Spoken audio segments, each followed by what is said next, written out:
There are moments in life when the world outside grows silent, and the real journey begins within. Carl Jung once said, "Who looks outside dreams, who looks inside awakes." This book, Memories, Dreams, Reflections, is not just an autobiography. It is the map of a man who walked through the depths of his own unconscious, met the light and the darkness within, and returned with truths that change how humanity understands the soul. Today, you're not just hearing a summary. You're entering a mirror that reflects not just Jung's story, but your own. So, if you're ready to explore your inner world, your memories, your dreams, your shadows, your divine spark, then stay until the end of this video, because every minute will bring you closer to understanding the mystery that lives inside you.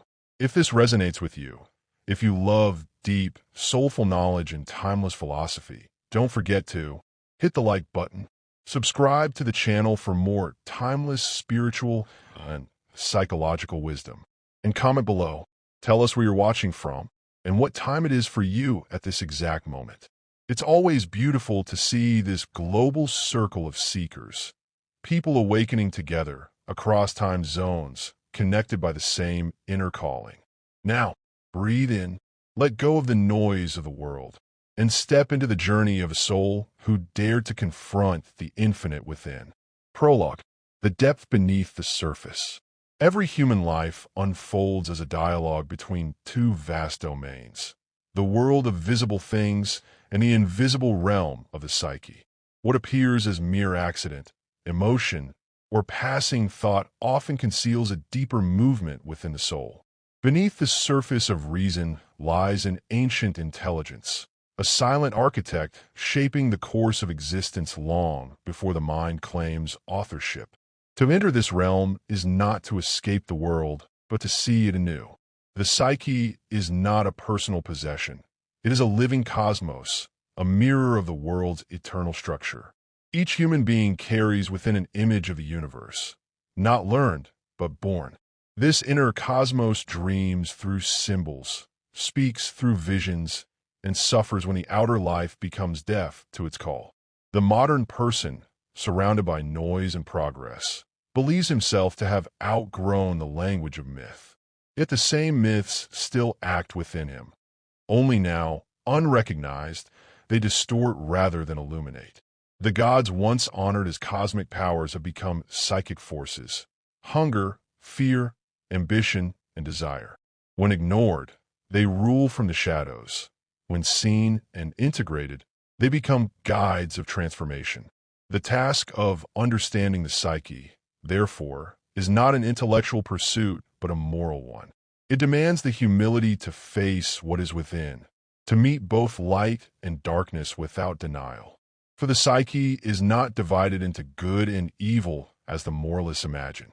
It is a totality, a vast landscape where opposites coexist and strive toward balance. Only through the tension of these opposites can consciousness expand. The mystery of the unconscious. The unconscious is not a waste bin of forgotten memories or suppressed instincts. It is a living field of intelligence, a matrix from which all consciousness arises. Within it dwell forms older than the individual, shapes of meaning that have appeared in every age, among every people. These are the archetypes, the primordial patterns of human experience. An archetype is not an idea. It is a psychic force, a mode of perception. The mother, the hero, the wise old man, the shadow. These are not inventions of art, but fundamental structures of the soul. They appear in dream, in vision, in religion, and in madness, each time clothed in symbols that fit the culture and the era. To recognize them is to recognize the inheritance of humanity that lives within every mind. The unconscious does not obey the logic of waking reason. It moves in images, not in arguments. Its language is that of myth, art, and dream, fluid, timeless, paradoxical. It reveals not what one wishes to see, but what must be seen for the soul to evolve. In dreams, forgotten fragments of the self return, disguised as strangers. In symbols, the psyche offers counsel when reason fails. To interpret these messages requires patience and reverence, for they are the speech of eternity in the dialect of the moment. Every descent into the unconscious begins as a crisis, a breakdown of certainty. What once seemed firm dissolves, and one stands before the unknown. Yet this disintegration is necessary. The personality must crack for the light of the deeper self to enter. The ancients called this the nigredo, the dark night of the soul. Only through such dissolution can new consciousness be born. The way of individuation. The goal of life is not perfection, but wholeness. Perfection belongs to the gods. Wholeness belongs to humanity. To be whole is to reconcile the opposites within, to accept one's shadow as well as one's light, one's chaos as well as one's order. The process by which this reconciliation occurs is individuation. Individuation is not isolation. It is not the inflation of ego under the illusion of being different. It is the gradual realization that the self is larger than the ego, that the center of the psyche lies not in personal will, but in a transpersonal reality. The ego is the surface vessel. The self is the ocean. Through dreams, synchronicities, and deep reflection, the individual learns to orient around this deeper center, allowing life to unfold according to an inner pattern rather than external command.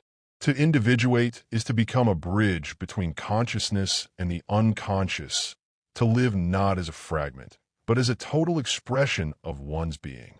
This requires suffering, for it means sacrificing illusions. Yet the reward is a freedom unknown to those who live only by convention. The individuated person acts not from compulsion, but from inner necessity, not from imitation, but from authenticity. The inner God.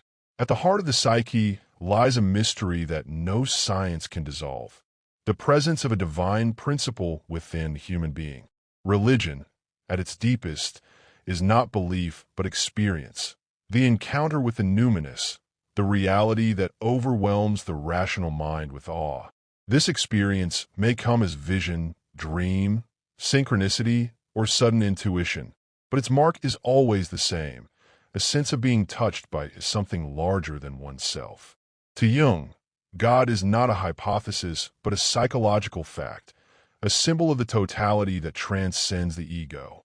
Whether one calls it God, self, or the ground of being, the experience points to the same truth, that the human soul is not sealed within its skin. It participates in the vast unfolding of the cosmos. When this inner reality is denied, the divine seeks expression through distorted channels, through ideology, possession, addiction, and collective hysteria. The gods return as symptoms. Only by acknowledging the sacred dimension of the psyche can civilization restore balance. Modern man does not suffer from too much sin, but from too much consciousness cut off from soul. The symbolic life. The soul speaks in symbols. Every dream, myth, and vision is a message from the depths translated into image and event. To the superficial mind, symbols appear as quaint inventions of fantasy, yet to the deeper awareness they are living realities, the psyche's attempt to express truths that words cannot hold.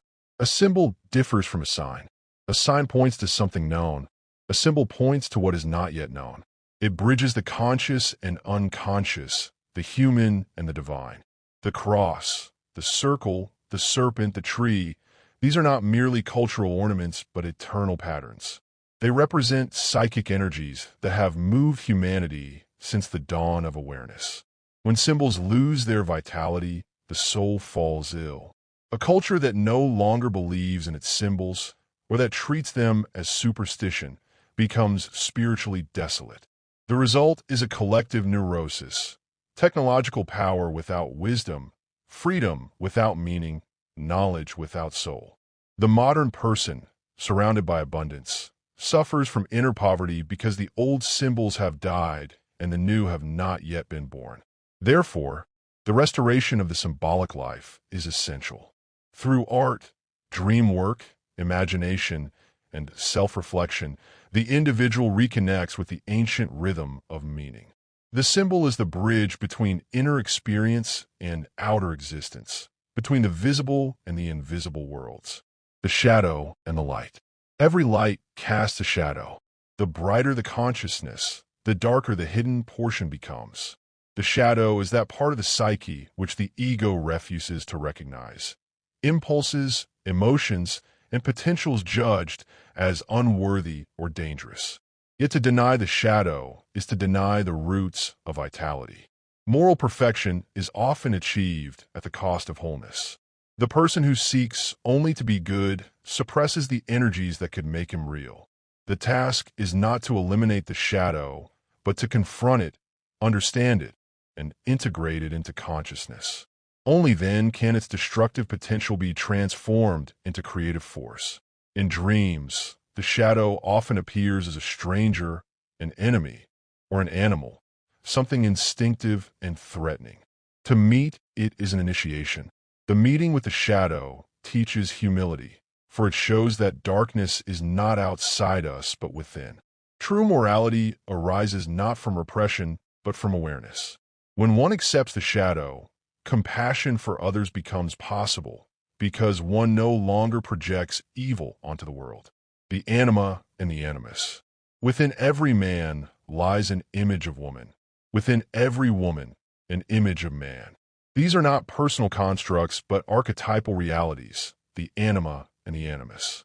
They represent the bridge between the conscious ego and the unconscious, the gateway through which new life enters the psyche. The anima is the sole image of the feminine, intuition, emotion, eros, and imagination. She appears in dreams as a guide, a lover, or a divine figure, and her task is to teach receptivity to the depths. The animus, the masculine soul image, manifests as logos, word, reason, and authority. He teaches discrimination and clarity. When these inner figures are unrecognized, they possess the personality. The anima may seduce with illusion or despair. The animus may harden into dogma and pride. But when they are integrated, they become mediators between ego and self, joining opposites in creative tension. Through their union, the intermarriage, the conjunction, is achieved, symbolizing the birth of a more complete consciousness. Suffering and transformation. No genuine transformation occurs without suffering. Pain is the fire through which the raw material of the soul is purified. Each crisis, whether personal or collective, carries within it the seed of renewal. What appears as catastrophe from one level of consciousness may be initiation from another. The unconscious, when it wishes to bring forth new life, often shatters the old forms. It forces the ego to confront what it has avoided, the unassimilated contents that must be lived and understood. This process may take the form of depression, loss, or conflict, but its purpose is healing. The psyche seeks balance, and when imbalance grows too great, it corrects itself through the language of suffering. To flee from pain is to flee from growth. To endure it consciously is to allow the alchemical process of transformation to unfold. The symbol of crucifixion, repeated in every spiritual tradition, signifies this truth, that only through the death of the old self can the new be born. The self and the mystery of wholeness. Beyond the opposites of light and dark, conscious and unconscious, lies a deeper unity, the self. The self is not an idea, but an experience, the felt realization that one's life is guided by an inner order beyond the ego's control. It is the totality of the psyche, both known and unknown, manifesting as destiny, intuition, or synchronistic event. To live in harmony with the self is to live symbolically, to see each outer event as the mirror of an inner movement. Coincidences of meaning, or synchronicities, mark the moments when the invisible order breaks through into time. They reveal that life is not a random sequence, but a meaningful unfolding. The self calls each individual toward the realization of his unique pattern, what Jung called the image of God within. Every soul contains this blueprint. and the task of life is to make it real in the world. The process is endless. Completion belongs to eternity. Yet each step toward wholeness brings peace, because it aligns consciousness with the rhythm of the cosmos. The sacred task. In the end, the purpose of psychology is not to cure symptoms, but to restore meaning. When a person discovers meaning in suffering, conflict turns into destiny. Despair becomes initiation. The real illness of our time is the loss of the symbolic attitude, the forgetting that life has depth and mystery. To live symbolically is to recognize that every event carries a message from the self. Love, failure, illness, and joy are all aspects of a single conversation between the conscious mind and the eternal soul. The task of each human being is to listen, to learn the grammar of the heart and the syntax of dream. The path of individuation is the path of reconciliation between science and religion, reason and faith, man and nature, consciousness and the unconscious. It is the return of humanity to its own soul. For only when the inner world is made real can the outer world be healed. The psyche is not a problem to be solved. It is a mystery to be lived. To approach, it demands reverence, patience, and courage. Every symbol, every dream, every conflict conceals a fragment of the divine conversation taking place within the soul. Those who learn to listen discover that life itself is the text, and the self, the author behind all stories. Chapter 1. First Years. The birth of consciousness from the depths of the unconscious. The beginning of human life is not a beginning in time, but a reawakening of something ancient. The newborn does not enter the world as a blank slate, but as the bearer of immemorial patterns that precede individuality. Beneath the soft curve of the child's face lie the structures of myth and instinct, inherited not from family alone, but from the whole history of humankind. Before speech, before reason, the infant dwells in a sea of undifferentiated experience, a psychic ocean without boundaries. In this state, there is no clear distinction between inner and outer, self and world. Every sound, every color, every touch enters as total participation.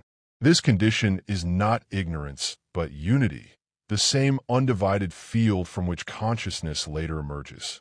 The child, in this earliest state, still belongs to eternity. The first stirrings of consciousness are acts of separation. The moment the child distinguishes me from not me, the paradise of unconscious unity begins to dissolve. This rupture is the birth of the ego, the small island of light rising within the dark sea of the unconscious. Yet the unconscious does not retreat. It remains the matrix of psychic life, shaping the ego's growth through dream, fantasy, and emotion. In the early years, the psyche speaks almost exclusively through images. The child's fears, fascinations, and spontaneous creations are not random, but symbolic. A monster under the bed, an invisible friend, the fascination with light or darkness. These are archetypal dramas reenacted on the stage of early life. The unconscious is educating the consciousness, teaching it to navigate between instinct and image. The child's soul is porous. The emotions of the parents, the moods of the home, even the silence of the environment enter it directly. There is no defense between inner and outer. What the adult perceives as subtle atmosphere, the child experiences as total reality. Joy in the mother's eyes becomes the presence of heaven. Her anxiety becomes a haunting shadow. The first gods and demons of human experience are born from the faces of those who care for the child. The world is dream. To the early psyche, the world is dreamlike, not because it is false, but because perception and imagination have not yet been divided. What appears to adults as play is, for the child, an act of creation. A doll or a stone may become alive. A shadow may speak. A ray of sunlight may carry revelation. These experiences are not mistakes, but glimpses of the psychic reality underlying matter. The child, still half within the unconscious, perceives the symbolic dimension of existence instinctively.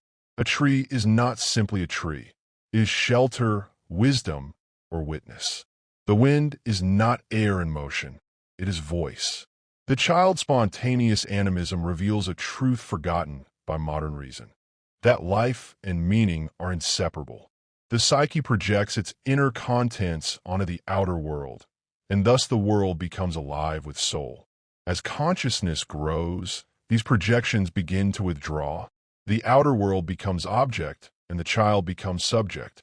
Yet the process of withdrawal is never complete. In dreams and imagination, the original participation persists. The adult who dreams returns to the childhood mode of perception, when the inner and outer were one. Dreaming, therefore, is a nightly remembrance of the first condition of consciousness, the unbroken unity between psyche and world. The archetypes in childhood. Each child embodies universal patterns that guide the unfolding of personality. The maternal archetype, for instance, governs the bond between mother and infant, a bond that is not merely biological but numinous. The mother is experienced as the whole world, the giver of nourishment, warmth, and meaning. When she smiles, the universe smiles. When she withdraws, the universe grows cold. The image of the mother becomes the foundation of later religious experience, for it represents the soul's first encounter with the divine principle of care and containment. Similarly, the father figure, though often distant in infancy, becomes the symbol of order, boundary, and direction. He embodies the law that distinguishes freedom from chaos. The father archetype calls the child out of the maternal paradise into the realm of consciousness and individuality. Where the mother binds through love, the father liberates through challenge. Together, they mirror the dual movement of psychic growth, the rhythm between unity and separation. Within the psyche of the child, these archetypal forces are not yet personified. They act as energies, felt rather than conceptualized. Only later, through culture and language, do they take the faces of gods, heroes, and ideals. Yet their influence is already absolute.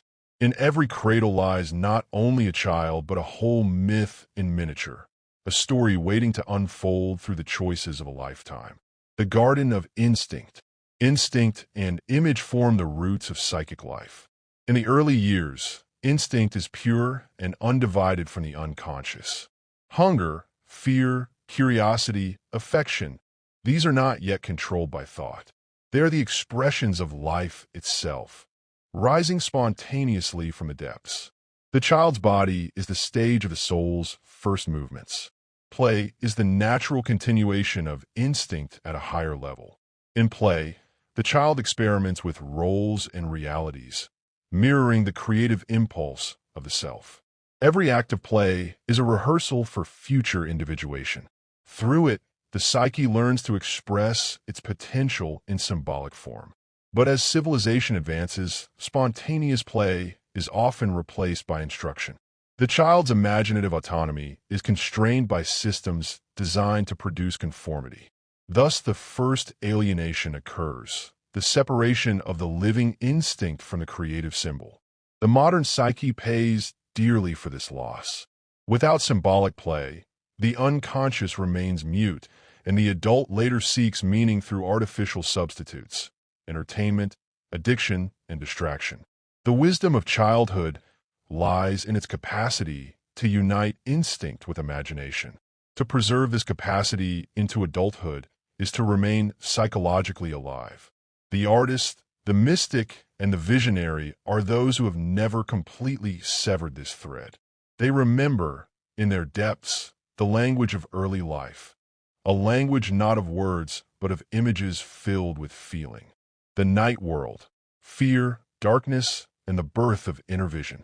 In a landscape of early life, the night is the first teacher of mystery. Before the intellect learns to name, the child feels. And the dark is felt not as absence, but as presence, vast, silent, and alive. The nursery, after lights fade, becomes a cosmos without form. Shadows move of their own accord, furniture breathes, sounds expand into infinite distance. The adult calls it imagination, yet for the child it is revelation. a first meeting with the unknown that forever shapes the soul's relation to fear and awe. Fear is not merely an emotion. It is an organ of perception. Through it, the psyche learns to sense what cannot yet be understood. The figures that appear in the darkness, monsters, spirits, strangers at the edge of vision, are the first masks of the unconscious. They are the heralds of the shadow world, testing the ego's newborn light. To meet them is to take the first step toward consciousness. To deny them is to remain asleep within illusion. The dark does not invent terror. It merely removes distraction.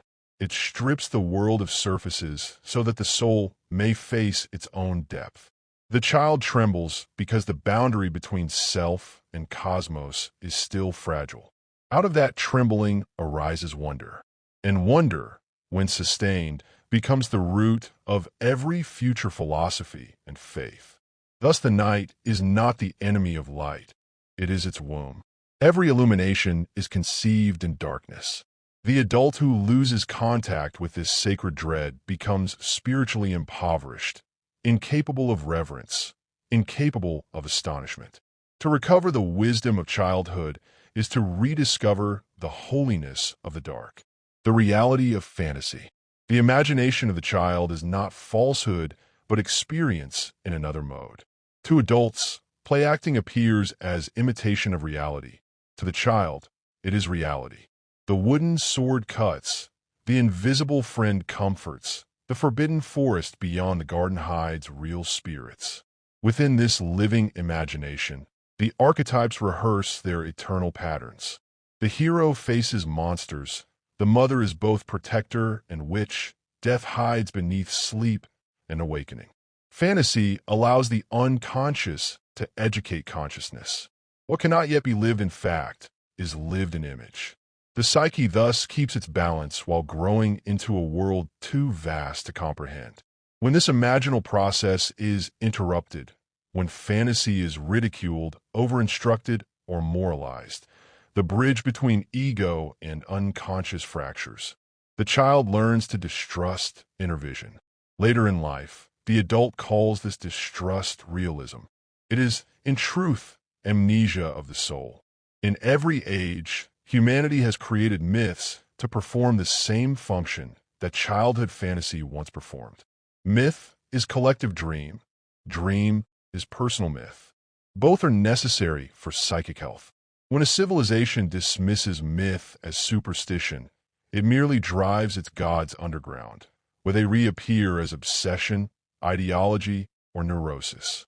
To honor imagination is not to regress into childishness, but to recognize that play is the laboratory of the spirit.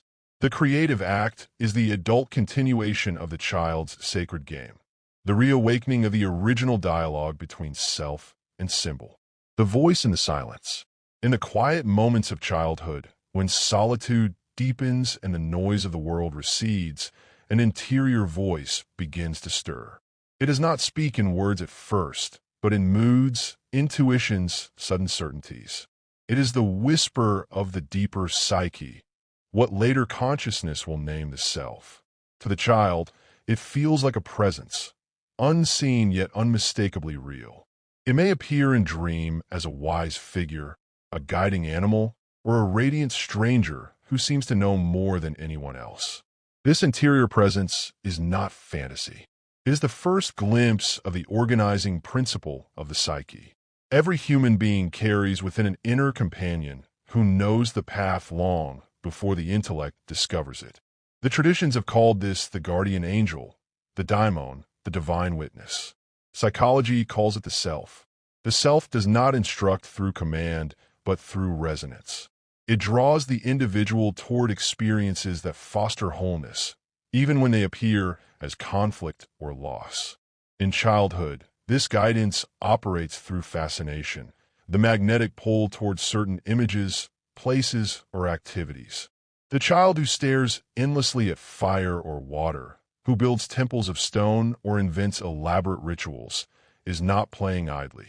The self is educating the soul through symbol. Dreams as the language of the soul. Dreams are the oldest language of the psyche. In childhood, When the barriers of rational thought are still thin, dreams flow directly from the unconscious into waking life. A dream may carry terror or beauty, but always meaning. The recurring dream of falling, of being chased, of flying. These are not random productions of sleep, but living dramas expressing the struggle between instinct and consciousness. The child's dream world is populated by archetypal figures: the giant who threatens, the wise elder who protects, the mysterious animal that guides through the forest of night. Each image reveals a fragment of the psyche's internal map. As the ego strengthens, many of these dreams fade or are forgotten, but their influence persists. They are the first myths of the individual, the private scripture written before language. The adult who later undertakes psychological work rediscovers that the unconscious has been speaking all along. To interpret a dream is to remember the soul's original speech. The symbols that once frightened in childhood now reveal guidance and grace. Thus the circle closes. The fears of a night become the lights of understanding. The gift of fear. Fear, fantasy, solitude, and dream. These are the four initiations of early life. Each introduces the child to a dimension of being that intellect alone cannot master. Fear teaches humility before the unknown. Fantasy teaches participation in creation. Solitude teaches interior listening. Dream teaches symbolic vision. Together, they form the foundation of later spiritual life. The mystic, the artist, the philosopher, each is a grown child who has kept faith with these first teachers. The loss of this faith marks the onset of collective neurosis. For a society that forgets its inner world compensates with external excess.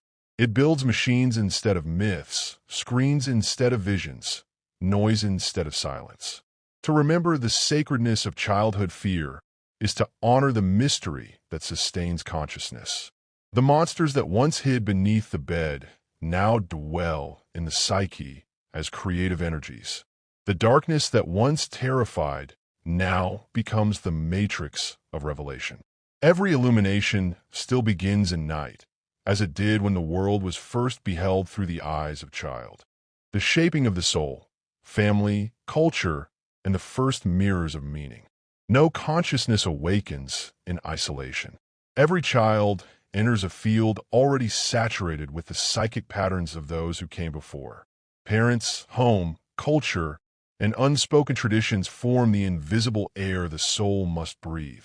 Long before words instruct, the gestures and silences of the environment inscribe their grammar into the psyche.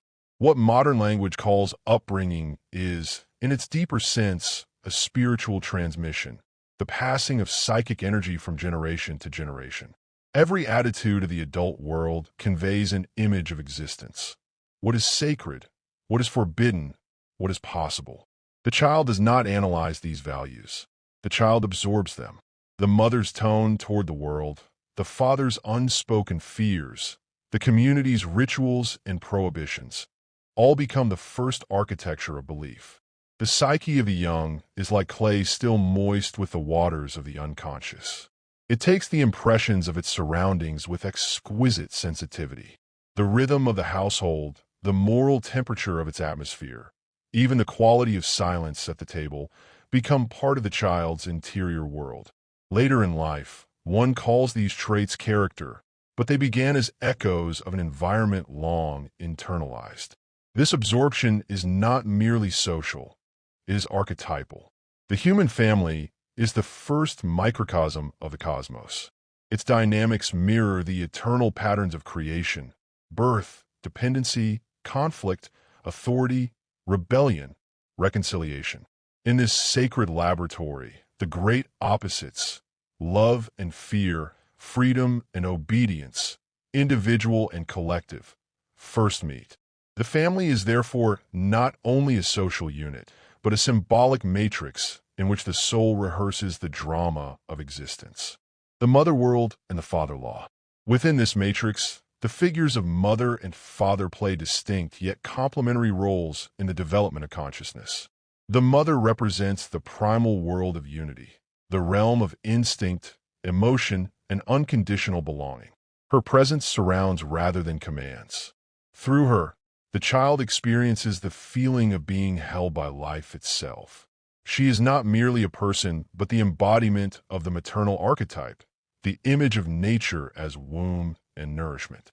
The father, by contrast, symbolizes the principle of differentiation. He introduces the child to boundaries, language, rule, and direction. The father is the bearer of form. He calls the child out of the maternal ocean into the structured light of consciousness. The law he represents is not tyranny, but orientation. It is the awakening of the idea that life has order, that desire must be tempered by aim, that freedom requires structure to become creative. When these archetypal energies are balanced, the child grows toward wholeness. When one dominates, imbalance ensues. Too much maternal absorption may lead to sentimentality and dependence. Too much paternal rigidity may breed repression and alienation. Psychological maturity requires the integration of both, the ability to feel deeply and to discern clearly, to belong and to stand alone. The inheritance of the unlived life. The child not only receives the parents' teachings, but also their unresolved conflicts. Every family carries within it a hidden psychic inheritance, the unlived life of its ancestors. What was denied or unacknowledged by one generation seeks expression in the next. The child thus becomes the unconscious bearer of the parents' shadows, manifesting their repressed emotions and unfinished tasks. When a mother has silenced her own anger, the child may express it. When the father has denied his sensitivity, the child may become overly tender or fearful. These are not moral failings, but symptoms of a deeper psychic economy, the attempt of life itself to restore balance across generations. Recognizing this inheritance is crucial for individuation. One cannot become whole while carrying the unlived destiny of another. To free the psyche from ancestral complexes, the adult must first see them, to name what belongs to history and what belongs to the soul's own pattern. Such recognition transforms guilt into understanding and repetition into choice. The sins of the fathers are not curses, but tasks waiting for consciousness. The world's moral language. As the child grows, external authority gradually replaces instinctive guidance. Parents, teachers, and society teach the rules of good and bad, acceptable and forbidden. This moral education is necessary for the formation of ego and civilization, yet it also carries danger. The collective morality seldom distinguishes between suppression and self-control, between obedience and understanding.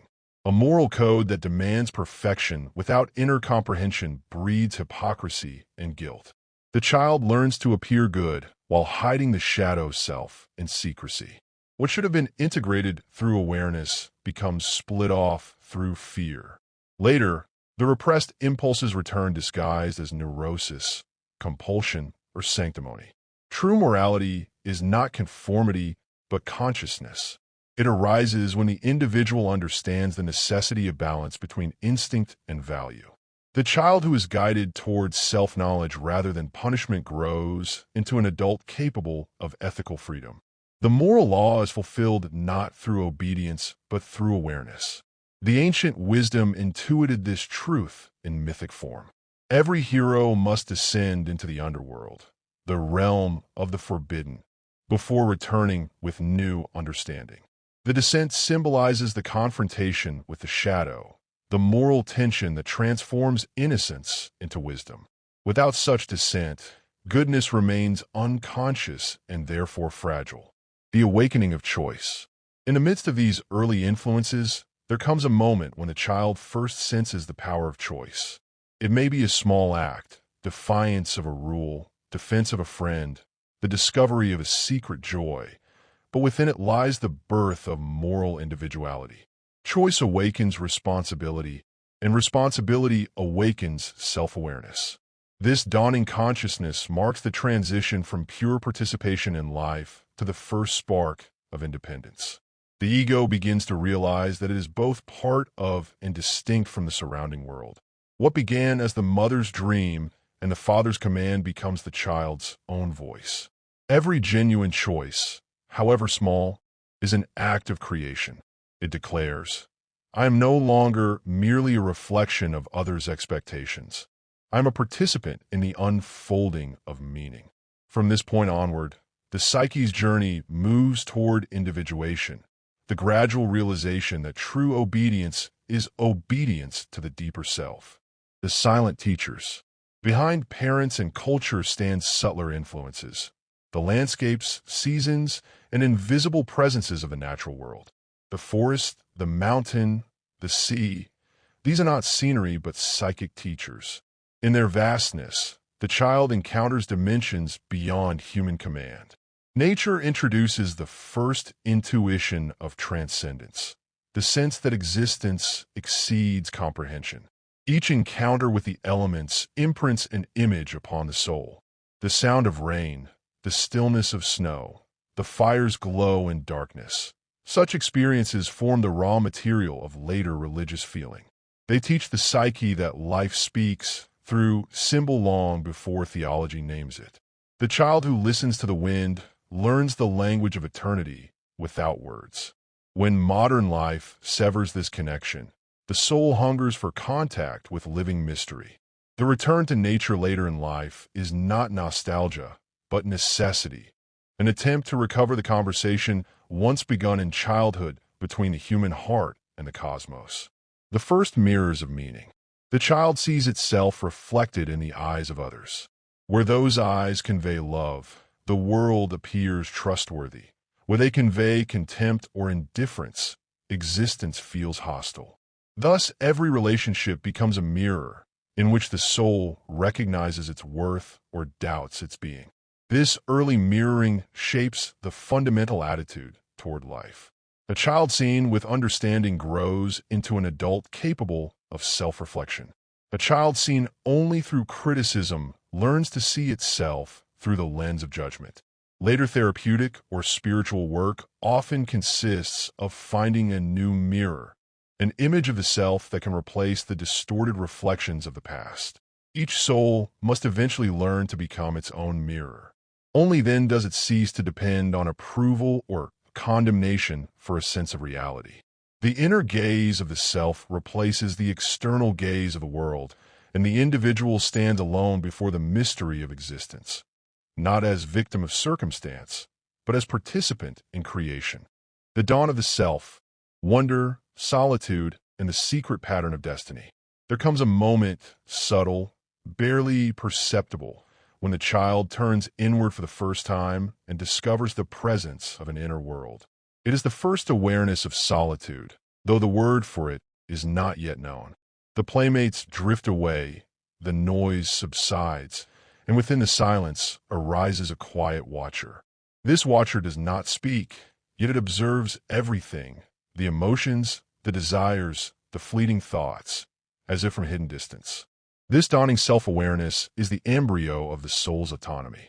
The child begins to sense that within the body and the name there lives something mysterious, something both intimate and vast. This is the first shimmering of the self, the organizing center of the psyche that will guide the individual through every stage of life. Though the ego will one day claim sovereignty, it is the self that sets the pattern long before the mind awakens to its rule. In early years, this experience may appear as an inexplicable stillness, a fascination with solitude, a sense that the world has hidden meanings. The child may sit alone for long moments, not out of loneliness, but out of instinctive reverence for the unseen. In that stillness, the psyche begins its lifelong dialogue with mystery.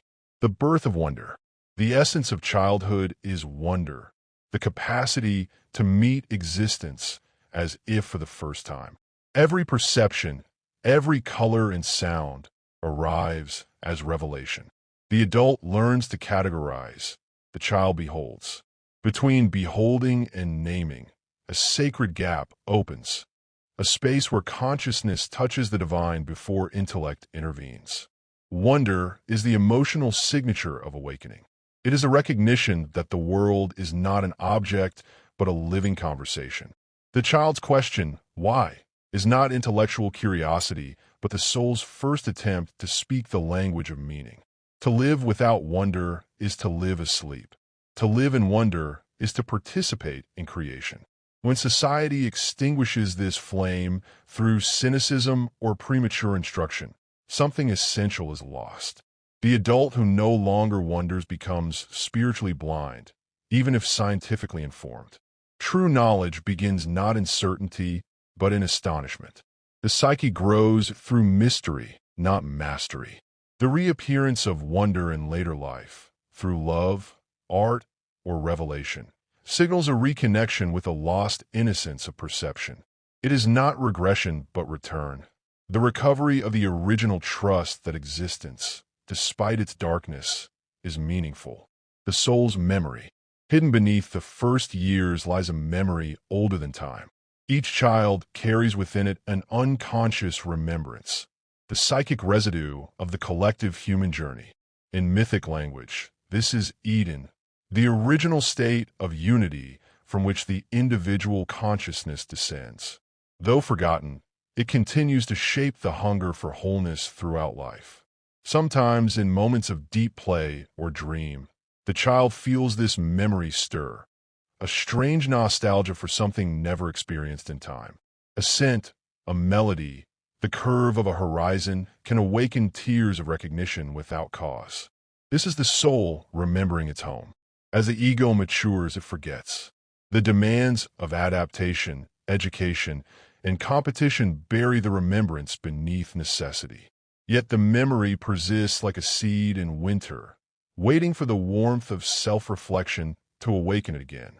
Spiritual awakening later in life is not discovery, but recollection, the rediscovery of what the soul has always known. The first encounters with fate. Even in childhood, the outlines of destiny can be discerned. Certain events, seemingly accidental, sometimes painful, carry a weight disproportionate to their surface meaning. A loss, a sudden illness, a moment of betrayal, or awe leaves an indelible mark, echoing through later years as if rehearsed by an unseen hand. These early encounters are the footprints of the self upon the path of the ego. They announce the themes that will govern the individual's development, the particular balance of light and shadow the soul must integrate. The external story changes, but the underlying pattern remains constant. To recognize this pattern is to glimpse the law of individuation. Life is not random. It unfolds according to a hidden image implanted in the psyche. This image, the Imago Dei, the divine blueprint, is both destiny and freedom. Destiny, because it sets the archetypal tone of the journey. Freedom, because consciousness may choose how to live its expression. Even the child, in instinctive play and fascination, begins to trace this pattern. The games chosen, the stories loved, the fears that recur, all reveal the soul's agenda. Nothing is trivial in the first years. Each gesture contains prophecy. The awakening of duality. As self-awareness deepens, the child begins to perceive conflict within.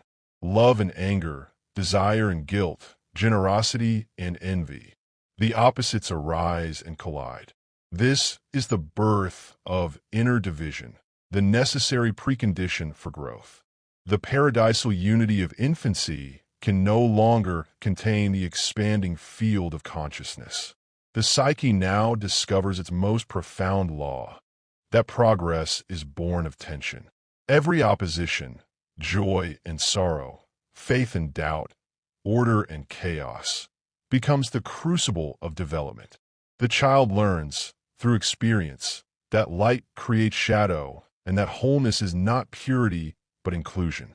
If guided with understanding, this realization matures into wisdom. If suppressed through fear or moralism, it fragments the personality. Many adults remain prisoners of unresolved childhood dualities, the split between who they are and who they believe they must be. Healing, in later life, requires returning to the point of origin and embracing the conflict that once frightened consciousness into repression. The sacred solitude. There's a kind of solitude that is not loneliness, but initiation. The child who finds peace in silence, who withdraws from play to watch clouds or listen to rain, is not escaping life, but entering its deeper rhythm. Solitude allows the unconscious to speak. It is the womb of intuition. Every creative impulse, every vision, every authentic moral insight arises first in solitude. The crowd can teach conformity, but only silence teaches identity. In the hush of being alone, the self whispers its earliest messages. Modern culture fears this silence and fills it with stimulation. Yet without solitude, no relationship, no art, no faith can endure. The capacity to be alone with the soul is the foundation of spiritual strength. The child who learns this early carries a hidden sanctuary throughout life, a place where meaning can always be renewed. The seed of the future. By the close of childhood, the essential pattern of the psyche is set, though still concealed. The archetypes have taken their first forms, the emotional foundations have been laid, and the soul has chosen its symbols. The remainder of life will elaborate what these beginnings contain. Every human being is a manuscript begun in childhood, written by instinct and circumstance, edited by consciousness. Yet beneath all revisions, the original handwriting remains. The adult who studies the early chapters with humility may rediscover the map of destiny hidden there. Thus, the first years are not merely preparation for life. They are life in seed. Within the laughter and terror of the child, within its dreams and silences, lie the entire themes of human existence. The search for love, the confrontation with fear, the hunger for meaning, the return to the divine source. The child is not becoming a soul. The child is a soul, remembering its origin in the timeless. All that follows is the gradual unveiling of what was already whole. The mystery of growth is not expansion, but revelation. Transition toward awakening. From the unity of infancy to the first dawn of self-awareness, the psyche moves like a sun rising through mist. Each stage hides the next within it. Each loss of innocence conceals a deeper knowledge. The fears of night give way to the wonder of morning. Consciousness begins to recognize itself as both participant and witness in the unfolding of reality. This is the beginning of the human story, not a chronology, but a perpetual event. For within each adult still lives the child who first beheld the world with sacred astonishment. To remember that gaze is to reawaken to life's mystery. The task of psychology and of all true spirituality is not to escape the child within, but to bring its vision to maturity, to unite wisdom with wonder, knowledge with innocence, light with shadow, and thus restore to consciousness the forgotten harmony of its first years. Chapter 2, School Years. The Descent from Imagination into Order. The passage from the free world of childhood into the structured world of school marks one of the decisive thresholds in the life of consciousness.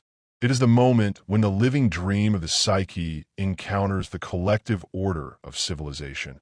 A meeting as necessary as it is perilous. In the unmeasured days of early life, experience flows like a river without banks. The imagination reigns supreme. The child lives in direct participation with life's images. But with the advent of schooling, the current of inner experience is forced into channels built by others. The natural rhythm of curiosity is replaced by timetables. The fluid unity of the world is dissected into subjects. The boundless language of dream must learn to express itself in grammar. This transition is essential for the development of reason. Without the discipline of structure, the psyche would remain submerged in the unconscious sea. The intellect provides the scaffolding on which individuality may later build its temple. Yet in this early encounter with outer authority lies a profound psychological risk, that the scaffolding may be mistaken for the temple itself. When the growing consciousness identifies entirely with external order, it forgets the inner source from which all meaning arises. The symbols of life become signs, the living image becomes fact, and the soul's imagination, once a fountain of revelation, begins to dry. What was once spontaneous participation in mystery becomes the anxious effort to conform. The birth of the mask. The first adaptation to the collective world produces what Jung later called the persona, the mask of social identity. The persona is not false, it is necessary. It allows the individual to function among others, to communicate, to share in the duties of community. Yet it is only a fraction of the total psyche. In the classroom, the child learns that love and approval are conditional upon behavior. To be accepted, one must perform correctly, answer as expected, move within invisible boundaries. The unmeasured spontaneity of imagination is quietly replaced by a watchful self-consciousness. The child learns to wear faces suitable to each occasion. The obedient pupil, the clever thinker, the shy dreamer, the quiet rebel. This is the first act of civilization within the soul, the separation of the inner world from the outer. The price of belonging is the partial concealment of truth. In this concealment lies both loss and promise. For while the persona protects the ego from exposure, it also hides the deeper self. So begins the lifelong tension between authenticity and adaptation. The mask itself is not evil. It becomes destructive only when mistaken for the true face. When the child believes that worth depends entirely on this constructed image, the living soul retreats into shadow. To recover wholeness later in life, one must learn to remove this mask without rejecting its purpose, to wear it consciously rather than unconsciously. The tyranny of comparison. School introduces a new psychic principle, comparison. The spontaneous play of early learning gives way to measurement. Grades, ranks, praise, and blame divide the world into success and failure. The psyche, which had once grown through joy and curiosity, now learns to grow through anxiety. Comparison awakens the ego's hunger for distinction, a necessary step in the formation of individuality, yet one fraught with danger. The sense of being unique is replaced by the need to be superior. The soul's natural orientation toward meaning becomes a competition for worth. What was once exploration becomes ambition. Beneath this new structure of evaluation, a silent drama unfolds. Some children conform and suppress their difference. Others rebel and are punished for the authenticity they cannot hide. Both paths wound the psyche. The conformist loses vitality. The rebel loses belonging. In truth, each represents one pole of the same struggle. The tension between the instinct to belong to the collective and the call to remain faithful to one's inner voice. The collective does not easily forgive deviation. Those who think or feel differently become mirrors of the group's unacknowledged shadow, the aspects it fears within itself. The outsider, therefore, often carries the burden of the collective's rejected truth. The lonely child who withdraws into imagination is not merely escaping reality. He is protecting the creative source of life from premature judgment. The splitting of the inner and outer worlds.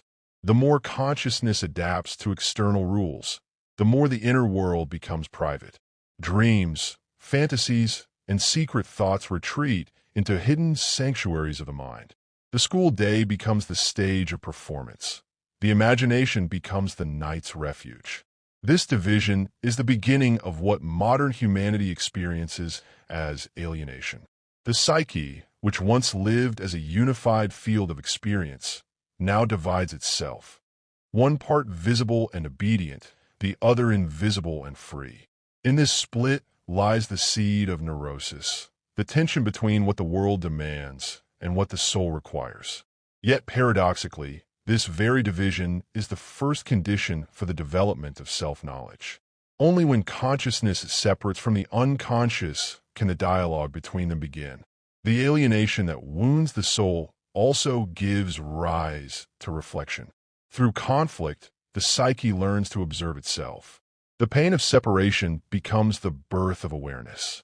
Every civilization must lead its children through this valley of division.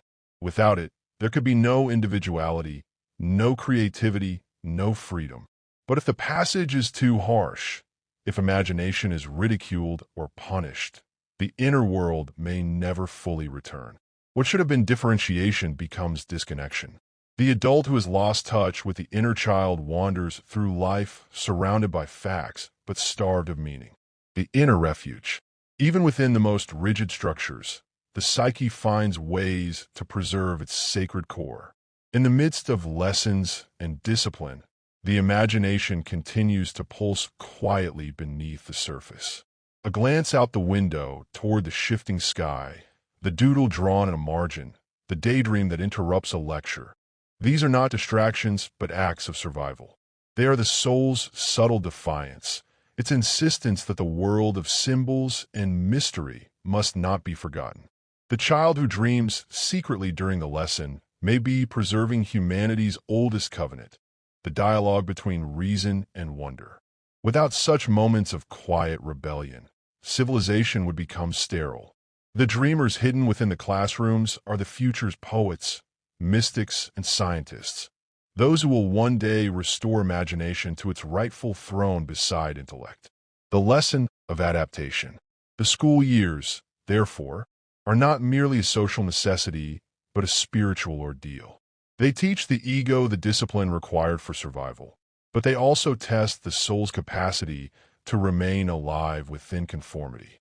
Through this conflict, the individual begins to understand that truth wears two faces, one for the world, one for the depths.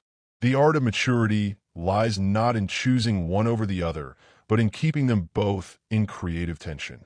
Adaptation without authenticity breeds emptiness. Authenticity without adaptation breeds isolation. Between these two extremes, the psyche must learn the delicate art of balance.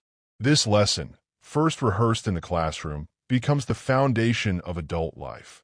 How to belong to the world without losing oneself, and how to remain true to oneself without rejecting the world. The awakening of intellect and the eclipse of soul. The intellect awakens like a sharp light breaking through mist. It brings clarity, precision, and the power to distinguish. In the beginning, this is liberation, the ability to name, to categorize, to impose order upon the wild abundance of experience. The child learns the beauty of reason, the satisfaction of understanding. Numbers, words, and rules become new tools of mastery. The intellect is a gift of consciousness, a divine faculty by which humanity participates in creation. Yet every illumination casts a shadow. The intellect, in its eagerness to define, begins to replace being with knowing. The world, once alive with unseen presence, becomes a set of objects to be measured. The imagination, which speaks in symbol and ambiguity, finds itself eclipsed by the precision of facts. Where once there was a living mystery, there is now an explanation. This eclipse is not evil, but inevitable. It is a necessary stage in the evolution of awareness. The mind must first conquer the outer world before it can turn inward again to comprehend its own nature. But during this first encounter with rational thought, the psyche often loses balance.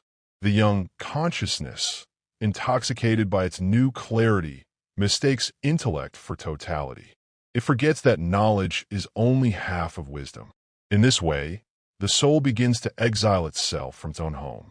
The sacred and the poetic retreat beneath the surface, awaiting the moment when reason, grown weary of its own limitations, will call them back. The school as a symbol of the collective psyche. Every school is more than an institution. It is a mirror of the collective psyche.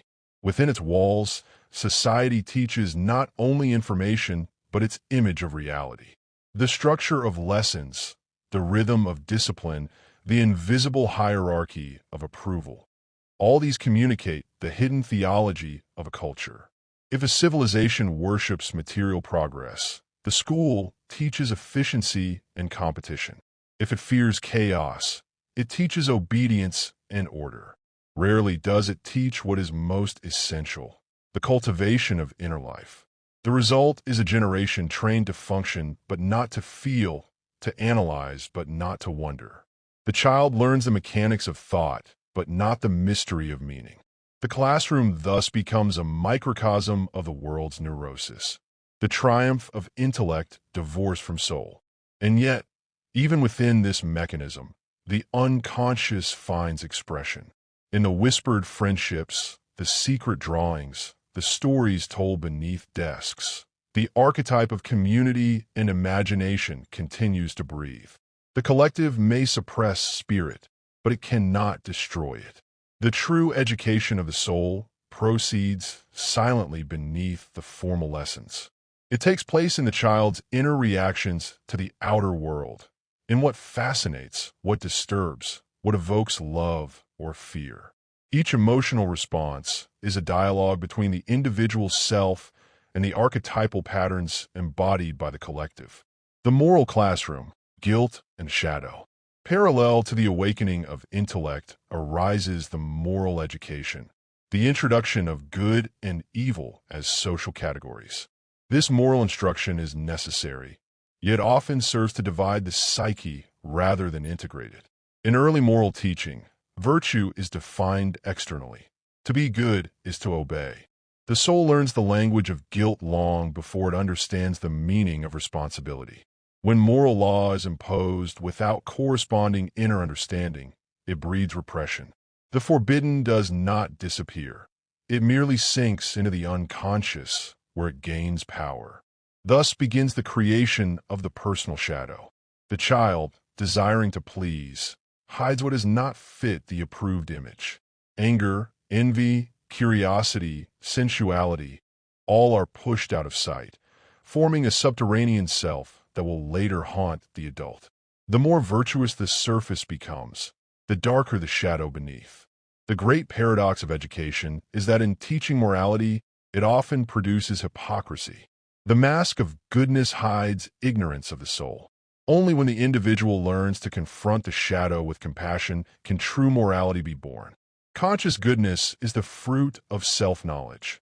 Unconscious goodness is a mask for fear. To understand this truth is to see why many spiritual awakenings begin with moral crises. The breaking of inherited codes is not necessarily corruption, but the first step toward authenticity. The psyche refuses to remain divided forever. The suppressed energies demand recognition, and through their eruption, the individual learns humility, religion, and the inner image of God. In many cultures, moral instruction is intertwined with religious imagery. The child's first conception of divinity reflects the psychic atmosphere of authority. God becomes an invisible extension of parental law, loving when one obeys, wrathful when one fails. This projection is inevitable, for consciousness can only understand the transcendent through the language of personal experience. But this early image of God, if taken literally, may imprison the soul. When divinity is identified solely with external authority, the inner voice of the self is silenced. The child learns to fear judgment rather than to seek understanding. The living mystery of God becomes a system of approval. True religion, however, is not the worship of rules, but the awakening of relationship with the inner source of life. The divine is not external. It is the archetype of totality dwelling within the psyche. Every human being carries an image of God, not as a doctrine, but as a living symbol of the self. The school of the spirit begins when this truth is discovered. Then religion ceases to be obedience to an institution and becomes communion with the depths. The soul, having once projected its divinity outward, begins the long pilgrimage inward to find that the kingdom of heaven lies within. The wound of division. By the end of the early school years, consciousness has undergone a profound transformation. The world, once experienced as a living unity, now stands divided into inner and outer, fact and value, self and other. The intellect, the persona, and the shadow have all taken form. The psyche is no longer a single song, but a symphony of conflicting themes. This division is both wound and opportunity. It creates suffering, a sense of exile from the fullness once known, but it also prepares the ground for individuation. Without separation, there can be no awareness. Without tension, no growth. The ego must first lose paradise in order to seek meaning consciously. In mythology, this stage is symbolized by the fall, the eating of the fruit of knowledge. The innocence of unself-conscious being gives way to the burden of self-awareness. Yet within this loss hides the seed of divine potential. The consciousness that falls from unity can, through reflection, return to it at a higher level, no longer as child, but as awakened participant. Thus, every school is Eden in disguise. Its gates mark both expulsion and initiation. The child, sent into the world of structure, begins the long journey toward rediscovering spirit through understanding. What was once instinctive must now be chosen. The secret rebellion of the soul. Even as the outer life conforms, the inner life resists. The psyche never consents fully to reduction into uniformity. Beneath the arithmetic and the rules, the old gods of imagination whisper still. They appear in the drawings, the daydreams, the strange questions that unsettle teachers. The child who asks, "Why must it be so?" is already a philosopher in embryo, expressing the timeless protest of the spirit against the tyranny of literalism. This quiet rebellion is not defiance but vitality. It is the self reminding consciousness of its deeper allegiance, not to the collective's approval, but to truth. If this rebellion is crushed, the spirit sickens. If it is guided, it becomes creativity. The healthiest education, therefore, does not seek to destroy the dreamer, but to help the dreamer find form. To teach imagination to speak the language of reason is the noblest art of culture. For when intellect and imagination unite, the human being becomes whole, capable of both science and poetry, logic and love, order and mystery, the social world and the birth of the inner stranger. When consciousness turns outward to meet the world of peers, a new theater opens for the psyche. Until this moment, the child has wrestled chiefly with parents, teachers, and the inner gods of imagination. Now the mirror multiplies. Every face becomes a question. Who am I in relation to you? Friendship, rivalry, admiration, and envy. These are not merely social events, but alchemical fires in which identity is tested. In them, the ego learns the boundaries of selfhood. Praise from companions quickens confidence. Rejection awakens pain and introspection. Each encounter etches a small truth upon the soul. The belonging demands surrender, yet solitude guards authenticity. The collective life of youth reflects the collective psyche of humanity. It exalts similarity while secretly yearning for difference. To be accepted, one learns to wear another mask. The social self that smiles, agrees, imitates. Behind it, however, something ancient watches. The self remains aware that no mask, however beloved, is the whole face. Thus, amid laughter and games, the first loneliness appears. It is the loneliness of seeing that others cannot perceive the same inner landscape. What seemed a shared world now reveals infinite distances between souls. This realization is painful, yet marks a vital step in individuation. The capacity for true relationship arises only when one has tasted solitude within company. The mirror of friendship. Friendship in youth is a rehearsal for later intimacy. It mirrors the soul's attempt to unite with what it lacks. Each friend embodies a forgotten part of the self. Courage, tenderness, brilliance, rebellion. Through affection and conflict, these qualities are awakened within. Love becomes a mirror in which the soul glimpses its own possibilities. When friendship is based on shared imagination, it becomes a sanctuary for the creative spirit. Two minds dreaming together form a vessel strong enough to resist the flattening pressure of conformity. Within that private world of jokes, ideals, and projects, the divine play of symbol continues unbroken. Many lifelong vocations are conceived in such youthful alliances.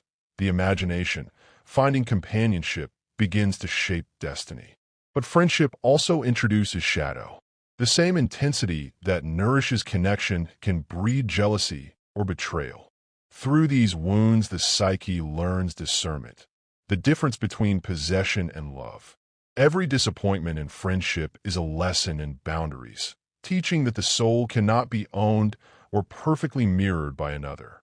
Thus, even heartache becomes instruction in wholeness.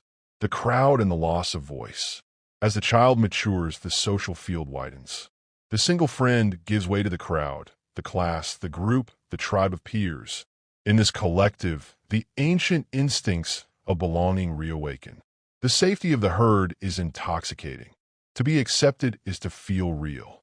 Yet the collective has its price. It demands uniform belief. The psyche, still tender, learns to silence its irregular thoughts. Here begins the great temptation of adolescence, to exchange individuality for acceptance. The voice that once spoke freely in imagination now measures every word. Conformity offers protection from ridicule, but exacts obedience. The one who speaks differently risks exile. The one who obeys too easily forgets the sound of his own soul. This inner silence is not final. Beneath the noise of social performance, the psyche accumulates tension. The unlived truth waits in darkness, gathering energy until a future crisis forces it to speak again. In this way, the crowd prepares the ground for awakening. The suppression of authenticity is the soil from which self-knowledge will later grow. The awakening of vocation. Among the subjects and disciplines of schooling, certain images strike the heart with unusual force. A poem, a scientific mystery, the curve of an equation, the glimpse of distant stars. Something calls the soul by name. This is the first intimation of vocation, the stirring of the archetype of purpose. Vocation is not career. It is the alignment of outer action with inner necessity. It announces itself quietly through fascination. The psyche recognizes in a particular activity the symbolic expression of its own structure. The future artist, healer, or thinker does not choose the path. The path reveals itself as mirror. Often this calling is resisted. The collective values practicality, security, or prestige. The voice of vocation speaks in riddles, demanding courage rather than certainty. Yet once heard, it cannot be forgotten. The individual may delay obedience, but the self will continue to arrange coincidences and longings until the truth is faced. What begins as curiosity in youth will later return as destiny. The first encounter with inner conflict. The school years culminate in a double movement: expansion into the social world and retreat into the private world of thought. The psyche stands between two masters: outer conformity and inner authenticity. The conflict between them generates the first conscious suffering of identity. This suffering is the birth of reflection. The young consciousness begins to ask questions that no lesson can answer. Why am I here? What is real? What do I truly believe? These questions mark the threshold of philosophical life. They signal the beginning of inwardness.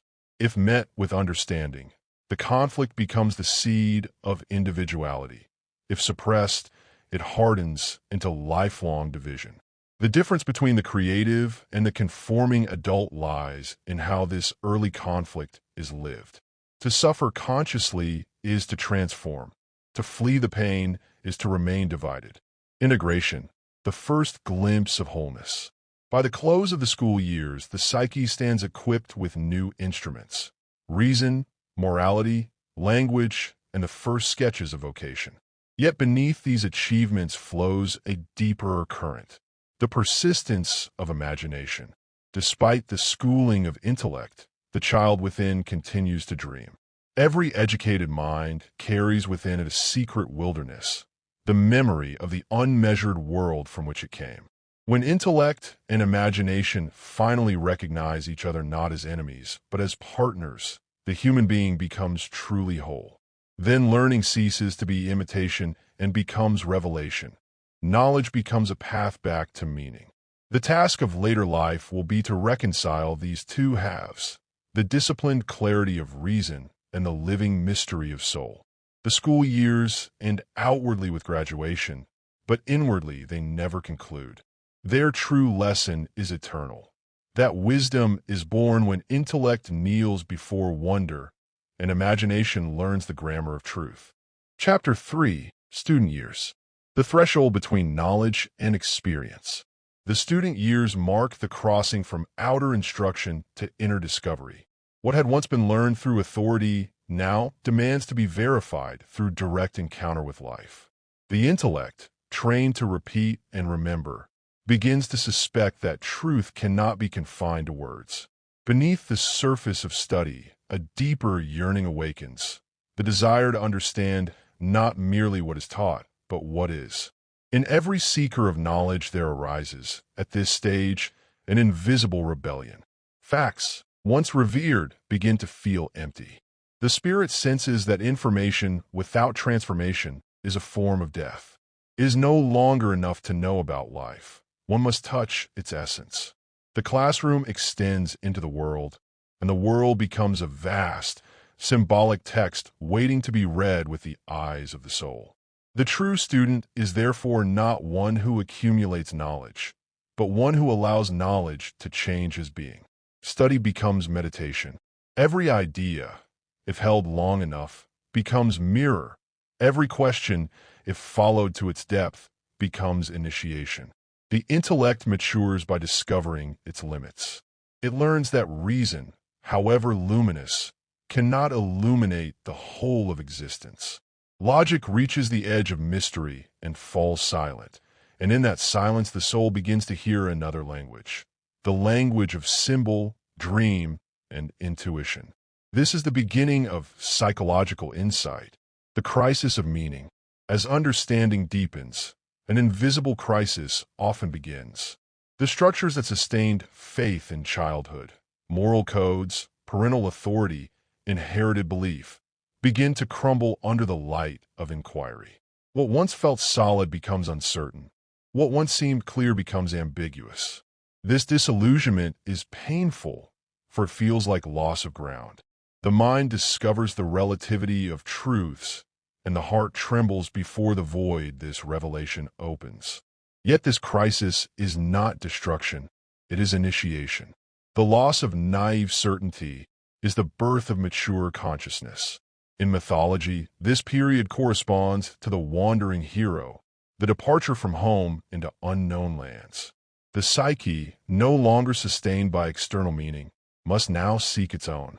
To do so, it must descend into the regions of doubt, despair, and confusion. Only there can it encounter the deeper foundations of being. The student, faced with this inner upheaval, may experience a subtle loneliness.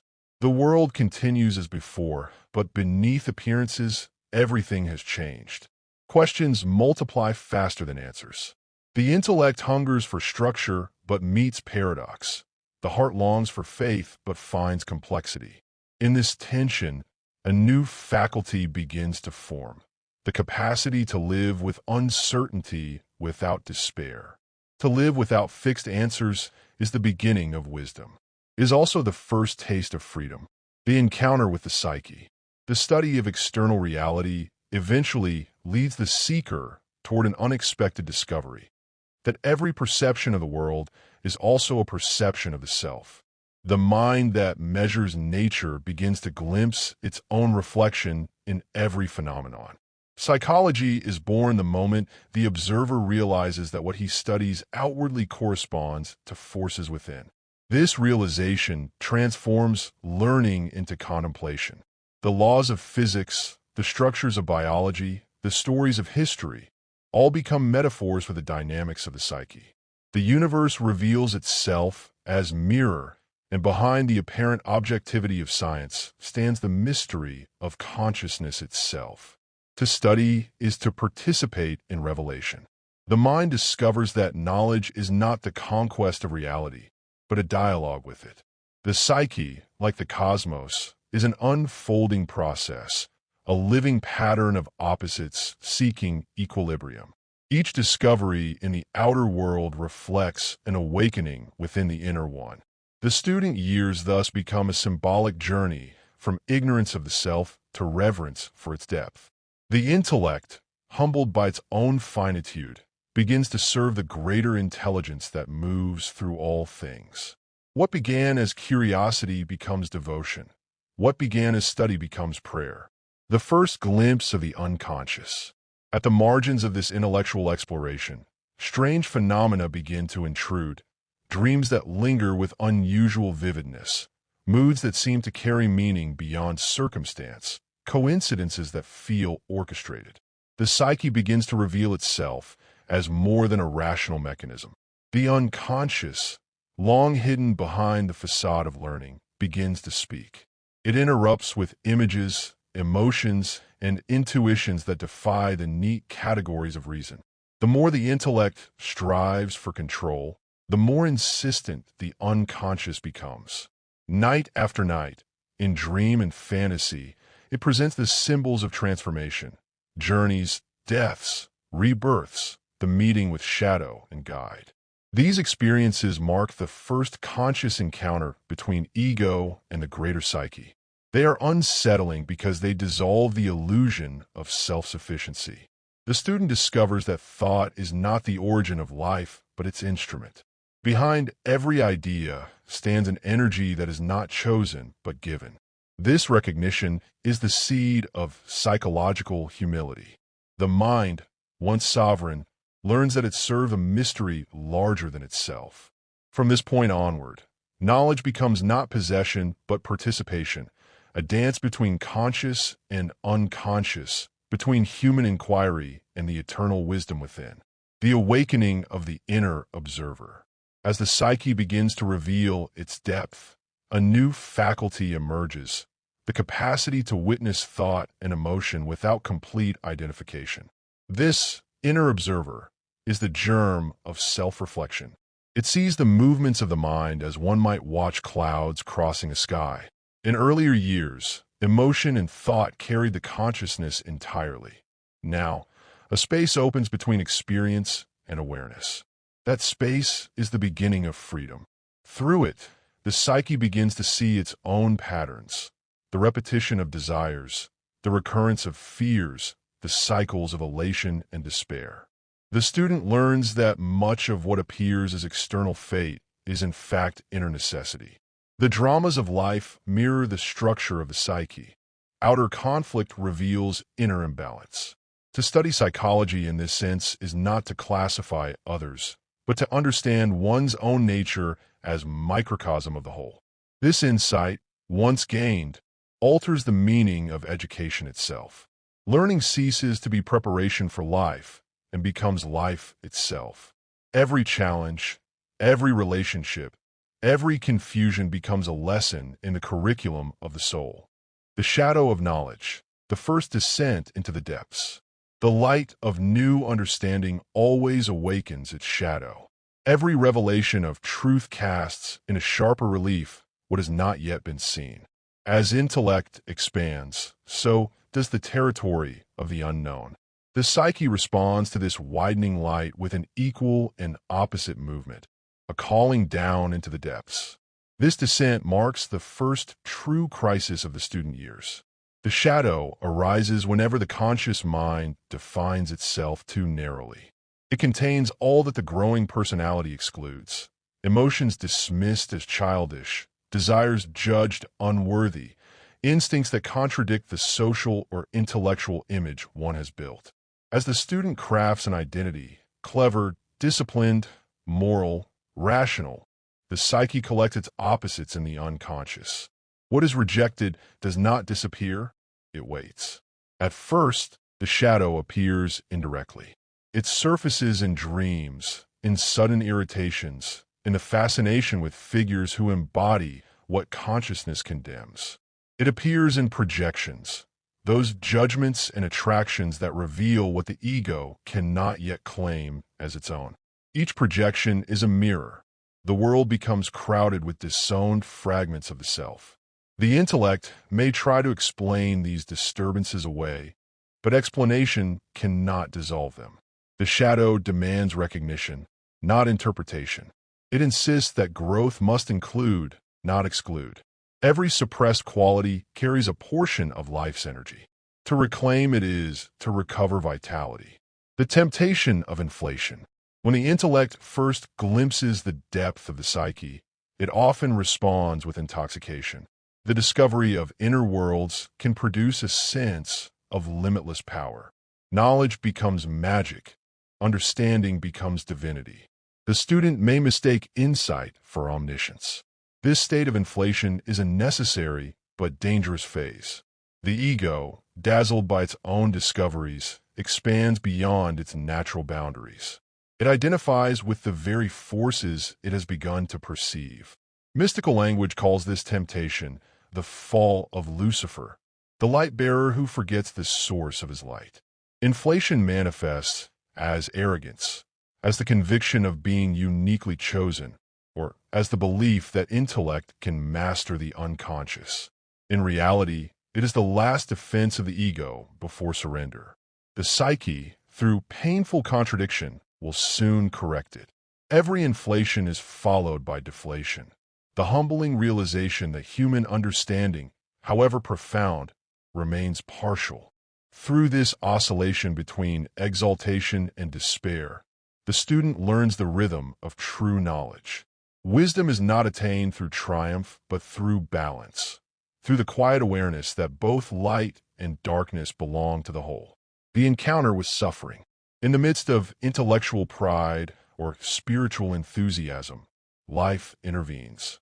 Disappointment, failure, loss, or illness breaks the illusion of control. These experiences are not accidents. They are instruments of individuation. They bring consciousness into contact with the dimensions of reality that thought cannot bypass. Suffering exposes the limits of the rational mind. It reveals that the psyche is not a mechanism to be perfected, but a mystery to be lived. The first conscious encounter with pain teaches that existence cannot be reduced to reason. The intellect may analyze causes, but the heart demands meaning.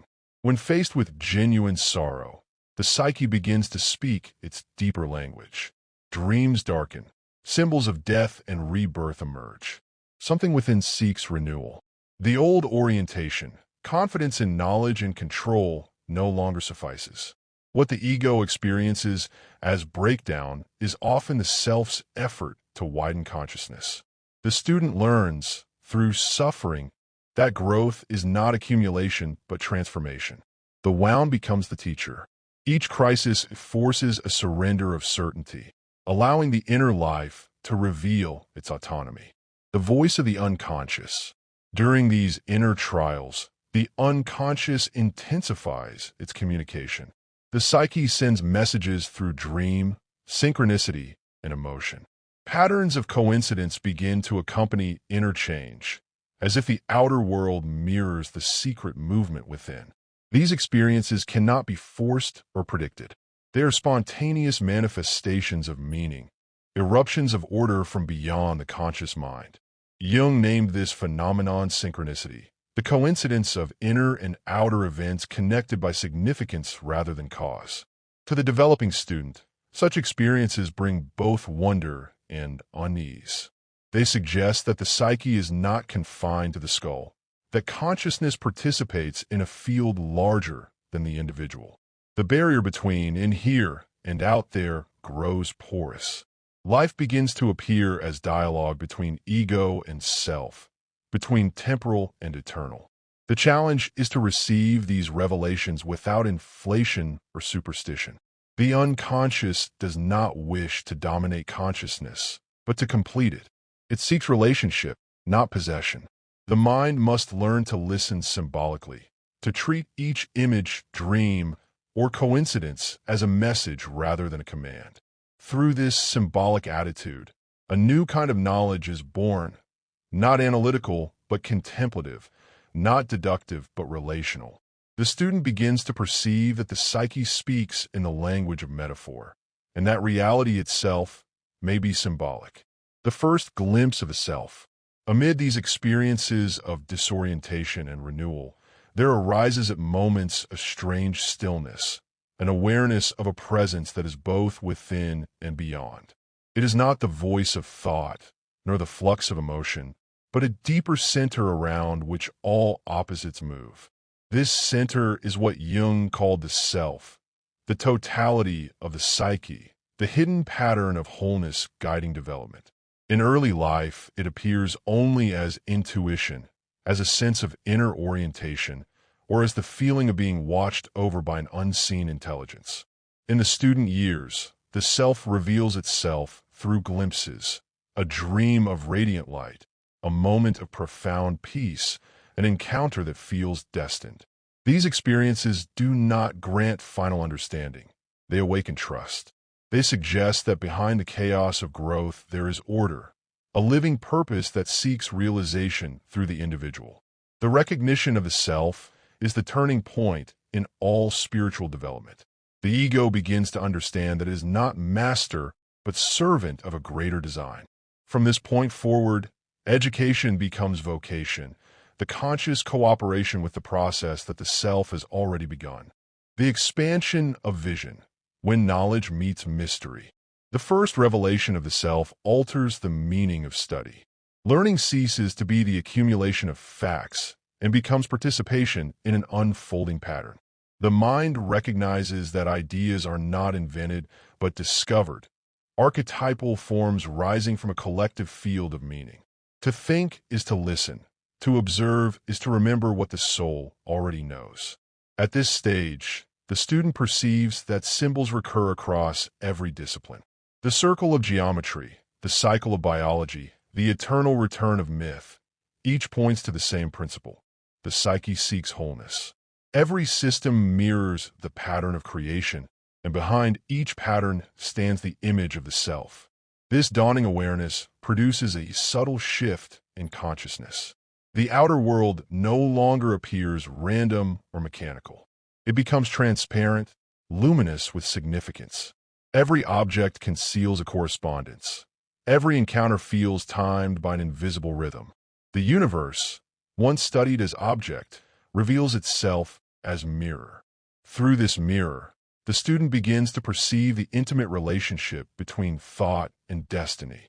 Such awareness does not remove uncertainty. On the contrary, it deepens humility. The more the mind perceives the interconnection of all things, the clearer it becomes that comprehension is endless. Mystery is not the absence of understanding, but the presence of infinity.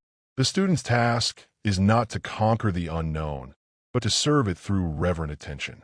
The emergence of archetypes. The psyche reveals its order through recurring images. These images, archetypes, are the structural forms of inner experience. They appear in dreams, myths, art, and philosophy alike. When recognized, they reveal that personal life participates in collective humanity. The archetype of the hero manifests in the impulse to transcend limitation. The mother archetype animates the longing for care and unity. The wise old man, the shadow, the child, the trickster, all move within the student as forces shaping perception and behavior. To become aware of an archetype is to glimpse the architecture of the soul. One begins to see that motives, ideals, and fears are not purely individual, but expressions of universal patterns. The inner drama is humanity's drama replayed in miniature. Recognition of archetypes releases compassion. Judgment gives way to understanding. Each person becomes a scene in the vast theater of the collective psyche. The figures once hated or envied are seen as carriers of one's own potential. Thus, knowledge of the archetypes becomes the beginning of empathy and forgiveness. Yet this discovery also demands caution. To identify completely with an archetype, to imagine oneself solely the hero or the sage, is to fall again into inflation. The archetypes are powers, not possessions. They must be related to consciously, as one might approach sacred fire, with awe, distance, and humility. The inner laboratory.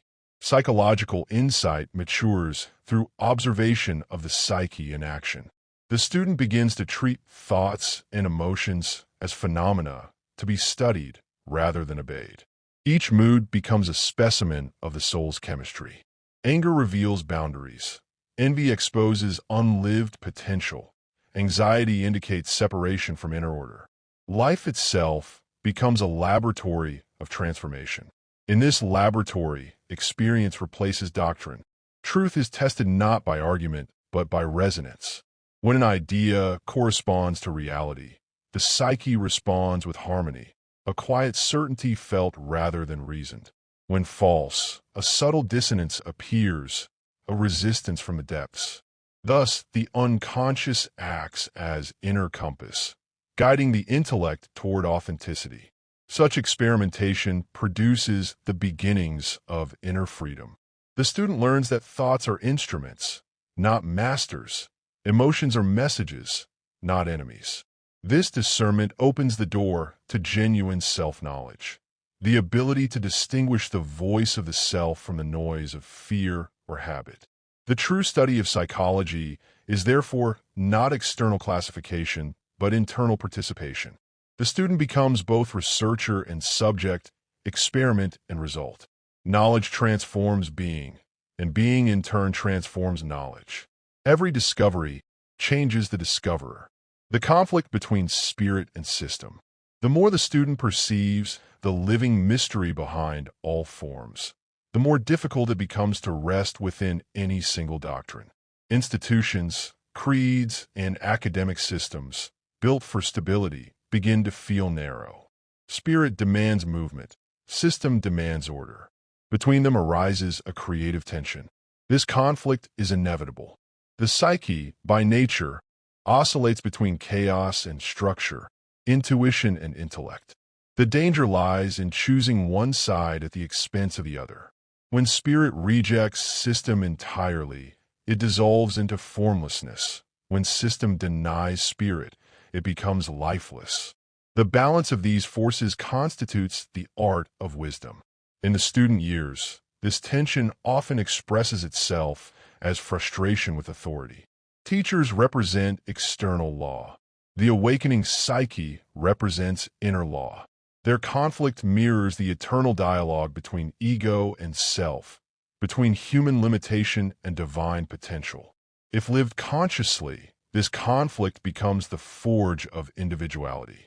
The student learns to obey without surrendering freedom, to question without arrogance. Obedience refines humility. Questioning refines courage. From their union arises the mature mind, both disciplined and alive. The experience of inner guidance. Amid this struggle, the student begins to sense a subtle inner direction. It is not a voice in words, but a pattern of synchronicity, a quiet intuition that certain paths feel right. This guidance cannot be commanded. It reveals itself when the ego relinquishes its insistence on control. Often it comes disguised, as coincidence, as an unforeseen opportunity, as the meeting with a person who embodies the next lesson. To the awakened awareness, such events are not random. They are signs that the self participates actively in life's unfolding. Trusting this guidance requires faith of a different kind, not belief in dogma, but confidence in the psyche's inherent wisdom. The intellect, trained to doubt, must learn reverent listening. When it does, knowledge becomes dialogue, and destiny becomes partnership.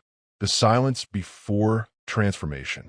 After the flurry of discovery comes a pause. The student senses that further progress cannot be achieved through study alone. Concepts begin to lose vitality. The mind circles the same truths without fresh insight. This stagnation is not failure, but preparation. The unconscious is gathering force for a deeper movement. Psychologically, this stage corresponds to the moment before metamorphosis, the stillness before the cocoon splits. The old structures must dissolve for new consciousness to emerge. The student, feeling emptiness where there was once certainty, stands at the edge of a larger transformation. This silence is sacred. It is the psyche's way of saying, "You have learned enough to unlearn. Now, let experience become teacher." The next stage will not be study, but encounter, an immersion into life that tests and refines all understanding. The intellect must now serve the heart. Knowledge must bow before being. The alchemy of transformation. After the long apprenticeship of intellect and the first glimpses of the unconscious, a subtle change begins to take hold. What once felt like the search for knowledge turns inward, becoming the search for transformation. The student begins to understand that the mind's function is not to collect truths, but to undergo them, to be altered by what it contemplates. Transformation is never an act of will alone. It arises when opposing forces within the psyche are held in tension long enough for a third thing to emerge, something unexpected and reconciling. Jung called this mysterious synthesis the transcendent function. It is the inner alchemy by which conflict becomes creativity, confusion becomes insight, suffering becomes meaning. At this stage, the student's task is no longer to master material, but to cooperate with this process. Every difficulty becomes raw matter for transmutation. The contradictions between faith and doubt, instinct and morality, freedom and order, all are crucibles in which consciousness expands. What the ego once resisted now reveals its purpose, to force awareness beyond its own boundaries.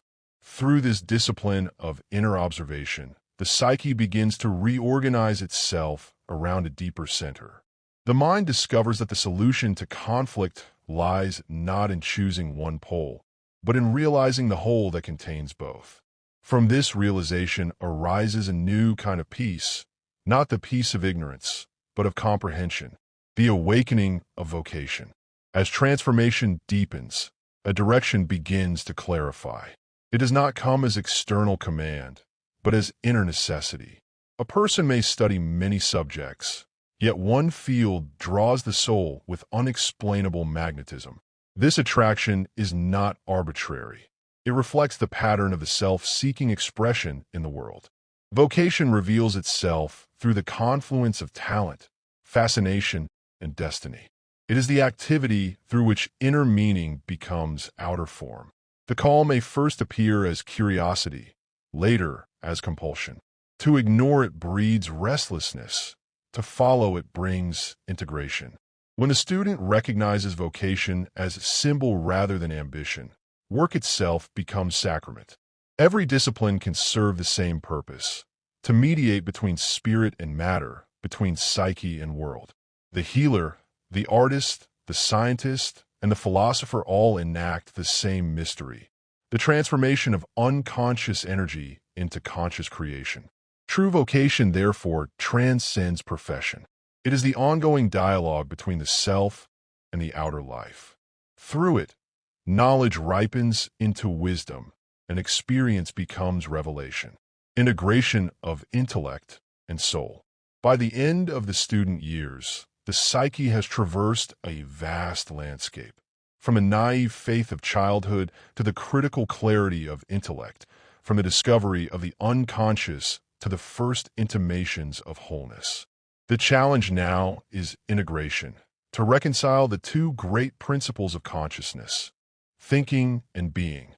The intellect, disciplined by years of study, offers precision and structure.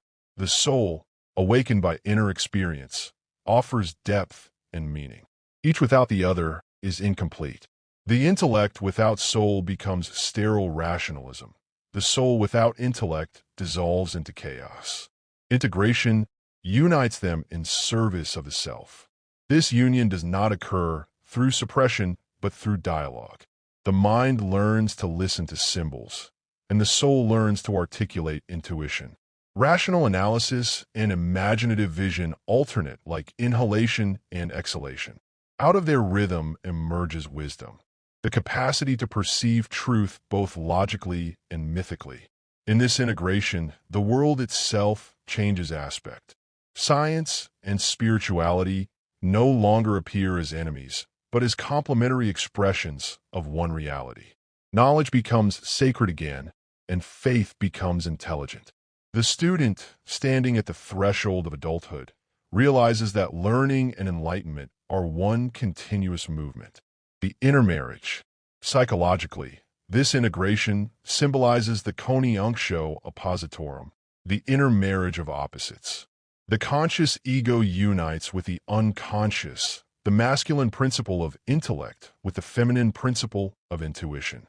This union is not merely intellectual, but experiential. It manifests as harmony between inner and outer life. Dreams reflect this shift. Symbols of union, child, or light appear. Relationships change. Creativity awakens. A sense of direction replaces confusion. The psyche begins to live from its center rather than its periphery. What once seemed divided, mind and body, reason and emotion, heaven and earth, now reveal themselves as expressions of a single continuum. This moment of synthesis is the true graduation of the soul. It marks the transition from the student of knowledge to the practitioner of life. Yet the process is never final. Every integration opens new depths. Every completion conceals a beginning. The path of individuation continues, spiraling upward and inward through the infinite layers of the psyche. The return to life, the end of the student years, is both culmination and departure. The world now awaits engagement. Theory must become practice. The insights gained in solitude must be tested in the marketplace of human affairs. The psyche, no longer content to contemplate itself, seeks embodiment in action. Here lies the paradox of maturity. The deeper the inner life, the greater the call to outer participation. The one who has seen into the depths must bring that vision into form, through work, relationship, or service. Otherwise, knowledge curdles into isolation. The student's transformation, therefore, leads inevitably back to the world. The journey inward, if authentic, returns outward with new eyes. To see the divine in the everyday, to sense the symbolic beneath the ordinary. This is the mark of initiation completed. The world becomes once again what it was in childhood, alive, radiant, filled with meaning. But now the awareness is conscious. Innocence has matured into wisdom, the seed of the future. With this realization, the psyche stands poised for the next great movement, the creation of one's work and one's world. The self has introduced itself. The ego has learned to serve. Yet the journey will continue through deeper trials, for integration must be tested in the crucible of reality. Every transformation of consciousness must descend again into matter. The insights of the student must confront the ambiguities of human life, love, conflict, vocation, power, and death. The knowledge gained must be lived. Thus, the student years end where true individuality begins. The mind, once the servant of teachers, now serves the eternal teacher within. The soul, once hidden beneath learning, rises to guide the intellect toward wholeness. Out of their union, a new being is born. The individual who is at once student and sage, seeker and knower, human and divine. Chapter 4. Psychiatric Activities. The soul in disorder. The hidden meaning of suffering. The study of the mind begins with compassion. To look upon another's suffering and ask not merely how to cure it, but why it exists is the first act of psychological understanding. The surface symptoms of mental disturbance, anxiety, obsession, despair, are not meaningless errors of the nervous system. They are expressions of a deeper necessity. The psyche, when blocked or ignored, speaks through disorder.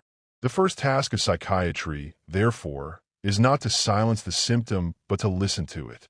Every neurosis is a story trying to be told. Each fragment of confusion conceals a fragment of meaning. Beneath the patient's distress lies the drama of the soul, attempting to restore balance between conscious intention and unconscious truth. Civilization calls this drama illness, but the soul calls it transformation. When consciousness grows too narrow, too identified with reason, morality, or social adaptation, the unconscious compensates by producing disturbance. What cannot find voice through insight will speak through suffering.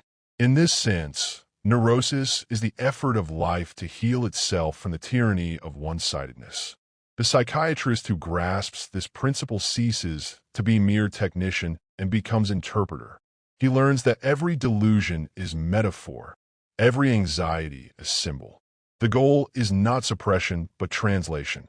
to help the patient recognize the message encoded within pain. The language of the symptom. The psyche communicates through image and paradox.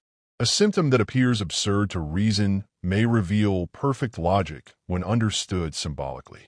The woman who fears open spaces may be expressing an unconscious need for containment. The man who cannot rest may be fleeing a grief too vast for words. In every case, the symptom is a symbol made flesh. This symbolic logic is not invented by the therapist. It arises from the same source as myth and dream. Each patient's story is a personal mythology, unique in form, universal in pattern. To interpret it requires the same attitude that ancient peoples brought to their rituals: reverence, patience, and the willingness to see through appearance into meaning. Psychiatric science, when reduced to physiology or mechanism, misses this dimension entirely. It treats the symptom as error, the patient as malfunction. Yet to heal the psyche, one must speak its native tongue, the language of symbol. Without this understanding, treatment becomes violence, an attempt to silence rather than to reconcile.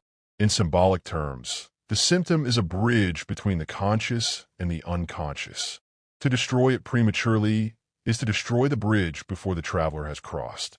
The task of therapy is to guide the crossing, to help consciousness meet what it has denied until the message has been heard and integrated. The mirror of the therapist. In the analytic encounter, the healer becomes mirror. The patient's unconscious does not reveal itself in isolation. It projects itself upon the listener. The emotions, fantasies, and resistances that arise within the relationship are not distractions, but material for insight. This phenomenon, what Jung called transference, is the key to depth psychology. Through transference, the patient relives archetypal relationships: child and parent, lover and beloved, victim and redeemer. The therapist becomes the vessel for these projections, not as individual, but as symbolic figure. To understand this process requires discipline and humility. The healer must not mistake these emotions as personal, but as expressions of psychic necessity. In turn, the therapist's own unconscious response, a process called countertransference. The analyst's reactions, when observed consciously, become tools of understanding. The healing relationship thus forms a living mandala, two souls reflecting each other, each revealing the other's hidden dimensions. The success of such work depends not on technique, but on authenticity. The patient is healed not by advice, but by presence, by the experience of being fully seen without judgment. This act of recognition awakens the patient's own inner healer, the self, which has awaited acknowledgement through the mirror of another. Case as symbol. Consider the patient who speaks endlessly of imprisonment, walls, locks, and closed rooms haunting his dreams. The conscious mind interprets this as anxiety, perhaps claustrophobia. But to the symbolic eye, the image points deeper. The psyche shows him his own condition, life enclosed within too rigid an ego. His order, his control, his discipline, virtues in excess, have become a psychic cell. The unconscious protests through terror of confinement, demanding release. Healing begins not when the fear vanishes, but when its meaning is understood. The patient learns that the walls are self-made, that the jailer and the captive are one. As understanding dawns, dreams shift. The locked room becomes a gate. The prison transforms into sanctuary. What once oppressed now protects. What once isolated now centers. The symbol reveals its dual nature, teaching that every neurosis conceals the potential for growth. Such transformation cannot be forced. The analyst merely helps the patient endure the tension between fear and insight until a new form emerges spontaneously. In this moment, the psyche performs its own alchemy, the conversion of suffering into consciousness. The inner physician. Every healing process depends upon an autonomous factor within the psyche that seeks wholeness. Jung called this factor the inner physician, a function of the self that strives continually toward balance. The task of analysis is to create conditions under which this innate wisdom can operate. The therapist does not impose cure, but removes obstacles. Through understanding, through symbolic interpretation, through the patient's growing capacity for self-reflection, the psyche's natural tendency toward integration is restored. Healing occurs when the conscious mind cooperates with this deeper process instead of resisting it. To witness this transformation is to experience awe, for it reveals that the psyche is not passive matter, but living intelligence, an organism of meaning capable of regenerating itself. The symptom that brought the patient to despair becomes the very instrument of salvation. Thus, the work of psychiatry, in its highest sense, is a modern continuation of ancient mystery. It is not merely treatment, but initiation, the descent into the underworld of the unconscious and the return with renewed life. Chapter 4. Psychiatric Activities. The collective disease, civilization, and the soul's displacement. Every individual neurosis exists within a larger psychic environment. The modern patient does not suffer in isolation. He suffers as the representative of an epoch. His anxiety mirrors the anxiety of the collective. His alienation echoes the spiritual disconnection of his culture. When the soul is exiled from society, it seeks refuge within the individual, manifesting as private distress what is, in truth, a collective wound. Modern civilization, with its worship of speed, efficiency, and intellect, has achieved mastery over matter, but lost intimacy with meaning. Humanity has conquered the world, but not itself. The gods of nature have been replaced by the abstractions of progress. In this void, the unconscious grows restless. It presses upon consciousness through symptom and dream, demanding recognition. The more the outer world denies mystery, the more the inner world compensates with chaos. Thus, the psychiatrist often treats not merely personal pathology, but cultural imbalance. The overdeveloped reason of the age finds its counterweight in irrational eruptions, addiction, violence, collective hysteria.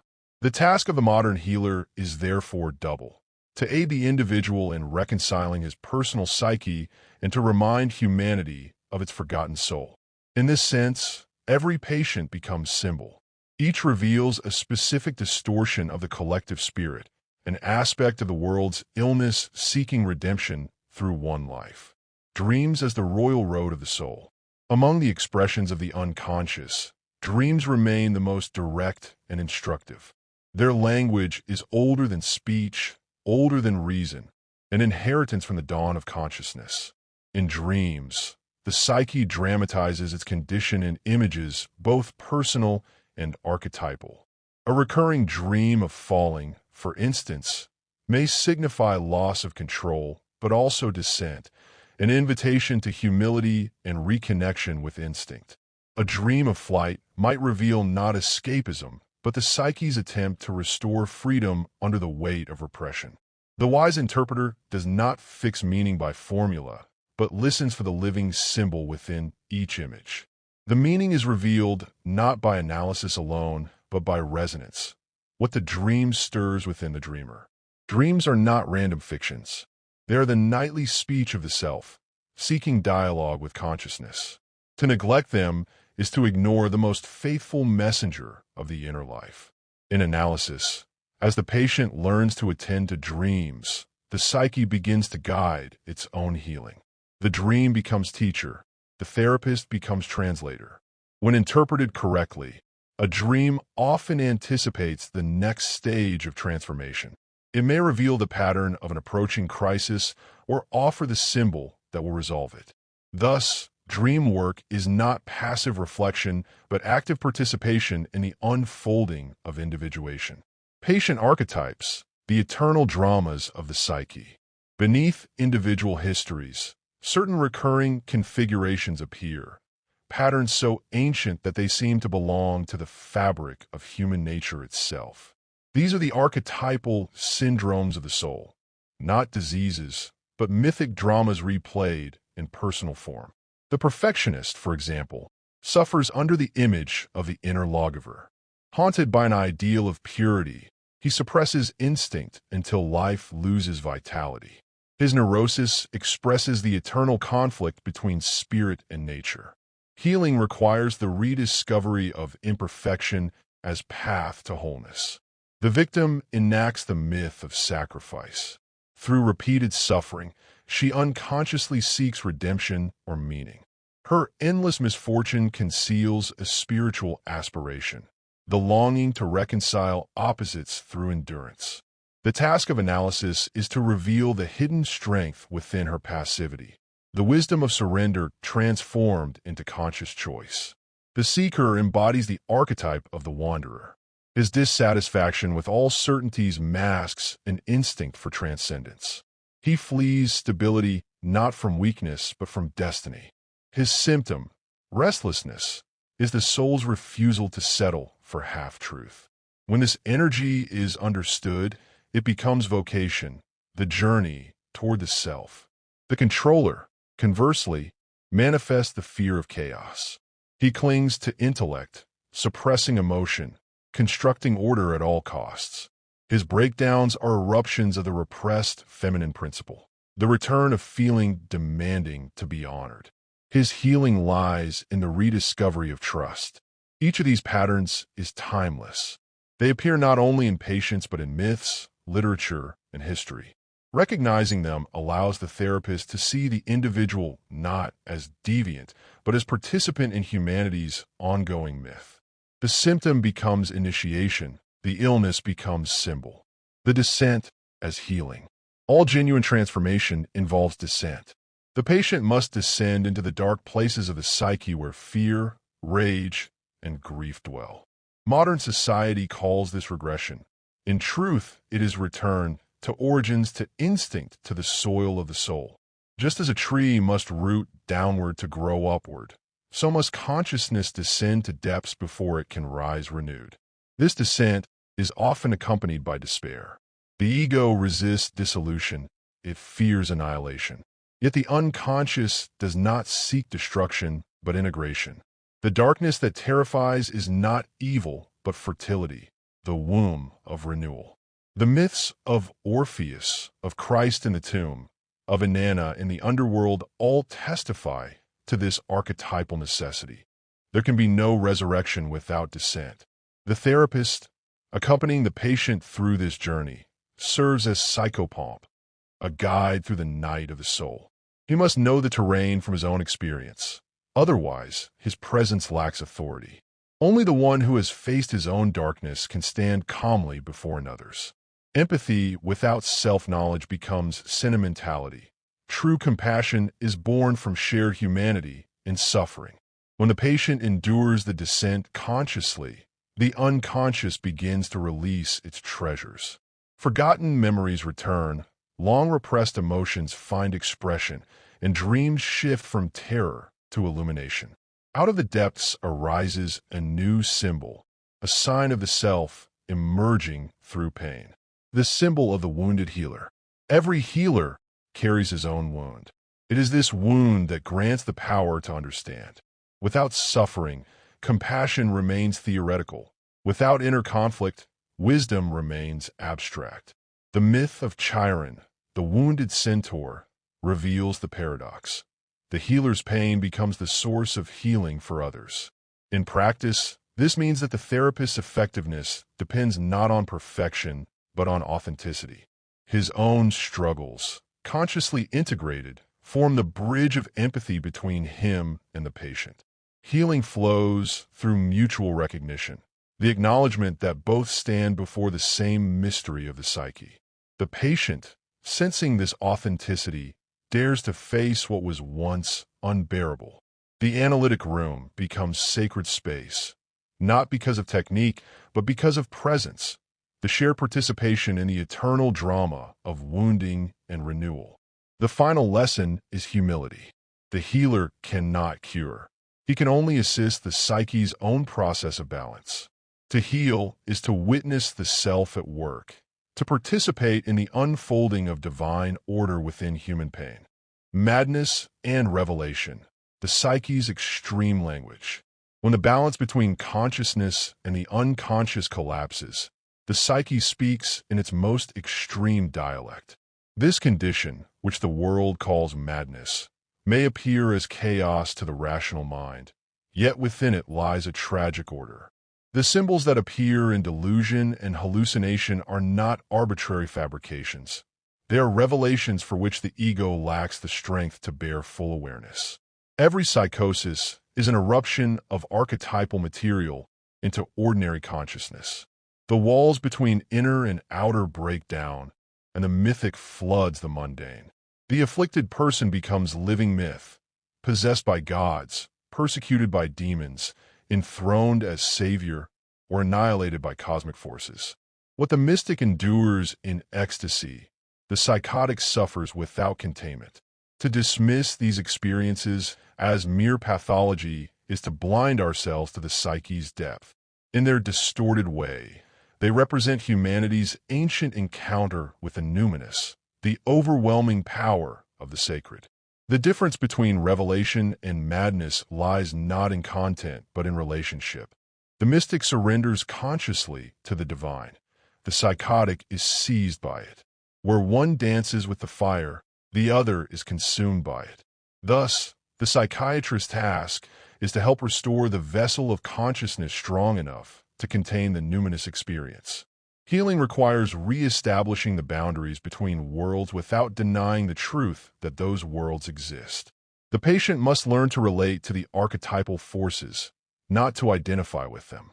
The archetype of possession. In the history of the human spirit, the experience of possession has always signified confrontation with the transpersonal. The ancient shamans, prophets, and oracles served as intermediaries between gods and men. What modern psychiatry calls psychotic identification, hearing voices, receiving commands, was once interpreted as divine inspiration. The modern mind, having lost its symbolic framework, experiences the same phenomenon as terror rather than calling. The voice that might have been named God or demon becomes a persecutor. The archetype of possession, stripped of ritual and myth, degenerates into suffering without meaning. When a patient claims to be persecuted by unseen forces or chosen for cosmic mission, the psychiatrist must listen symbolically. Such statements are attempts to describe the invasion of archetypal energy into the ego field. The enemy, or divine power, is a fragment of the patient's own psyche, magnified by the absence of symbolic understanding. The task is to help the person transform identification into dialogue, to recognize that the voice within, though overwhelming, expresses an inner necessity seeking form. The symbolic cure of a visionary case. A woman once spoke in burning images. She saw angels pouring fire into her head, commanding her to purify the world. To medical science, she was delusional. To the symbolic ear, she enacted an ancient rite. The fire was the archetype of transformation, the angels messengers of spirit seeking to awaken consciousness. Her illness began when she tried to suppress the visions through fear. The more she resisted, the stronger they became. Only when she was encouraged to paint them, to give them body and color and form, did the images lose their destructive intensity. The act of creation transformed persecution into communication. The symbols, once tormenting, became teachers. Such cases reveal the profound wisdom of the psyche. When the unconscious erupts, it demands expression, not repression. Art, ritual, and symbolic language provide the vessel through which overwhelming content can be integrated. Without expression, the energy turns inward, consuming the mind. With expression, it becomes revelation. The thin boundary between pathology and vision. The same forces that destroy can also enlighten. The visionary and the psychotic stand on either side of a fragile threshold. Both enter the realm of the archetypal, but the visionary returns with message, while the psychotic remains lost within the labyrinth. The difference lies in the presence of the ego's witness. In dreams, in meditation, or in spontaneous inspiration, every human being touches the edge of this boundary. To encounter the unconscious is to risk disorientation. Therefore, every spiritual tradition has developed symbols, rituals, and myths to mediate the experience of the numinous safely. Modern society, having discarded these forms, leaves individuals defenseless before the flood of the irrational. What was once guided initiation becomes breakdown. The task of depth psychology is to restore the symbolic containers once provided by religion and art. Through therapy, dream work, and creative expression, the patient can reestablish a living relationship with the archetypal realm. Healing, thus, becomes not the denial of the irrational, but its transformation into meaning. The return from the abyss, the descent into psychosis, can be viewed as an involuntary initiation. If the patient survives the ordeal and integrates its contents, the result may be profound renewal. The shattered ego, reconstructed around a deeper center, gains access to dimensions of creativity and compassion unknown before. Many of history's visionaries, artists, and prophets passed through such ordeals, their suffering opened a channel to the collective unconscious. For this reason, the psychiatrist must hold faith in the psyche's capacity for self-healing. Even in the darkest confusion, an ordering principle works invisibly. The unconscious seeks not destruction but expansion. What appears as fragmentation may be preparation for greater wholeness. The analytic process aids this movement by bearing witness, holding the patient's chaos until meaning begins to crystallize. The therapist provides the continuity that the disintegrating ego cannot maintain alone.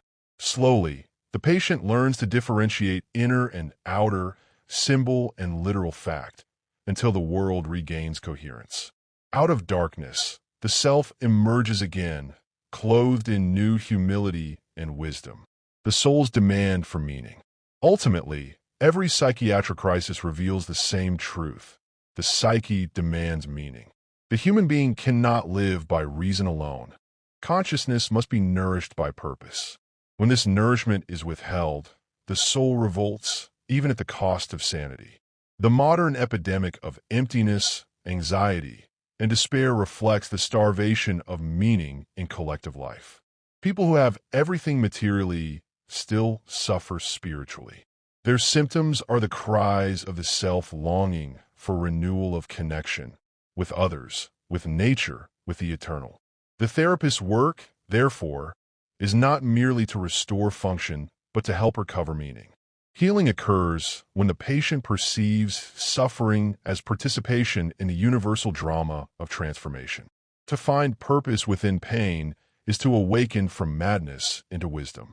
The mystery of healing, the psyche as sacred ground. All genuine healing is a mystery. The physician may know the techniques, understand the mechanisms, even trace the symbolic roots of the symptom. Yet the moment of transformation remains beyond prediction. Healing, when it occurs, descends like grace. It is not imposed by intellect, but allowed by soul. The psyche heals itself through understanding, not explanation. When a truth once hidden becomes visible, when an image once feared is seen in its symbolic light, something shifts within the depths. The psychic tension releases, the symptom loses its compulsion, and life resumes its flow. What has taken place is not the elimination of darkness, but its illumination. In this process, the therapist serves as witness more than as mechanic. His task is to provide the vessel, a secure, reverent space, within which the psyche can unfold its logic. The healing does not arise from the therapist, but through the relationship. It is an act of participation in something greater. The self's will toward wholeness. The unconscious, once treated as the enemy, now reveals itself as healer. It is the same intelligence that guides dreams, regenerates the body, and renews nature. When consciousness learns to cooperate with this inner wisdom, healing becomes less a correction of error and more a reconciliation with the laws of being. One begins to see that illness itself is part of the soul's dialogue with life. The patient as pilgrim. Every patient who enters the analytic room comes as a pilgrim, though he may not know it. What he calls therapy is in essence a sacred journey, the search for wholeness. The symptom that drives him is the voice of the God, calling from within, saying, "You have lost your path. Come home." The early stages of analysis resemble confession, the ego unburdening itself before another. But gradually, the ritual deepens. Words give way to symbols, to dreams, to silences filled with meaning. The analyst becomes less judge than priest, less physician than companion on a pilgrimage through the labyrinth of the soul. In this pilgrimage, every detour and relapse holds purpose. The psyche often resists change, clinging to familiar pain rather than facing the unknown. Yet even resistance has meaning. It protects what is not yet ready to be transformed. The analyst must respect the rhythm of the soul's timing, which often defies the impatience of the intellect. The goal is not speed but depth. To accompany a patient through despair to discovery is to witness resurrection. The same energy that once produced neurosis becomes, when integrated, the force of renewal. Suffering transfigured into consciousness becomes wisdom. In this way, every healed patient adds light to the collective soul. The therapist's transformation. The analyst who participates sincerely in this work is himself changed. Each encounter with another's unconscious calls forth his own. The analyst learns as much from the patient as the patient learns from him. The dialogue of souls reshapes both.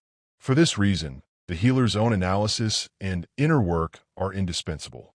Without continual self-awareness, the therapist's shadow infiltrates the relationship, distorting it through projection or power. The analyst must remain transparent, aware that he too is a vessel for the collective unconscious. Only then can he endure the fire of transference without being consumed by it. To stand in the presence of suffering without judgment, to watch the slow birth of insight from pain, to trust the unseen intelligence of the psyche, these acts purify the healer. Over time, technique becomes secondary to being. The therapist becomes instrument rather than actor, servant rather than master. His authority derives not from control, but from surrender to the mystery working through him. When therapy reaches its highest form, both participants emerge transformed. The healer becomes whole through healing, and the patient heals through awakening the healer within. What began as illness becomes sacrament, the meeting of two fragments of the divine, seeking reunion, the symbolic completion of the work. In the end, the analytic journey follows the same archetypal pattern found in all myths of initiation. Descent into the underworld of the unconscious. Confrontation with the shadow and the numinous. Transformation through suffering and insight. Return to the world bearing new understanding. The patient who has passed through these stages emerges not cured in the superficial sense, but reborn. The goal of therapy is not normality, but wholeness, the integration of opposites within a single field of consciousness. The healed person is not perfect, but reconciled. He knows his darkness and therefore is no longer ruled by it. This realization transforms the concept of health itself. Mental health is not the absence of conflict, but the ability to live creatively with conflict.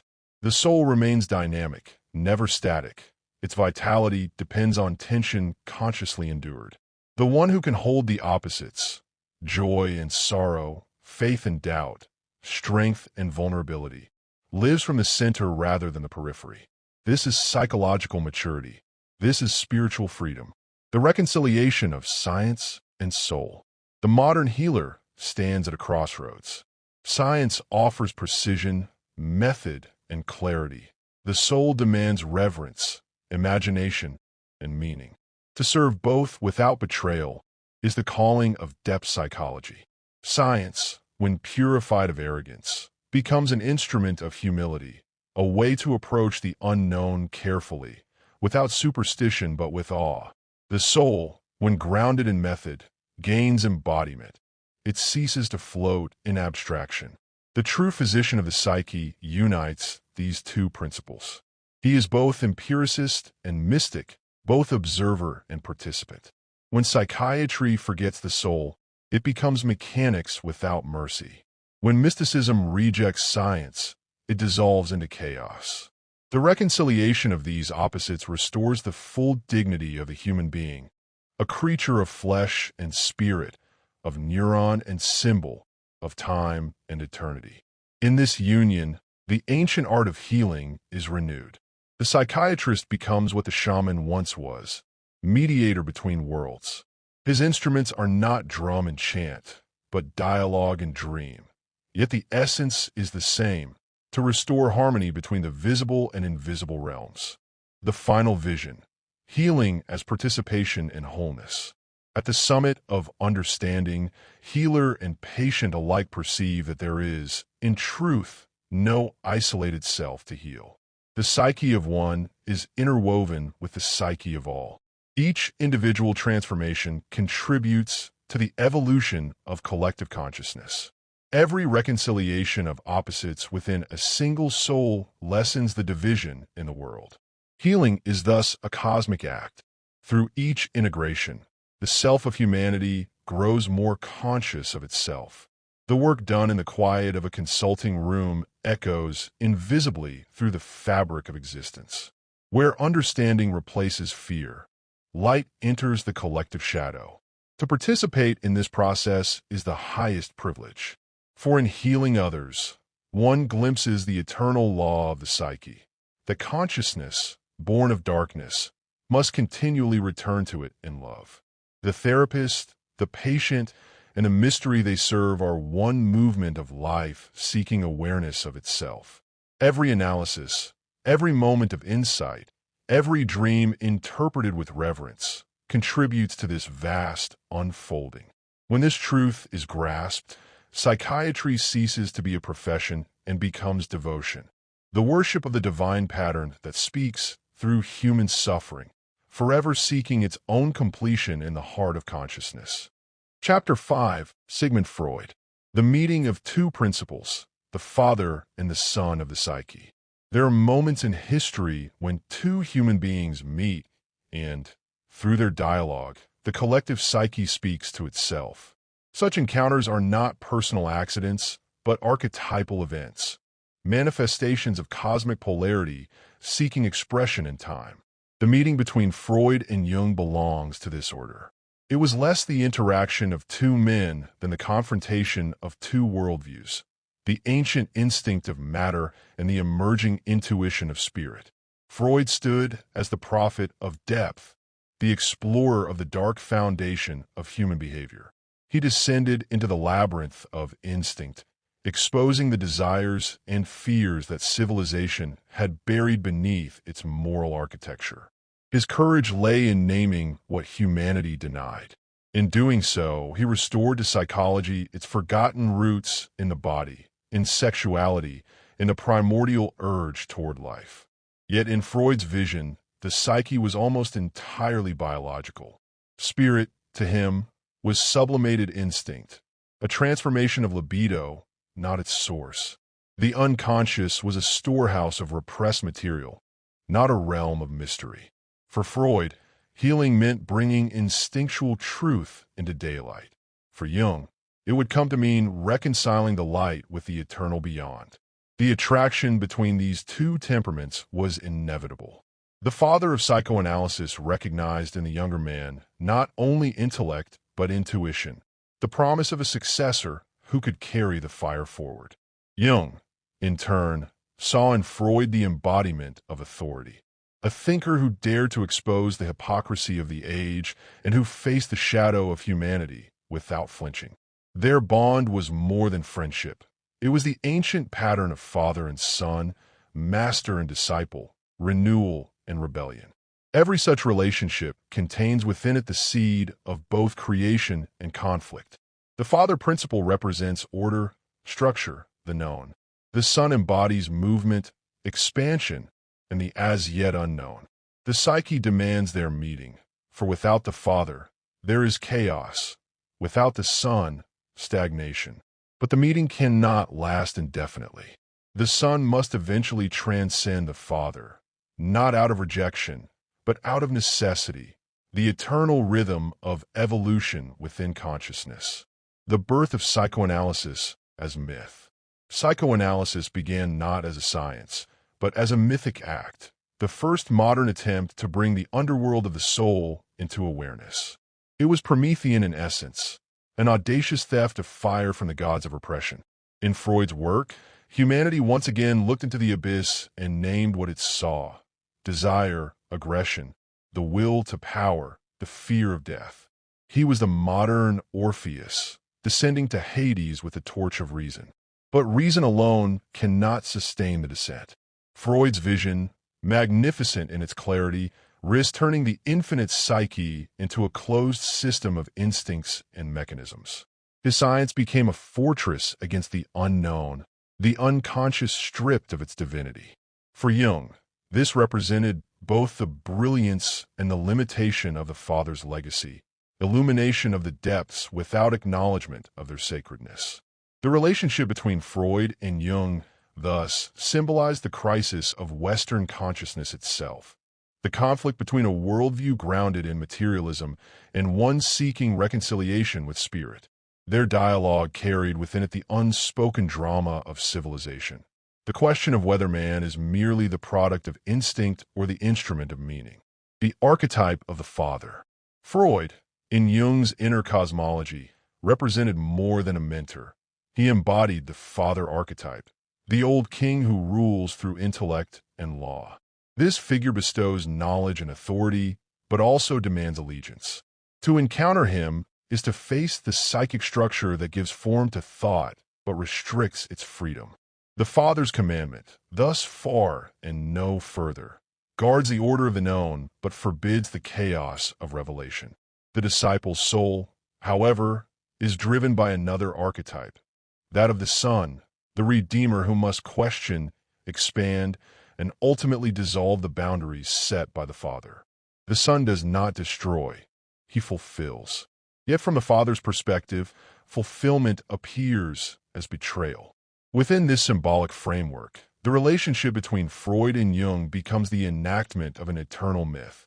The confrontation between the old God and the new, between the law of the past and the freedom of the future. Every culture, every psyche must relive this tension to evolve. The fall of one principle makes room for the birth of another. Thus, what history records as a professional disagreement is, on the deeper level, a sacrificial act, the necessary separation of spirit from matter, of intuition from reductionism, so that the soul may breathe again. The exchange of light and shadow. In their early correspondence, the two thinkers reflected one another's shadow. Freud admired Jung's spirituality even as he feared it. Jung respected Freud's rationalism even as he felt confined by it. Each saw in the other what he lacked and what he resisted. The dynamic was archetypal. The older man sought immortality through the disciple, while the younger sought meaning through the father's approval. Their friendship contained love and projection in equal measure. It was psychologically a transference of cosmic magnitude. Such relationships rarely end peacefully, for they are not meant to. They are designed by the self to force growth through conflict. The psyche arranges these encounters to mirror its own inner opposites. In reconciling or separating from the external figure, the individual integrates or rejects aspects of his own nature. The rupture between Freud and Jung was therefore inevitable. It mirrored the birth of a new psychology, one capable of including both instinct and spirit within the same vision of man. The hidden gift of conflict. The tragedy of every creative relationship is that harmony breeds comfort, but conflict breeds consciousness. The break between Freud and Jung, painful as it was, released energies that could not have emerged in unity. Freud's insistence on grounding the psyche in biology preserved psychology from disembodied idealism. Jung's expansion into myth and symbol rescued it from reduction to mechanism. The world required both truths. Their divergence marks a turning point in the evolution of human self-understanding. Freud revealed the shadow. Jung revealed the self. One descended to the roots, the other ascended to the heights.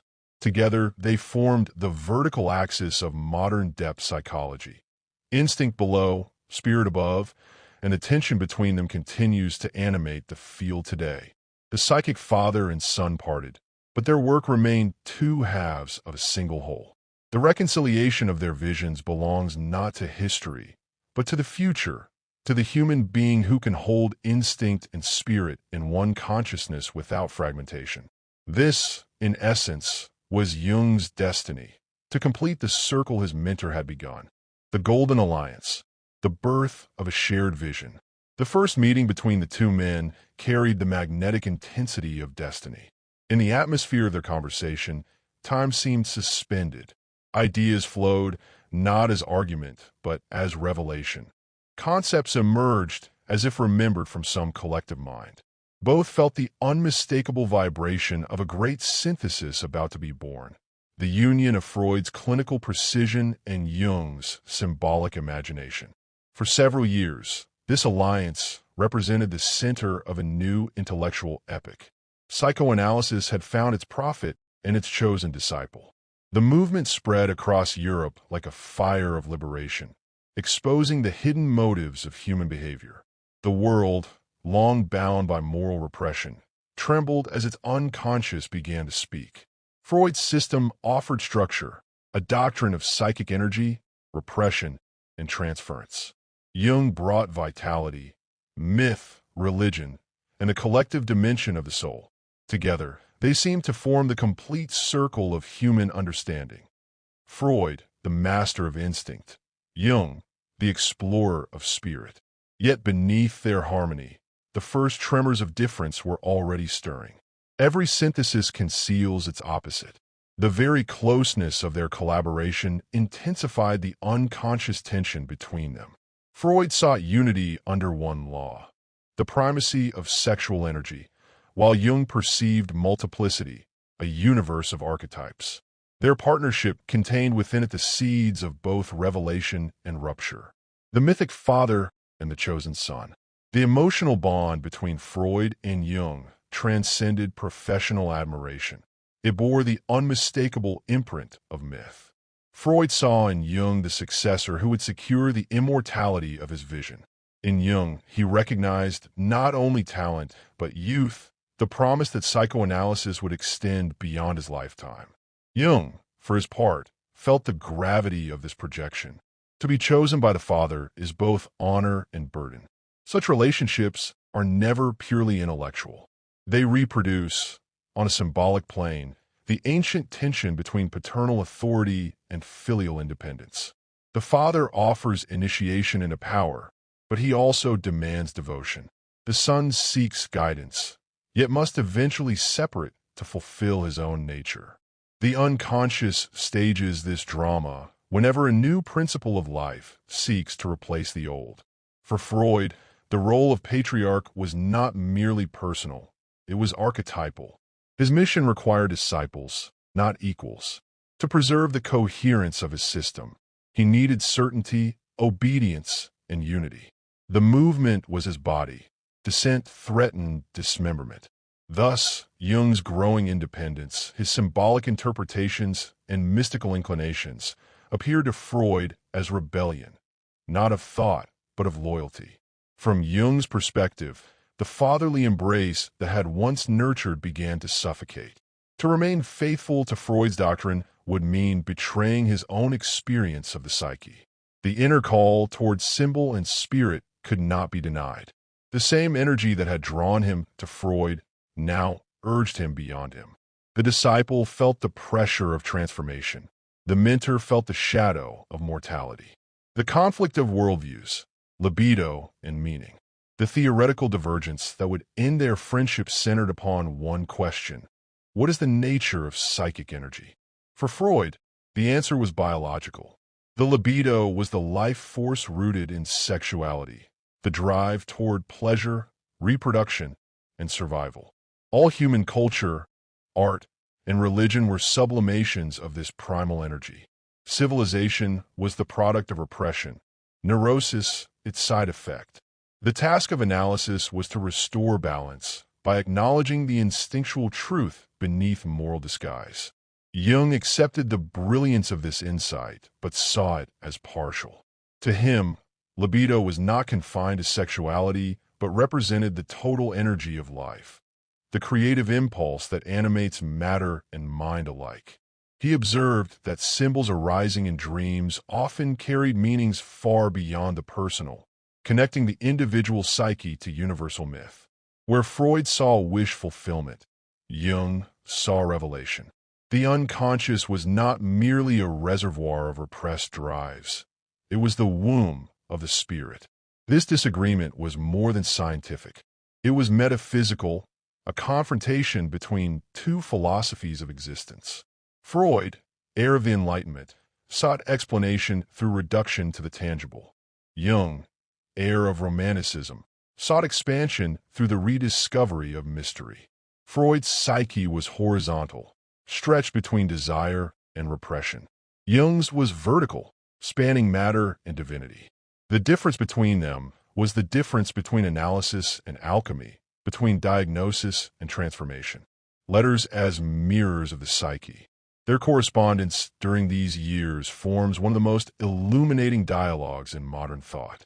Beneath the civility of tone, one senses the undercurrent of archetypal struggle. Each letter is both communication and defense, intimacy and withdrawal. Freud wrote as patriarch, clear, assertive, protective of doctrine. Jung replied as seeker, respectful, questioning, compelled toward wider horizons. Between their words moves the invisible presence of the self, using both men to articulate the evolution of human consciousness. In certain moments, affection and admiration shine with pure warmth. In others, anxiety flickers like a premonition. Freud's health faltered. His need for loyalty grew. Jung's intuition expanded. His need for freedom intensified. Their dialogue reveals not only intellectual conflict, but the psychological law of enantiodromia, the reversal of extremes. The very force that binds two opposites inevitably drives them apart. Each letter, in retrospect, feels prophetic. Freud's appeals to unity reveal his fear of fragmentation. Jung's insistence on multiplicity reveals his fear of confinement. Both were right, and both were incomplete. Truth lay in their tension, not in their agreement. The symbolic meaning of their alliance. The early unity between Freud and Jung was not wasted. It was preparatory. Symbolically, their relationship mirrored the first stage of any great transformation, Konjunktio, the sacred union of opposites before differentiation. In alchemical imagery, this is the marriage of sulfur and mercury, sun and moon, the creative fusion that generates new consciousness. Their cooperation gave birth to the foundation of modern depth psychology. But as in all alchemical processes, separation followed conjunction. The fire that forges also divides. Just as matter must be broken to release energy, so must human relationships dissolve to reveal their higher purpose. Freud represented the descent of spirit into matter, the insistence that even the divine is grounded in instinct. Jung represented the ascent of matter into spirit, the intuition that even instinct seeks transcendence. Their brief union embodied the full axis of being. The inevitable dissolution of their friendship completed the symbol. Through their alliance, the unconscious had found language. Through their conflict, it demanded wholeness. The psyche itself orchestrated the drama to announce its two great truths: that man is both animal and God, that life is both necessity and meaning. The quiet beginning of separation. As the theoretical disagreements deepened, subtle estrangement replaced intimacy. The father's letters became cautious, the son's replies measured. Warmth lingered, but trust thinned. Freud, feeling the tremors of divergence, invoked loyalty. Jung, feeling the stirrings of independence, invoked truth. Such partings rarely occur in sudden breaks. They unfold as slow symbolic deaths. The psyche, knowing the pain that awaits, allows denial to soften the process. Each man clung to the hope that understanding might bridge the divide, yet beneath this hope both knew the law of individuation. Every consciousness must fulfill its own pattern. even at the cost of love. Theirs was not a failure of affection, but an obedience to necessity. In mythic terms, the son was preparing to leave the father's house to found his own kingdom. The movement of the spirit required separation so that each could embody his principle fully. The night before parting always contains the last glimmer of unity. After that, the journey begins. The crisis of faith. The rift becomes revelation. Every relationship founded on the meeting of opposites eventually arrives at a crisis point. A moment when the shared road ends and two paths diverge into different landscapes of truth. For Freud and Jung, this moment came not through malice or misunderstanding, but through the inner logic of their destinies. The psyche itself demanded differentiation. The crisis arose around the meaning of the unconscious. To Freud, it was the dark cellar of repressed desires, the seat of instinctual energy whose eruption threatened civilization. For Jung, it was also a creative depth, the womb of myth and spirit from which consciousness is born. Freud's world was enclosed within the biological. Jung's opened toward the transcendent. Between these perspectives stretched a gulf as wide as the distance between mechanism and mystery. The rupture was inevitable once both men recognized that they served different gods. Freud bowed to the principle of causality, the chain of material events stretching from instinct to behavior. Jung bowed to the principle of meaning, the mysterious coincidence of inner image and outer world. To reconcile these was impossible without dissolving the foundation of one or the other's thought. To the outer eye, the conflict appeared intellectual, a debate over libido, religion, and the supernatural. But beneath the surface, it was archetypal. The father, guardian of order, faced the son, messenger of renewal. The old law confronted the spirit of transformation. Each embodied a necessary pole of human understanding. Their separation marked the soul's demand that both be preserved in their integrity. The symbol of betrayal. All initiations require betrayal. The disciple must, at last, wound the master to fulfill the destiny of his own soul. This wound is not moral, but symbolic. The breaking of an older vessel to release new life. The father archetype, when held too long, becomes tyrant. Its overthrow is the only means of creative evolution. Jung's divergence from Freud enacted this archetypal necessity. To Freud, who had given him intellectual birth, Jung's refusal to subordinate meaning to sexuality appeared as treachery. To Jung, fidelity to experience required departure.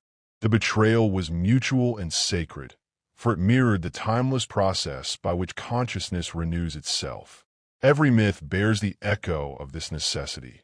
The rebellion of Prometheus, the death of Osiris, the crucifixion of the sun.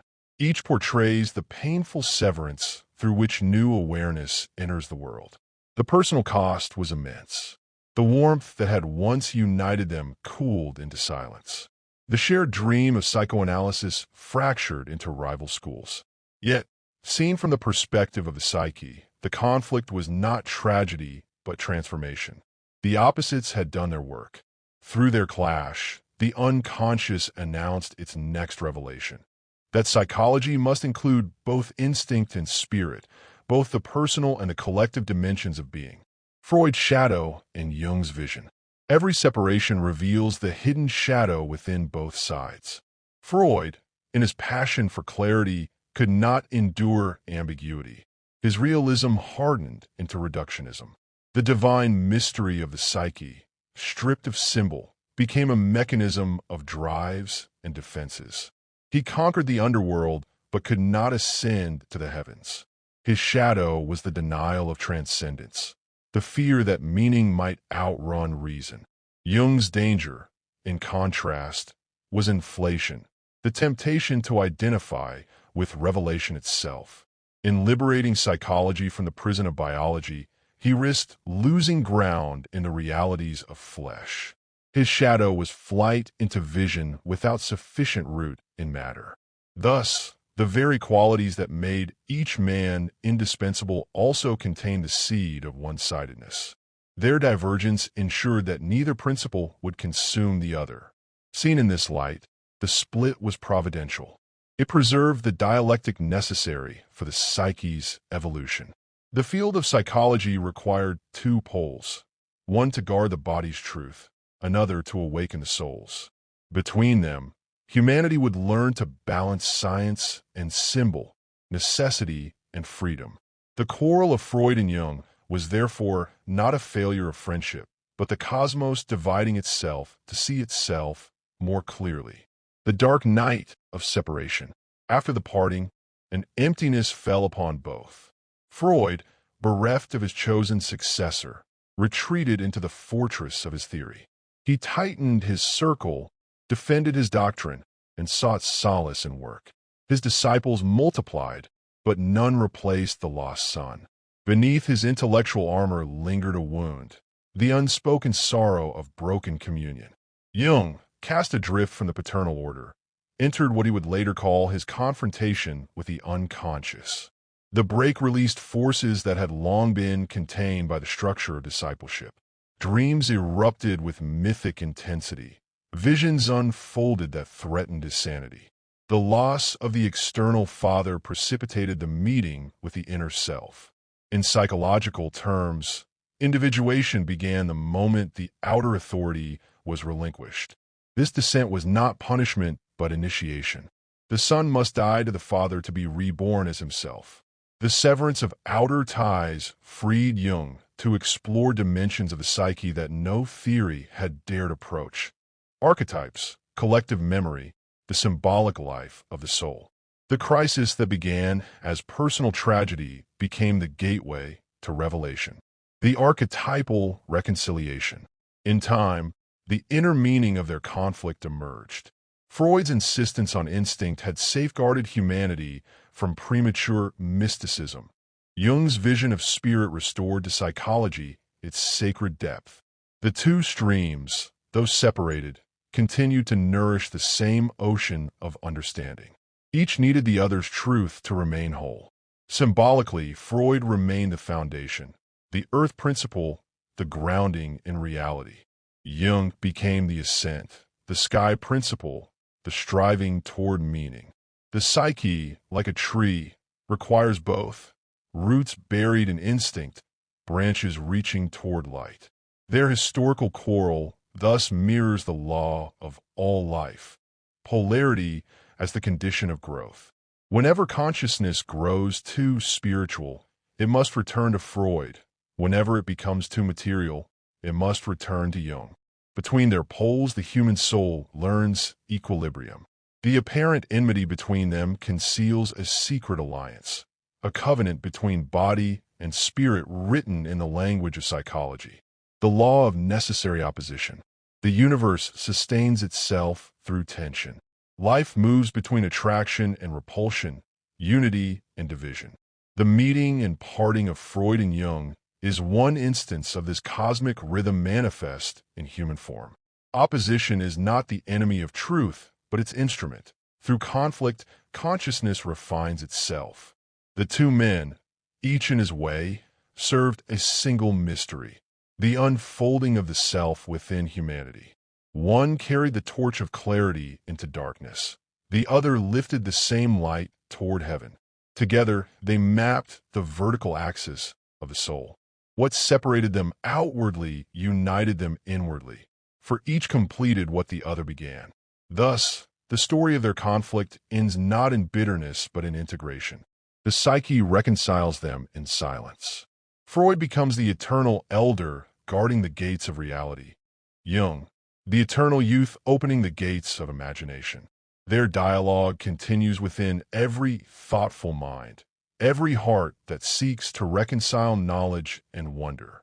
The aftermath of the split, silence and transformation. When the bond between two great minds breaks, the echo lingers through generations. The rupture between Freud and Jung did not end with a single conversation or letter. It reverberated through the collective psyche of the century. The students, the disciples, the institutions, they all felt the tremor. The movement that had begun as a unified flame divided into two rays, one red with passion for the body, the other gold with the hunger for the soul. For Freud, the parting confirmed his suspicion that spirit was an illusion born of unfulfilled desire. He turned inward toward the fortress of science. The intellect, now wounded, grew sharper, more precise, more guarded. The father of psychoanalysis withdrew behind his rational walls, defending his doctrine as a priest defends the sacred flame.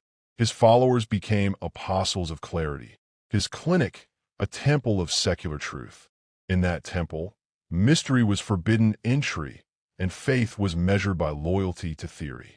Yet beneath Freud's defensive mastery lay quiet melancholy. He had once said that love and work are the cornerstones of human happiness. Both have been disrupted.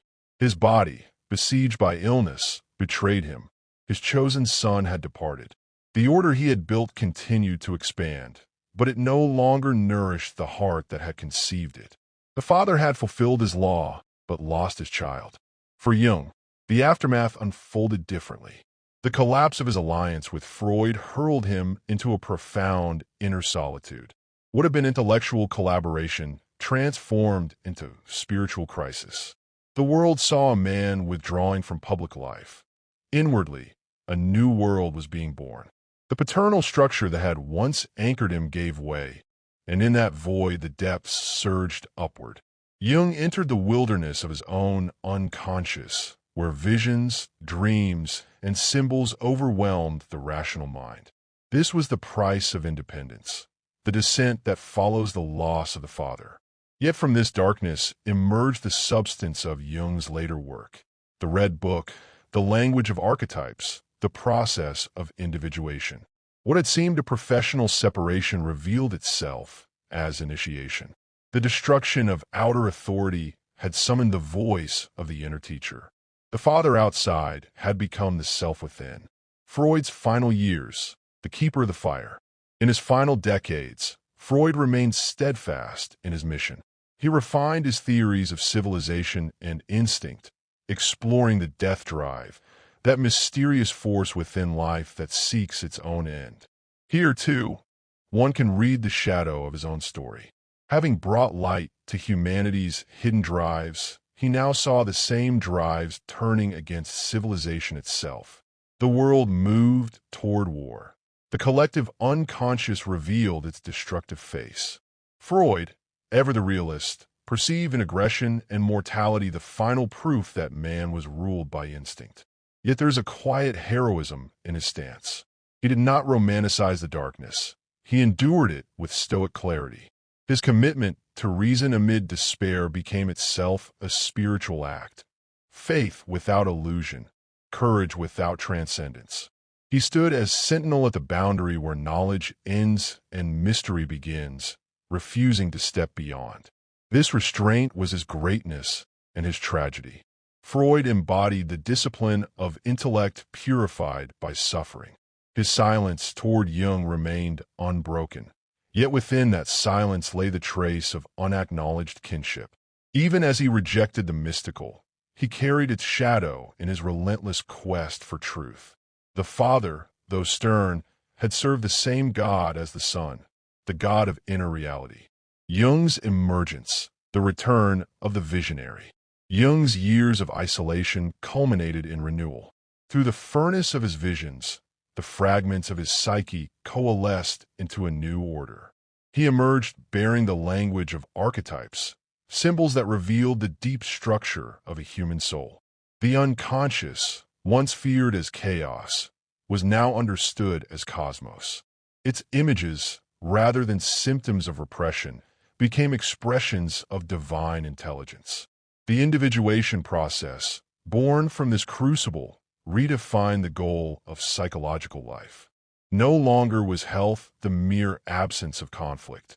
It was the conscious integration of opposites. The soul was not to be cured of its tensions, but taught to live with them creatively. Through Jung, the psyche reclaimed its sacred dimension, and the human being regained participation in the mystery of existence. In this sense, Jung did not abandon Freud. He completed him. The descent into instinct required its counterbalance in ascent towards spirit. Freud had shown humanity the roots of its suffering. Jung revealed its capacity for meaning.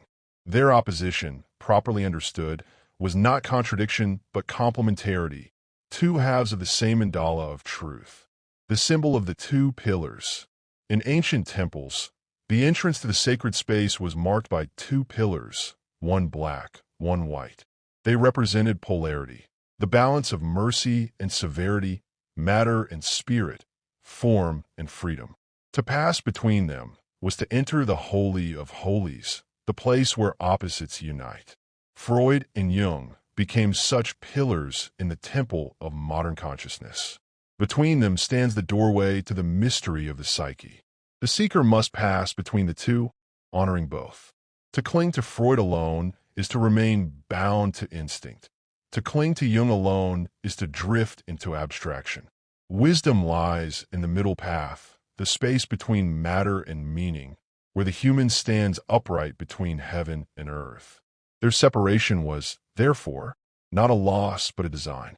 The pillars must stand apart for the temple to exist. Between their tension, the world's understanding of mind achieved new dimension. Each man fulfilled his role in the architecture of consciousness. Freud as the foundation, Jung as the spire. The human soul rises between them, forever seeking balance. The inward reconciliation. In later years, Jung spoke little of Freud, yet traces of reverence remained. He recognized the father's courage, his pioneering honesty, his refusal to sentimentalize the unconscious. Freud had been the necessary counterweight to excess of spirit, a reminder that even divinity wears a biological face. In the alchemy of life, both salt and sulfur are essential. Without the grounding of matter, spirit evaporates. Thus, reconciliation occurs not through words, but through understanding. On the inner plane, their dialogue continues, two voices within the same psyche. Every human being contains them both. Freud, the realist who insists on truth however painful. Jung, the dreamer who insists that pain conceals revelation. Together, they guard the threshold of modern self-knowledge. From the perspective of the self, their conflict is resolved. The father and the son, the law and the spirit, the instinct and the meaning. These are no longer adversaries but phases in the eternal rhythm of transformation. Consciousness evolves by alternation, contraction and expansion, descent and ascent, Freud and Jung.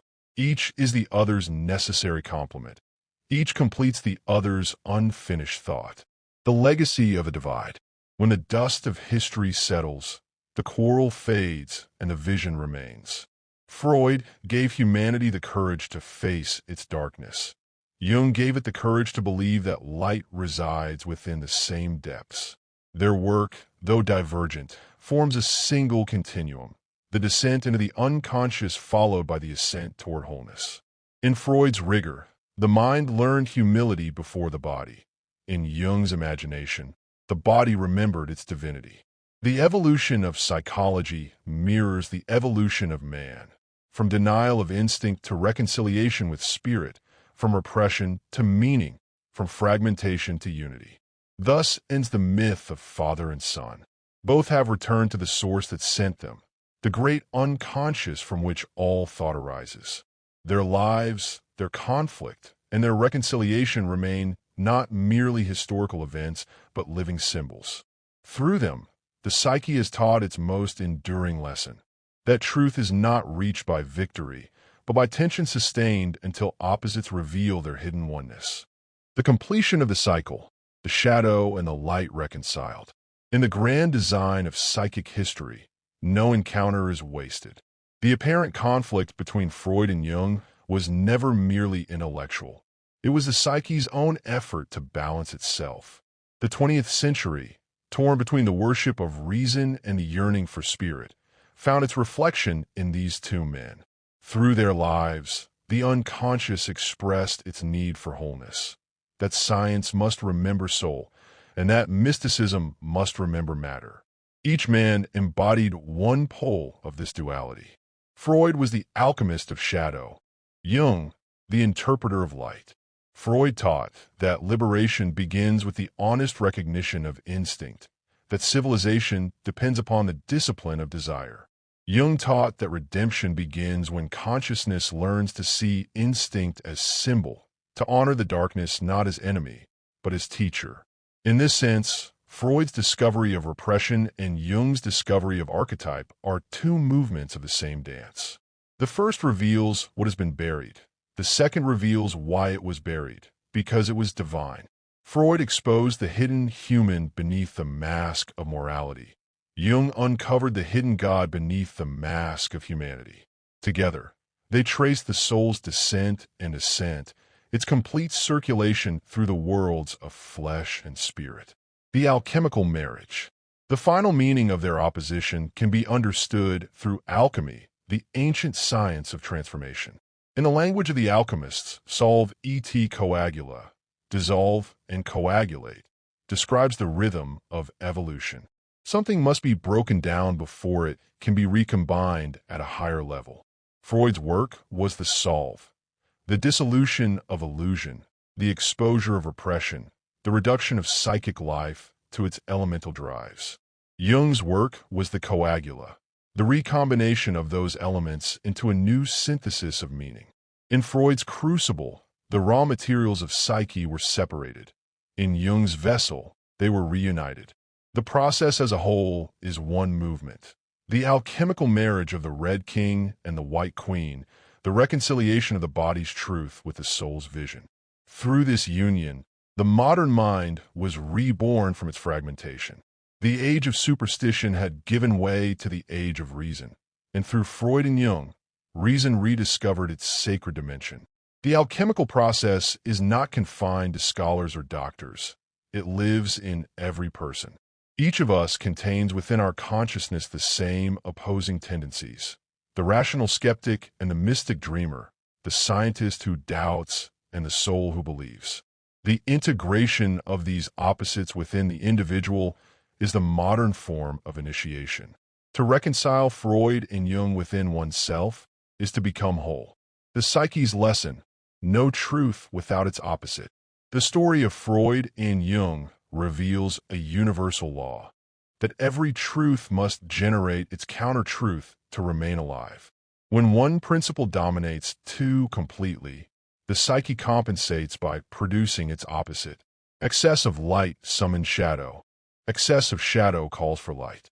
Freud's insistence on mechanism invoked Jung's revelation of meaning. Jung's elevation of spirit keeps alive Freud's warning that man is still animal. Their tension prevents the one-sidedness that destroys both science and faith. Psychologically, this dynamic reflects the movement of individuation. The conscious mind defines itself through preference, through saying this and not that. The unconscious responds by restoring balance through the excluded opposite. Thus, progress is not linear but dialectical. It advances through conflict toward deeper synthesis. Freud and Jung enacted this principle on a global scale. The psyche, using their intellects as instruments, demonstrated to humanity the path by which all growth occurs: confrontation, division, reconciliation. In this light, their relationship ceases to be a historical drama and becomes a map of inner experience. Every human being carries within a Freud and a Jung, the realist and the mystic, the analyst and the dreamer, the skeptic and the believer. To live fully is to allow both voices to speak and to endure their dialogue until harmony arises from their discord. The continuation of their work, the legacy of their conflict continues to shape modern consciousness. Freud's heirs built the science of psychotherapy, exploring memory, trauma, and the power of unconscious motivation. Jung's followers extended the symbolic imagination into art, religion, and cultural renewal. Each lineage, though distinct, carries the imprint of the other. Even the most orthodox Freudian interprets symbols unconsciously. Even the most mystical Jungian honors the reality of instinct. This cross-fertilization is the proof that opposites never remain separate forever. Ideas like psychic energies seek reunion. Across decades of theory and practice, Freud and Jung's divided streams have begun to merge again. Through integrative psychotherapy, neuropsychology informed by myth, and spirituality disciplined by science. The modern therapist, knowingly or not, stands as their descendant, one who must hold both realities in a single heart. And beyond the clinic, their influence touches culture itself. In art, literature, and cinema, Freud's insight into desire and repression meets Jung's vision of archetype and destiny. In each creative act, the psyche continues the dialogue begun between the father and the son. Humanity itself is the patient, civilization the analysis, consciousness the cure. The final image, the tree of the psyche. At the end of this long exploration, the relationship between Freud and Jung may be pictured as a tree. Its roots are Freud's domain. The instincts, the unconscious drives, the hidden forces that feed life from beneath. Its trunk is the living structure of the ego, growing through struggle and adaptation. Its branches are Jung's realm, the symbols, myths, and aspirations that reach toward light. Between root and crown flows the same sap, the vital energy of the soul. To deny the roots is to starve the branches. To deny the branches is to trap the roots in darkness. Only when both are honored does the tree bear fruit. In this image, the unity of Freud and Jung is restored. The psyche, through them, has taught its own ecology, that every ascent depends upon descent, that spirit is fulfilled only when it embraces the matter from which it rose. Their lives form the vertical axis of modern consciousness. Freud anchors the human being to the earth. Jung opens him to heaven. Between them stands the whole of man, the eternal mediator between instinct and idea, darkness and light. Their quarrel is resolved in him, as it was always meant to be. The eternal dialogue. The dialogue between Freud and Jung never ends. It continues wherever a mind confronts its own complexity, wherever someone dares to look inward without denial. The patient in therapy reenacts their debate each time he balances the demand of instinct with the call of meaning. The thinker who doubts and the seeker who prays both walk the path they paved. Perhaps this was the deeper intention of the self all along, to give humanity two voices through which to remember its wholeness. The Father who revealed the darkness below, the Son who revealed the light above, both serve the same God of consciousness. Through their love, conflict, and separation, the psyche learned to see itself entire. When science at last rediscovers reverence and faith learns discipline, the work they began will be complete. Then, in the silence of integration, the voices of Freud and Jung will merge into one. The voice of the awakened human being, speaking with both the clarity of reason and the radiance of spirit. Chapter 6. Confrontation with the unconscious. The descent begins, the breaking of the world of reason. There comes a moment in every life when the structures of the known collapse. It arrives quietly, without warning, like a slow eclipse of meaning. What once seemed certain begins to tremble. What once held warmth turns cold. The intellect, which once governed with confidence, loses its authority. The world becomes transparent, not luminous but hollow. One sees through things, and behind them waits the void. This is the beginning of the descent. It is not chosen, it is summoned. When consciousness grows too bright, the unconscious rises to restore balance. The psyche, like the seasons, knows the necessity of darkness. What reason calls disintegration is, to the soul, preparation. The vessel of the mind must crack for the light of the deeper fire to enter. At first, the experience feels like madness. Thoughts fragment, emotions lose their anchor, and familiar reality dissolves into symbol. Dreams intensify, no longer private theater, but messages written in an ancient language. One feels observed by unseen eyes. The boundary between waking and dream begins to blur, and the ego senses that it stands before something vast, incomprehensible, and alive. In this state, the outer world fades to shadow. The true drama unfolds within. The psyche opens its subterranean gates, and from those depths rise voices, figures, and landscapes that seem both alien and intimate. The descent into the unconscious is not a journey of curiosity, but of necessity.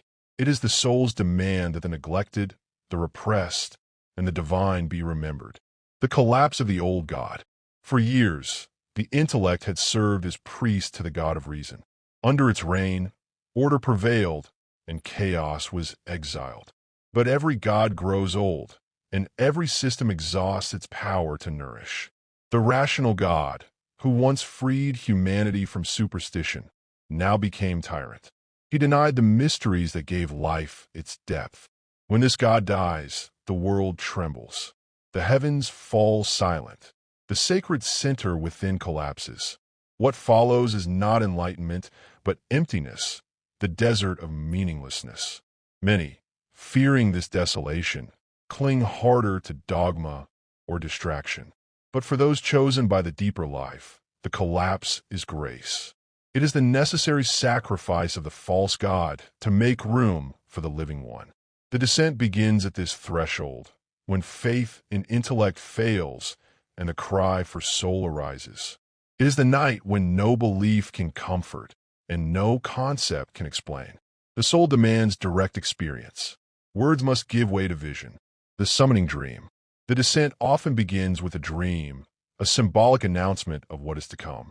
The dream appears as a riddle, a warning, a promise. It does not speak in abstractions, but in living images. One such dream may unfold thus. A vast flood rises from the depths of the earth. Cities crumble, mountains drown, and the dreamer clings to a single tree standing in the raging waters. Upon the highest branch sits a black serpent, watching with eyes of fire. The dreamer feels both terror and reverence. The serpent does not strike. It speaks, not in words, but in knowing. It says, "You have built upon sand. Now return to the roots." Upon awakening, the dreamer feels the sentence of destiny. The flood is the unconscious breaking through the walls of reason. The serpent is the ancient wisdom that dwells beneath awareness, the knowledge that life and death are one current. The flood will not destroy, it will baptize. Yet to the ego, baptism feels like drowning. Thus the descent begins, with the call to relinquish control, the destruction of certainty. As the descent deepens, intellect resists. It fights for order, demanding cause, category, and explanation. But the unconscious obeys a different logic, the logic of image, rhythm, and paradox. The mind, accustomed to linear clarity, finds itself in a spiral. The familiar laws of thought dissolve, and new laws, ancient and instinctive, emerge. This stage is marked by confusion, fear, and a sense of disorientation. The ego feels surrounded by chaos, not realizing that this chaos is creative. What seems disintegration is transformation in process, the chrysalis dissolving to prepare for rebirth. The soul moves in symbols. Each fragment of dream or vision contains instruction, but the meaning cannot be forced.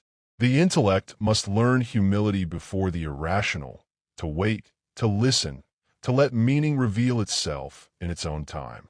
The descent is not analysis, it is surrender. The one who descends must become student of the unknown. The doorway opens. At last, the barrier breaks.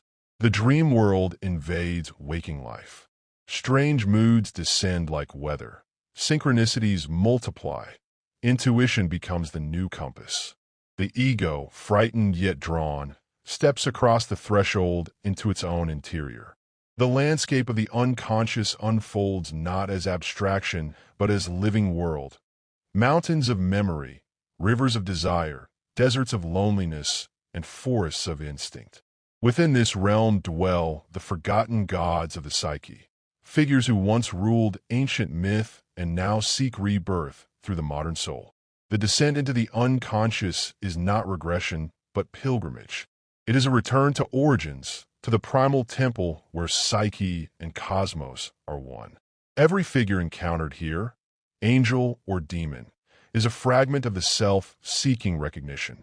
To descend is to agree to meet one's totality, to look upon both beauty and terror without turning away. The journey has begun. The flood has risen. The serpent waits. Chapter 6. Confrontation with the unconscious.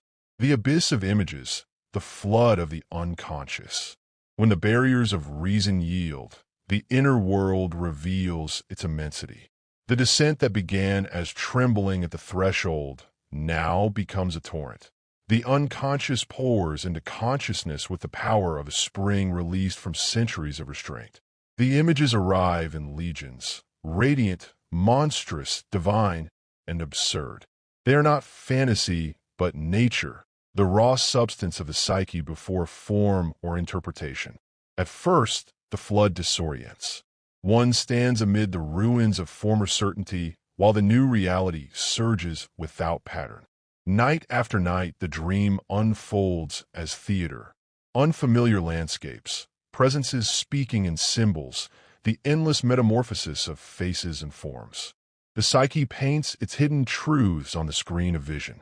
Each image bears a pulse of meaning, but meaning cannot yet be grasped. It must be lived. This stage is the psychic deluge, that ancient myth called the chaos before creation.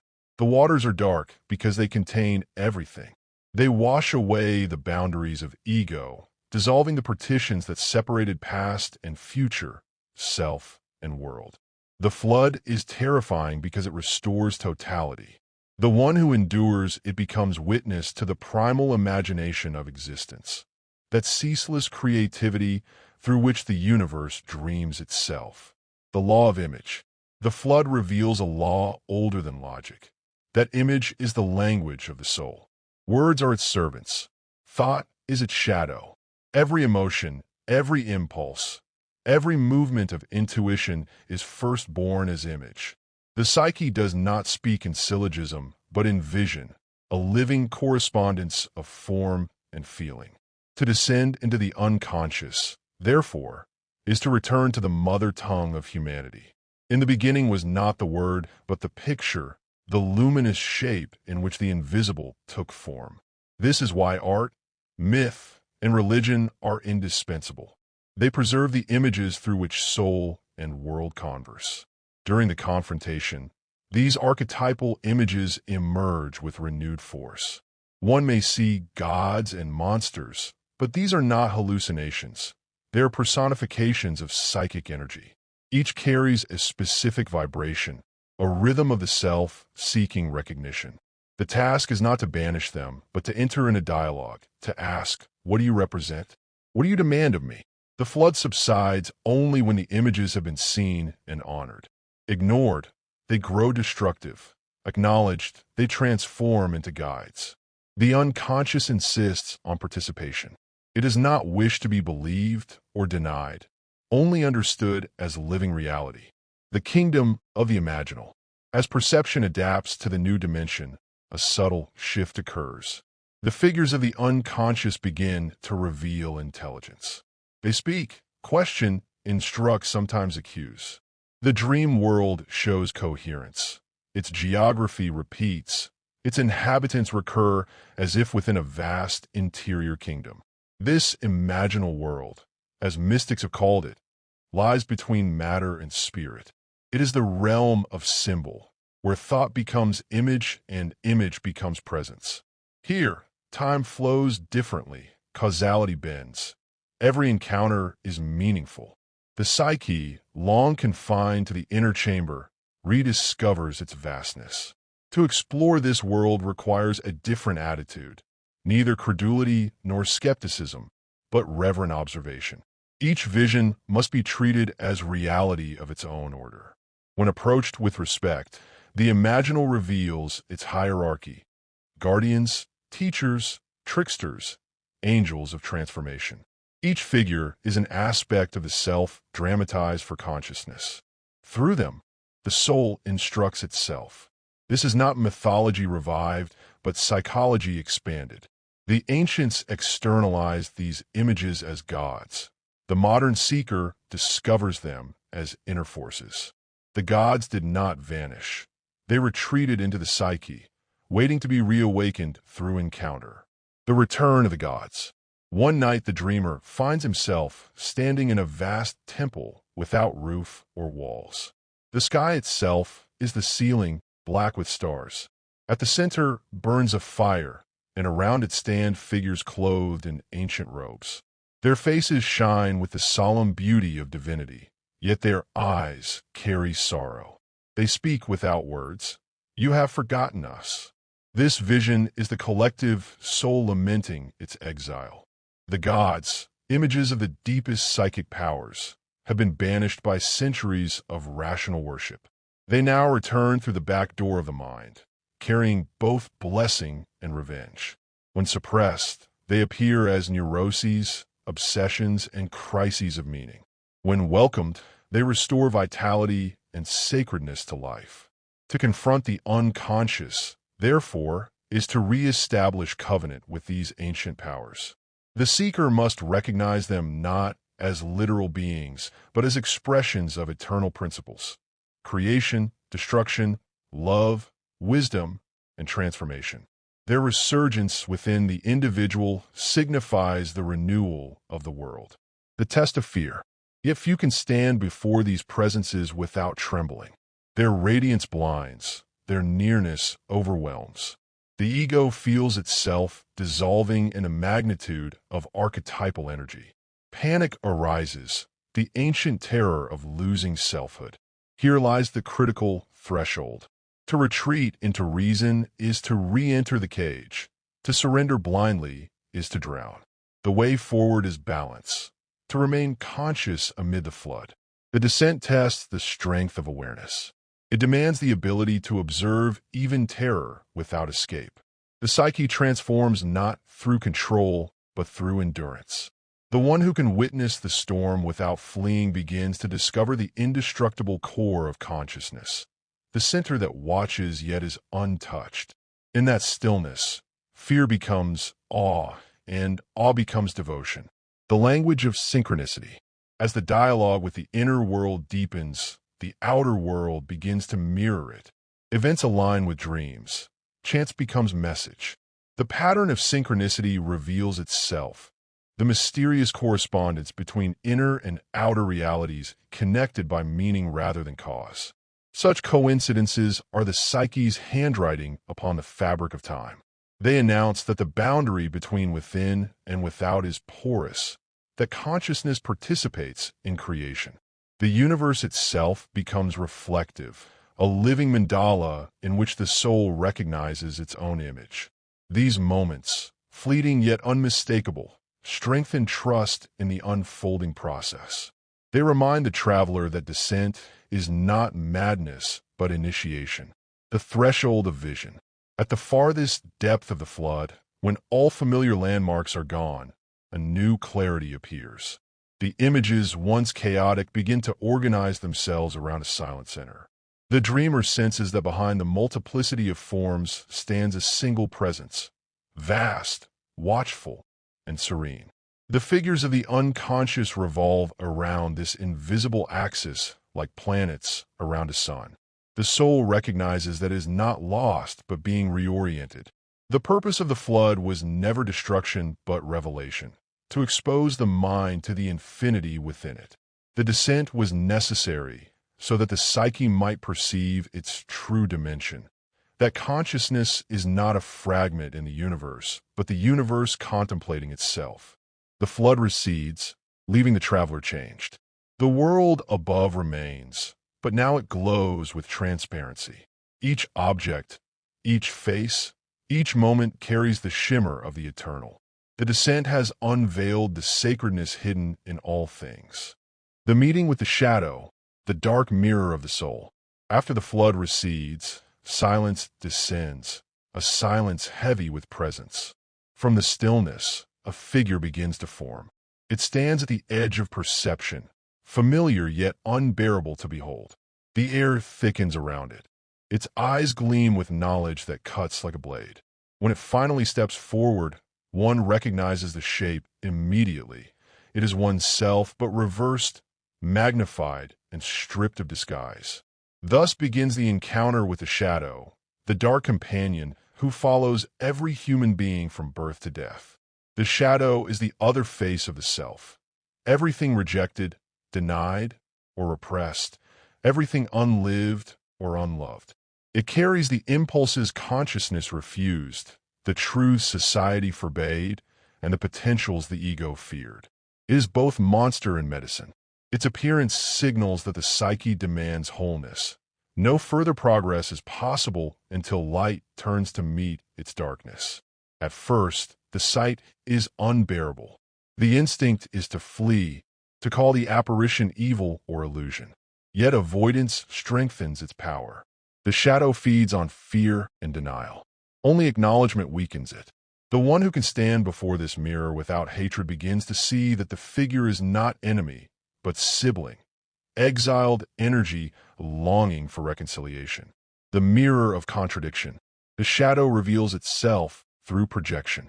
It is glimpsed first in others, in the traits we condemn, the behaviors we despise, the weaknesses we cannot forgive. What we hate outside ourselves is what we have not yet accepted within. Every irritation becomes a signpost pointing toward disowned truth. When this law is understood, judgment turns into revelation. The world ceases to be battlefield and becomes mirror. The faces of friend and foe alike reflect hidden aspects of the observer. Through them, the psyche externalizes its inner division so that it may be recognized. This recognition is the beginning of liberation. To withdraw projection is to retrieve power. The energy once trapped in resentment returns as vitality. Compassion, once impossible, becomes natural, for every being is seen as fragment of the same whole. The shadow, thus, transforms hatred into insight, separation into participation, the descent into the underworld. When projection is withdrawn, the shadow no longer stands outside, it rises within. Dreams darken. The pleasant surfaces of personality crack to reveal subterranean depths. The descent into the unconscious becomes literal. One walks through caverns of instinct, among the ghosts of ancestral pain and personal failure. The mythic imagination calls this stage the night sea journey, the descent of the hero into the underworld to recover the lost treasure of the soul. Every culture preserves its version of this myth. Inanna descending to the realm of Ereshkigal, Orpheus seeking Eurydice, Christ harrowing hell. Each tale speaks of the same inner necessity. Consciousness must enter the realm of death to redeem life from its shadow. In this darkness, the ego learns humility. Its illusions of purity and control dissolve. The shadow mocks every pretense, confronting the traveler with all that he denied: lust, envy, cowardice, pride. Yet these are not sins, but energies distorted by repression. When recognized and integrated, they become strength, creativity, and compassion. The shadow's hell is purified when its flames are understood as fire of transformation. Dialogues with the dark companion. To meet the shadow consciously is to begin dialogue. The figures that emerge in dreams and visions, murderer, deceiver, animal, or demon, are personifications of psychic contents awaiting conversation. They appear terrifying only because they have been silenced. When spoken to, they respond with unexpected intelligence. Such dialogues often unfold spontaneously in the imaginal realm. The voice of the shadow speaks in riddles, irony, and uncomfortable truth. It exposes hypocrisy, dismantles illusion, and demands honesty. To argue is futile. To listen is fruitful. Through dialogue, the split in the psyche begins to heal. The energy once bound in opposition becomes available for creativity and insight. This practice, which Jung called active imagination, transforms fear into relationship. The figures of darkness, once seen as intruders, become collaborators in the soul's evolution. They are not conquered, but integrated. The mind learns to hold paradox, to know that the devil and the angel are servants of the same wholeness. The gift hidden in the wound. Every encounter with the shadow reveals a treasure concealed within terror. The very quality, most despised, or feared often hides the unlived potential of the self. Anger may mask strength. Jealousy may conceal yearning for love. Laziness may disguise need for stillness. The shadow protects these rejected treasures by wrapping them in darkness until consciousness matures enough to reclaim them. Thus, the wound becomes gateway. The moment one accepts imperfection, the deeper perfection of the psyche appears, a balance of light and dark, wisdom and folly, holiness and desire. To embrace the shadow is to recover lost innocence, the innocence of wholeness, where all opposites coexist in harmony. This insight changes the nature of morality. Good and evil cease to be absolute. They become relative aspects of the same energy. The task is not to choose between them, but to unite them consciously, to allow love to encompass the totality of being. The shadow as initiator. Once accepted, the shadow becomes teacher. It instructs in authenticity, humility, and courage. It shows that enlightenment is not escape from darkness, but its illumination.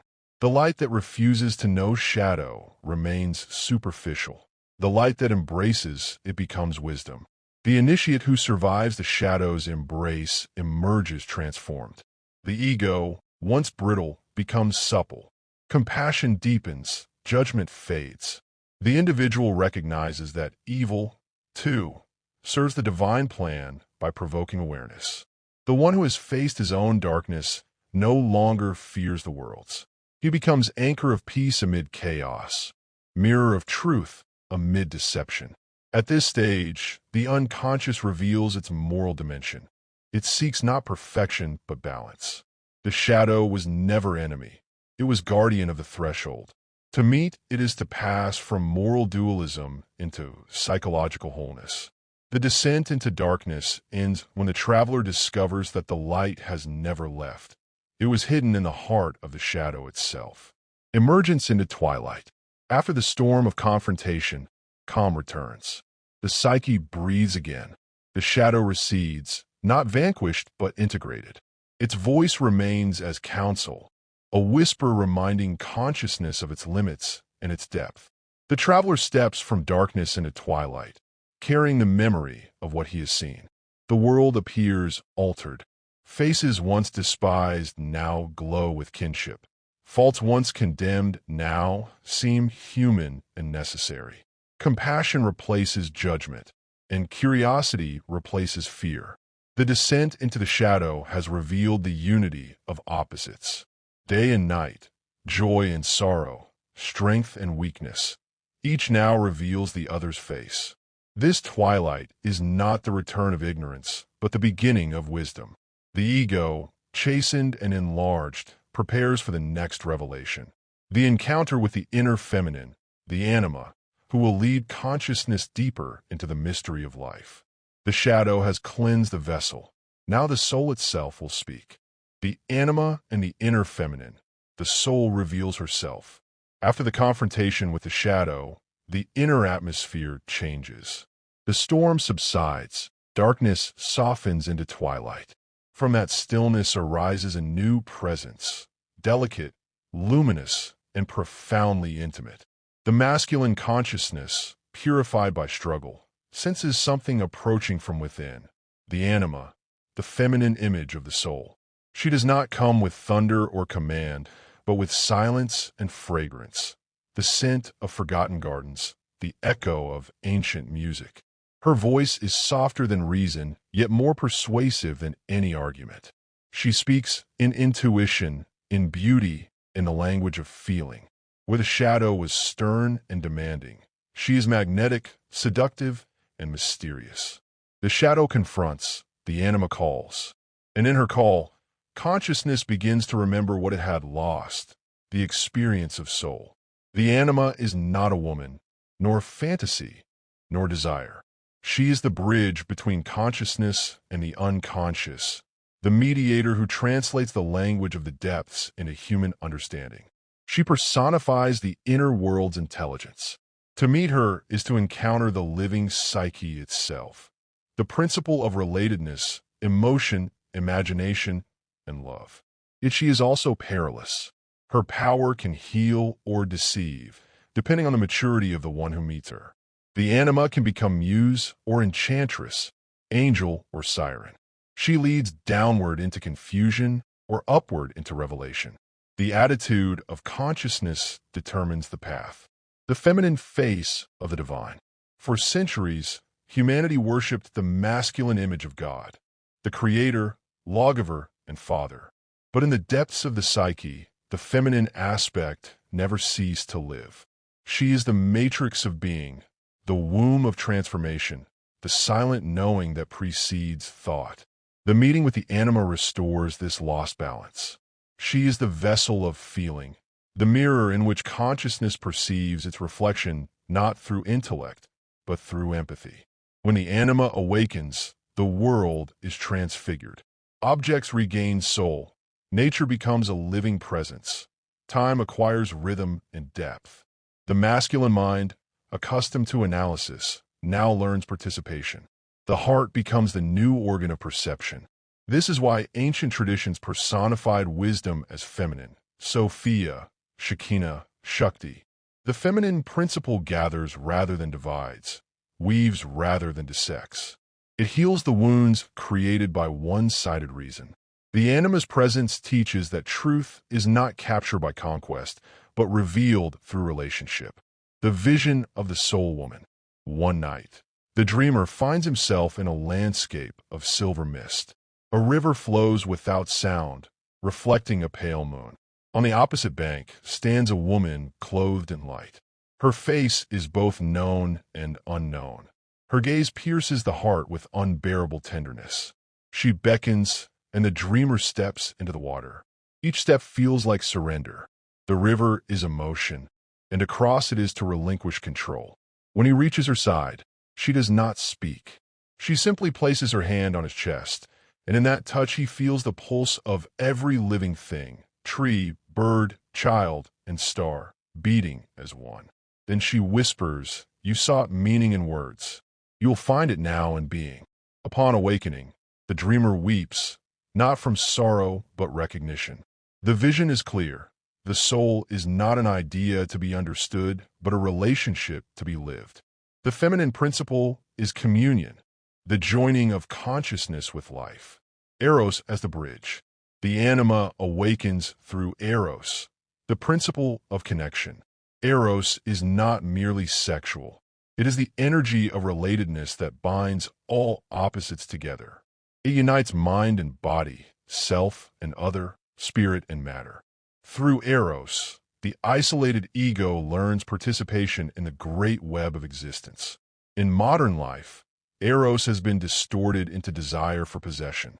The anima corrects this distortion by teaching that love is not taking, but seeing, perceiving the divine in the other.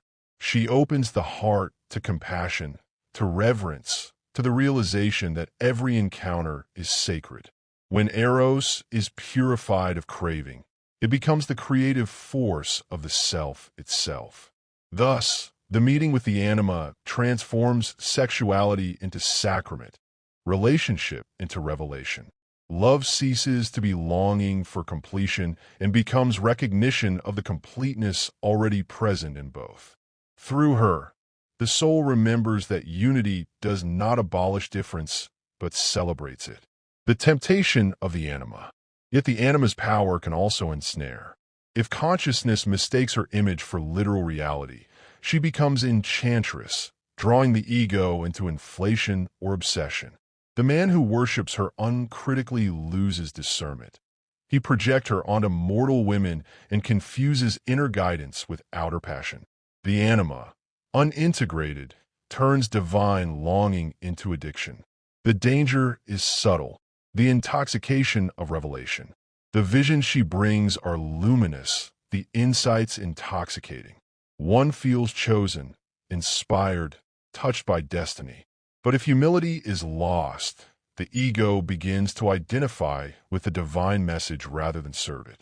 Then the anima becomes seductress, the voice that whispers flattery instead of truth. The initiate must remember that she is symbol, not deity, mediator, not goal. To integrate the anima is to hold her with reverence yet independence, love without possession. The relationship must become conscious. She is inner companion, not ruler. Only when this balance is achieved can her guidance lead upward toward the self, the soul as guide and teacher. When the anima is honored as inner presence rather than external idol, she reveals her true role, guide of transformation. She becomes psychopomp, conductor of souls through the realms of dream and death. She teaches the language of the unconscious through intuition, synchronicity, and creative imagination. Under her influence, life itself becomes dialogue between inner and outer worlds. Through her, one learns the sacred rhythm of existence, the ebb and flow of feeling, the necessity of receptivity, the wisdom of surrender. The masculine consciousness, long trained in control, discovers the virtue of listening. Thought bows to intuition, will yields to flow. The ego learns cooperation with the unconscious rather than dominance over it. The anima leads not by command, but by resonance. She reveals meaning through beauty, truth through gentleness, power through vulnerability.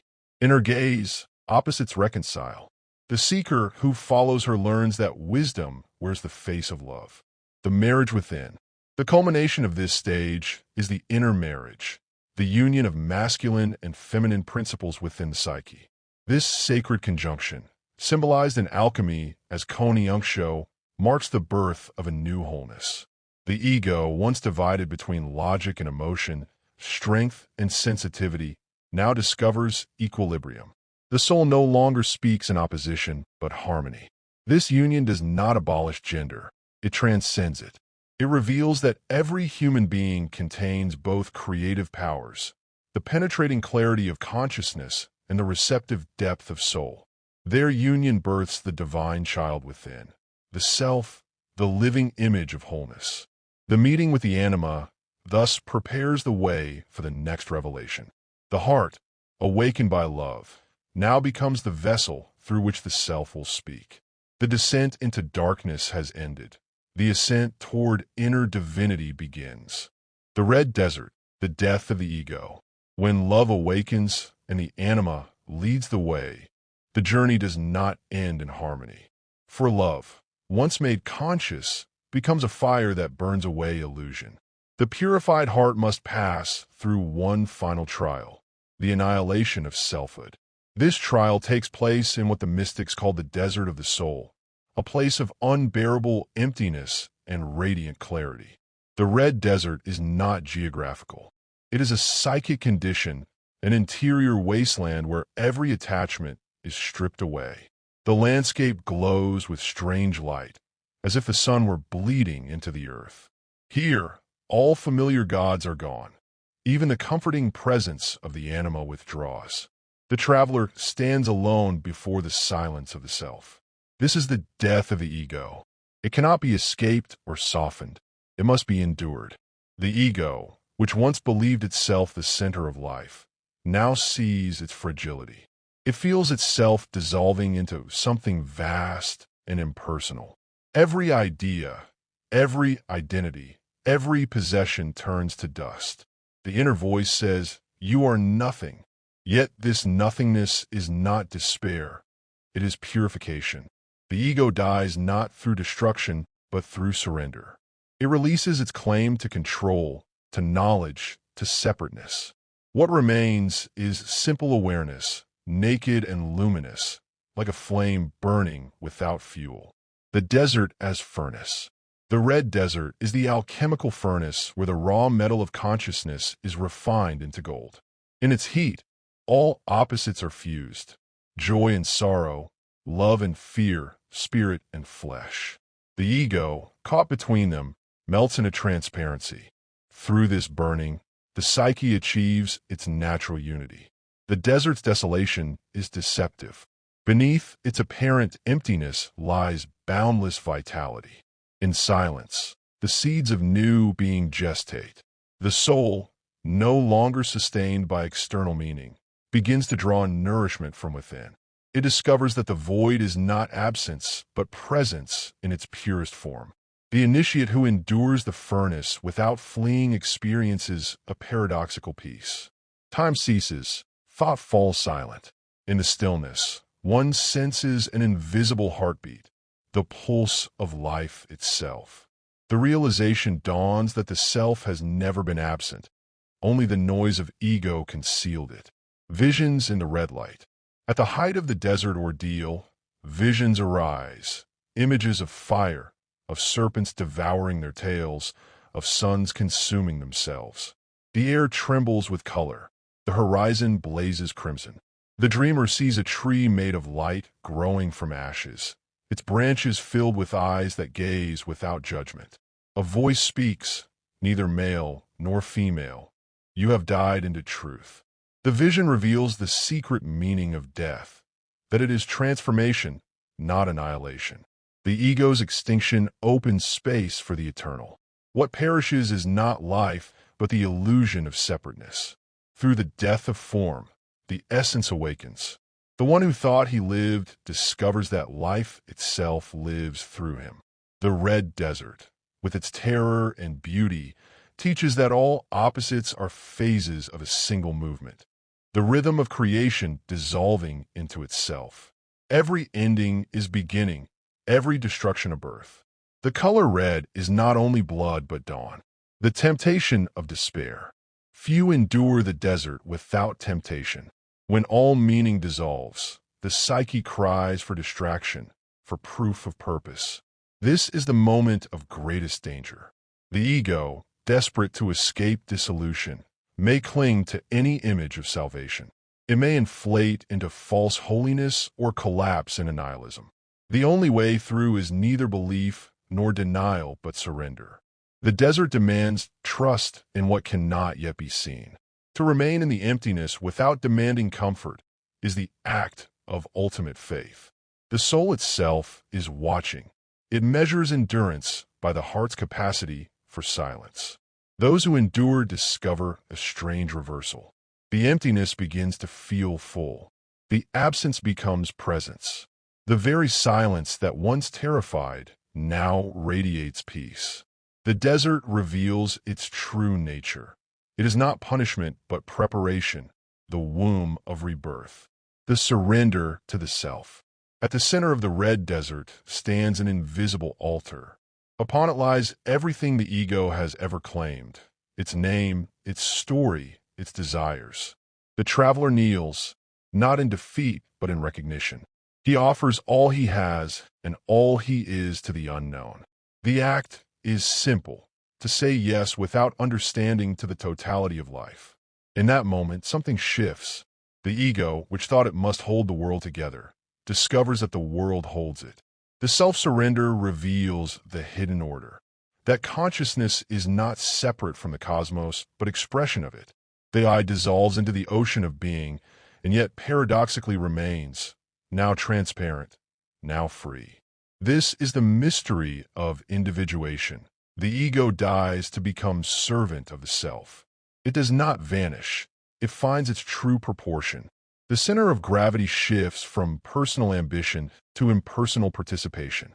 The soul becomes vessel through which the divine works. The desert blossoms. After the burning comes the rain. The red desert, once barren, begins to bloom. From its cracked soil rise flowers of impossible color. Their fragrance fills the air with sweetness beyond description. This is not mere metaphor. It is the psyche's new state.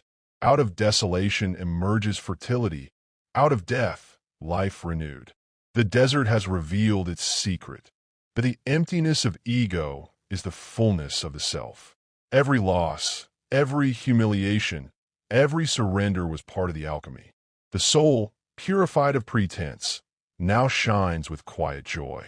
The outer world reflects this transformation. Trees seem to breathe, stones seem to listen, and every moment carries eternity within it. The traveler understands that the journey was never away from the world, but deeper into it. The red desert was the crucible through which ordinary existence became sacred. The ego has died, but consciousness lives, vaster, gentler, infinitely more real. The silence after the fire. When the flames subside, only stillness remains. The psyche rests, emptied of struggle. The voice of the self speaks, now not in thunder, but in quiet knowing. The mind no longer asks, "What must I do?" but listens to what life itself desires to unfold. The desert has accomplished its work. The traveler stands reborn, though outwardly unchanged. The face is the same, but the eyes see differently. The self, once distant and abstract, now breathes through every gesture. The heart, once divided, now beats with the rhythm of the world. The journey through the red desert is the center of all transformation. It is the death that precedes immortality, the emptiness that reveals fullness, the silence that gives birth to song. From here, the ascent begins, the rising toward the vision of the self. The birth of the self, vision and revelation. After the burning of the ego, there's stillness deeper than silence, a clarity that does not belong to thought. It is not the peace of sleep, nor the satisfaction of victory, but something beyond both, a living stillness, transparent and luminous. The red desert fades into a horizon of golden dawn. The air is weightless, and yet charged with sacred electricity, as if the universe were holding its breath. Out of that silence, a presence begins to gather, not as an image at first, but as warmth as light behind the heart. The light grows until it fills the entire field of perception, not blinding, but alive. From within it, a figure begins to take form, radiant, immense, and intimate. It is not other, yet it is not the ego. It is the self, the totality of being, the invisible center around which all opposites revolve. The self is the mystery the soul has sought since the beginning. It is the union of heaven and earth, the spark that sustains existence. It reveals itself when all opposites, light and dark, male and female, love and fear, have been reconciled in the fire of consciousness. The ego cannot create this union. It can only surrender to it. What arises is not achievement, but grace. To behold the self is to remember what one has always been. The veil of separation falls away, and existence is seen as a single infinite act of being. Life, death, joy, pain, all are movements of the same eternal breath. The self is not an idea, but a living experience. The recognition that the divine is not outside, but within, not beyond, but here, not later, but now. The mandala of wholeness. In vision, the self often appears as mandala, the circular symbol of perfection and totality. It may manifest as radiant sun, flower, wheel, or eye. Its form is always symmetrical, for it represents equilibrium restored. The mandala is both map and mirror. It shows the structure of the psyche and reflects the order that arises when consciousness and unconscious are united. The dreamer sees within the golden light a vast circle of colors, turning slowly like a cosmic flower. At its center burns a white flame, serene and inexhaustible. Around it spiral patterns of blue and crimson, merging and dissolving like breath. Each petal contains a symbol, a serpent, a child, a star, a cross, a tree. They move in harmony, without conflict. The dreamer realizes that each symbol is an aspect of himself. Instincts, emotions, thoughts, and spirit, now reconciled in one rhythm. The mandala is not outside. It arises from the center of being. It is the soul's image of God, the psyche's natural icon of wholeness. To contemplate, it is to participate in creation's eternal pattern, the revelation of the divine child. In the heart of the mandala, a new image appears, the divine child. The child is neither male nor female, but both and neither, radiant with innocence untouched by polarity. It smiles with ancient wisdom and gestures toward the world, as if to say, "I am the beginning that arises after every end." This child is the symbol of renewal, the seed of consciousness born from the union of opposites. It is the fruit of the inner marriage, the living self made visible. The child embodies spontaneity, creativity, and love without condition. It is not the old ego reborn, but a new center, one that serves life rather than seeks to possess it. The vision of the child often evokes tears, for it reveals that all suffering, all descent, all death were labor pains. The long ordeal through shadow, love, and fire was the soul's gestation. The child is the self realized, the eternal innocence that survives every crucifixion. To behold it is to feel absolute forgiveness, not as moral pardon, but as recognition that nothing was ever lost. Every error, every fall, every pain was part of the design leading to this birth. The psyche knows then that redemption is not an act of rescue, but of awakening, the experience of unity. In this revelation, the distinction between inner and outer dissolves. The dreamer sees that the same light shining within the mandala radiates from the stars, from the eyes of others, from every particle of matter. The world itself becomes the body of the self, transparent, sacred, alive. The intellect, long accustomed to division, cannot grasp this unity. It must fall silent. The experience is beyond concept. It is felt as overwhelming love, not directed toward anyone, but radiating through everything. Love here is not emotion, but ontology, the fact of being itself. Every atom vibrates with the same presence. The ancient mystics spoke of this as the unio mystica, the union of the soul with the divine. Yet in psychological language, it is the moment when consciousness recognizes its identity with the total psyche, the finite realizing its participation in the infinite. It is not ecstasy in the ordinary sense, but serene intensity, a clarity that knows itself eternal. This unity is not permanent in human form. The body cannot sustain its full voltage. Yet once glimpsed, it never vanishes completely. A subtle awareness remains, the memory of wholeness, the knowledge that beneath all change lies the same unchanging ground. This memory becomes the guiding star of individuation, the temptation of inflation. Every revelation carries danger. When the self reveals its magnitude, the ego may mistake itself for the source of that power. The sense of unity can easily inflate into megalomania. The individual who believes himself divine loses relation to reality and falls into psychic imbalance. Therefore, after the vision, humility is essential. The ego must remember that it is vessel, not content, the channel through which the light passes, not the light itself. The self transcends the individual. It belongs to all beings. To serve it is to serve the whole. Integration requires returning from vision to earth, to ordinary life, work, relationship, and limitation. The revelation is not for pride, but for participation. The self does not abolish the world, it sanctifies it. To live in remembrance of unity while acting in duality is the highest art of the awakened soul. Symbols of integration. In the weeks following such vision, dreams often bring symbols of completion. The circle, the square, the tree, the well. The psyche expresses its renewed order through geometry and nature. These are not decorative images, but messages from the self, affirmations that balance has been achieved. The circle represents wholeness, the square, stability, the tree, growth rooted in earth yet aspiring towards sky, the well, the eternal source from which consciousness drinks.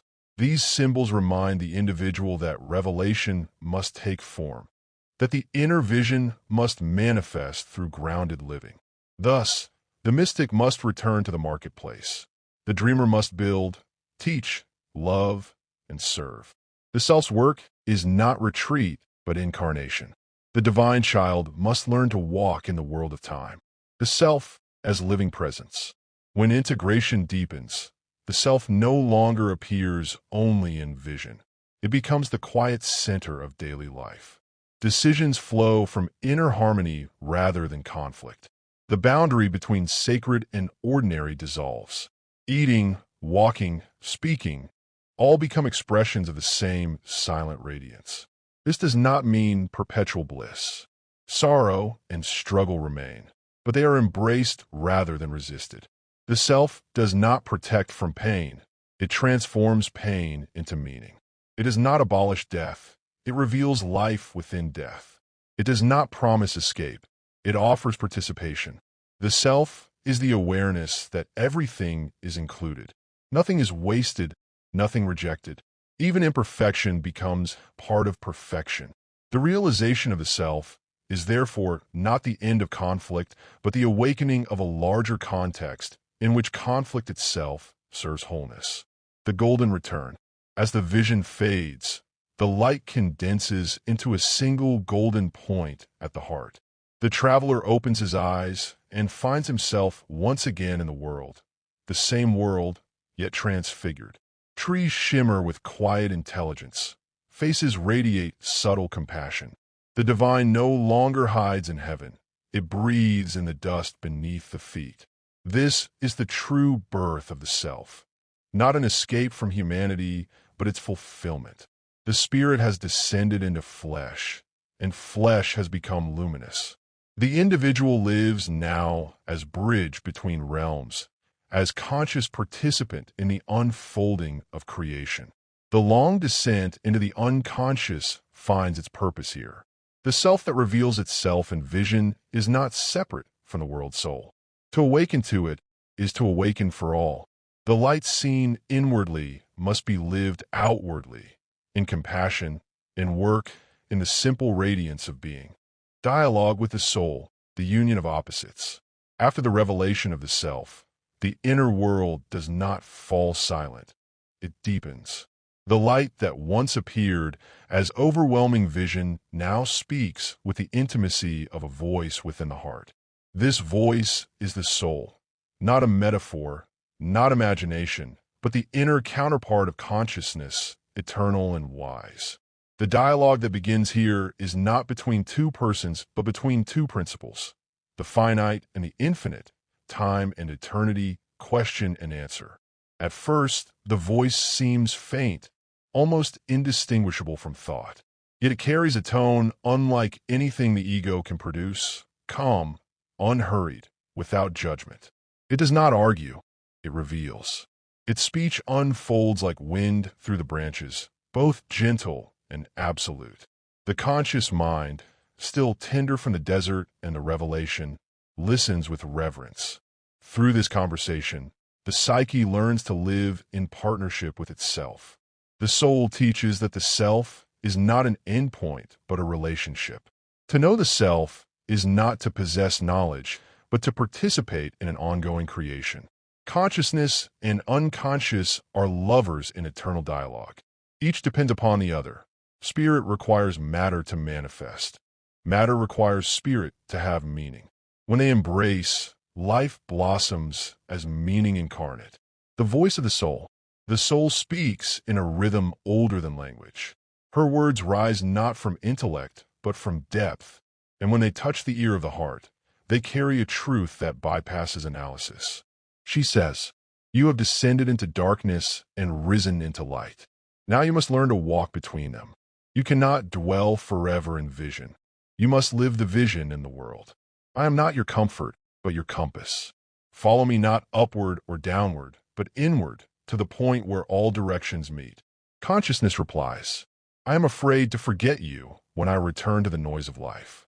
And the soul answers, "You cannot forget me, for I am the one who remembers you when you forget yourself. I am the silence between your thoughts, the breath before your words. Whenever you listen deeply, you will find me waiting." Thus begins the art of inner listening, the practice of stillness in motion, awareness in activity. Through dialogue with the soul, life becomes meditation, and meditation becomes participation in the living mystery. The dance of the opposites. In this dialogue, the opposites, light and shadow, masculine and feminine, order and chaos, reveal their interdependence. Each defines and nourishes the other. The psyche is not a battlefield, but a dance floor where these forces move in rhythm. Harmony is not the absence of tension, but the conscious holding of it. The soul teaches that to live fully is to endure contradiction without collapse. Joy and sorrow, faith and doubt, creation and destruction. These are the twin currents of the same river. When one learns to flow with both, the river itself becomes luminous. Wholeness is not perfection, but inclusion. The divine is not pure light, but the unity of all colors, even those we call dark. This insight transforms morality into art. The question is no longer, is this good or bad? But does this serve wholeness?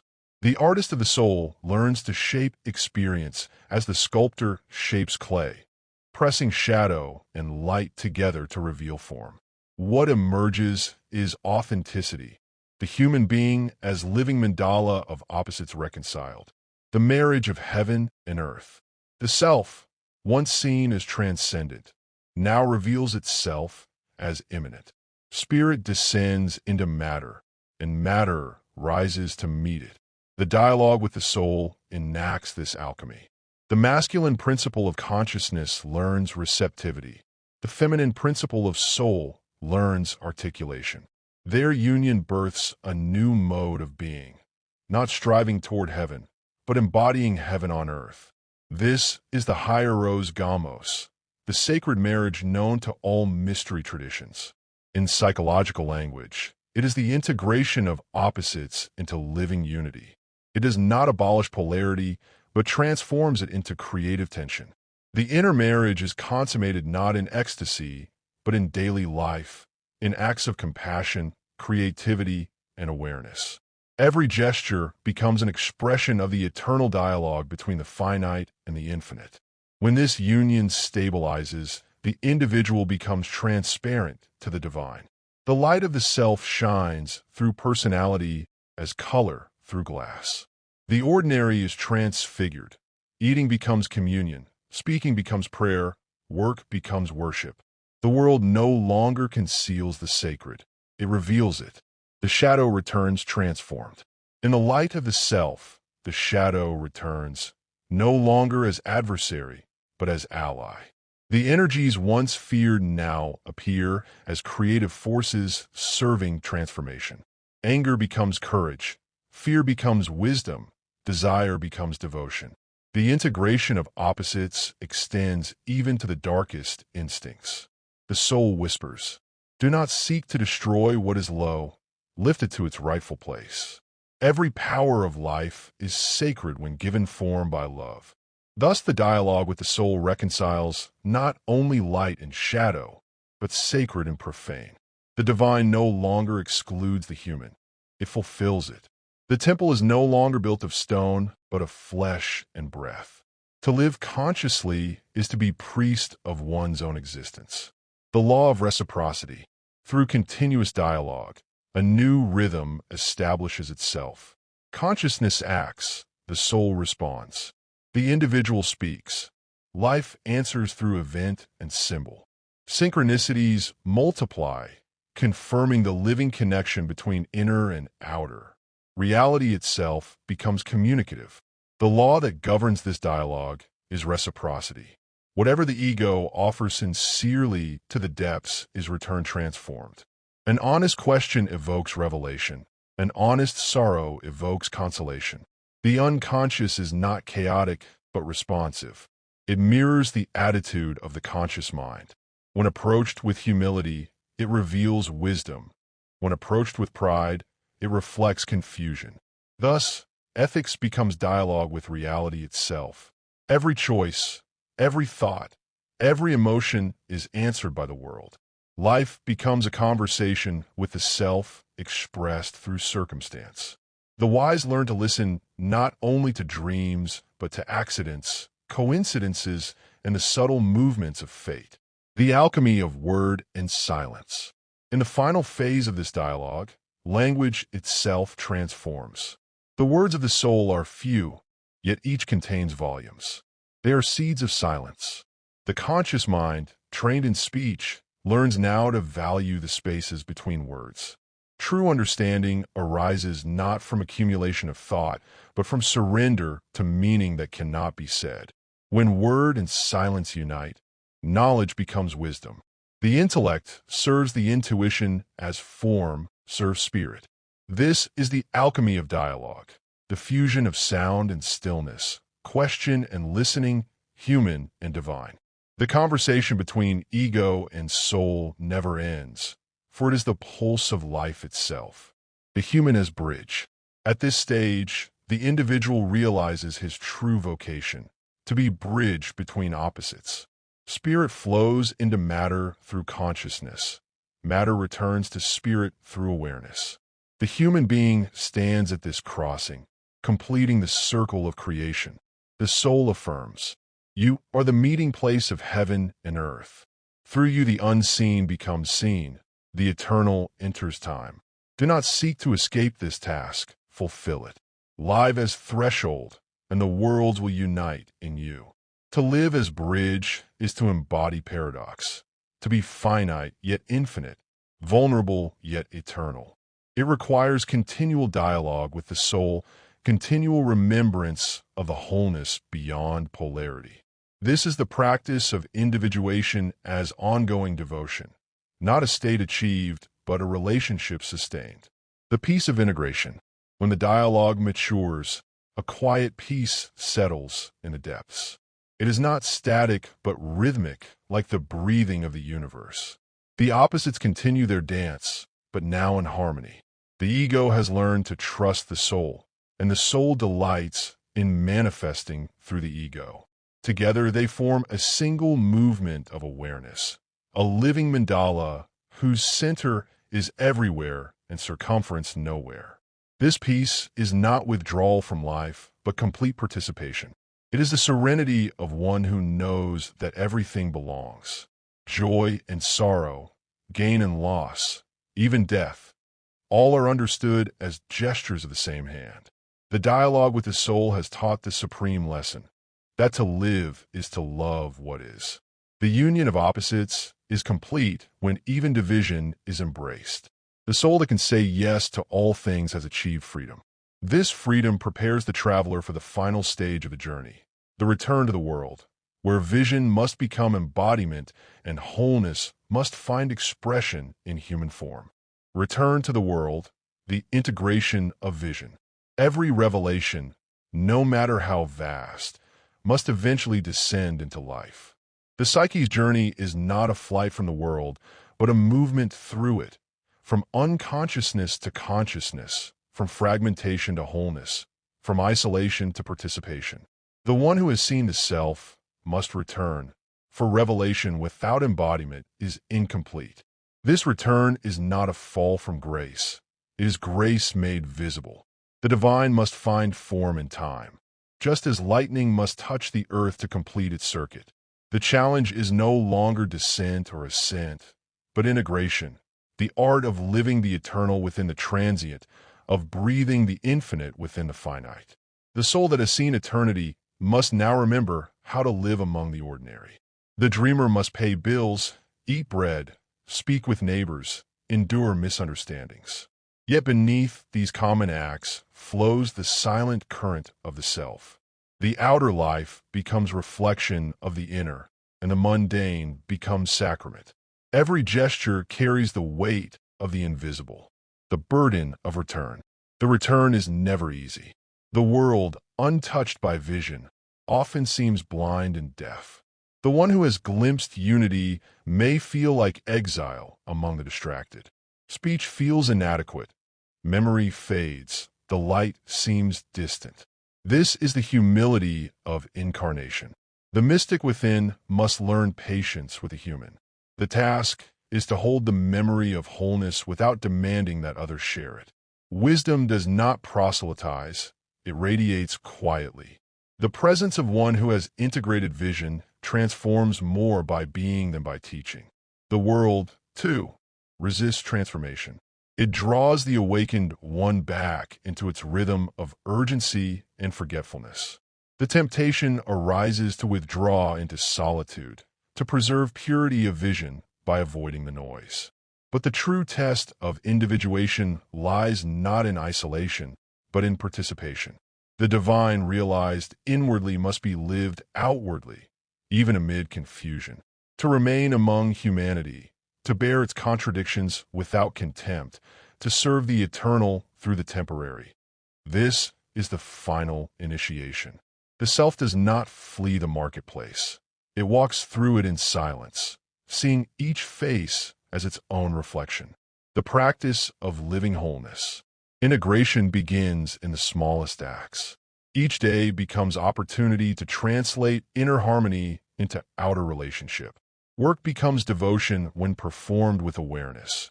Speech becomes prayer when spoken with truth. Rest becomes meditation when entered with presence. This practice does not require withdrawal from the world's complexity, but the cultivation of inner stillness amid it.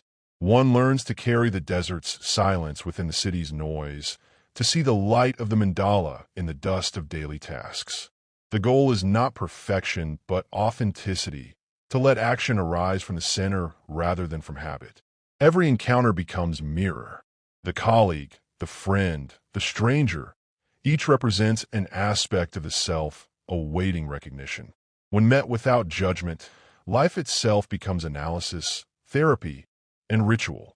The world speaks continuously in the language of symbol. The conscious soul listens and responds. Thus, the spiritual and psychological merge.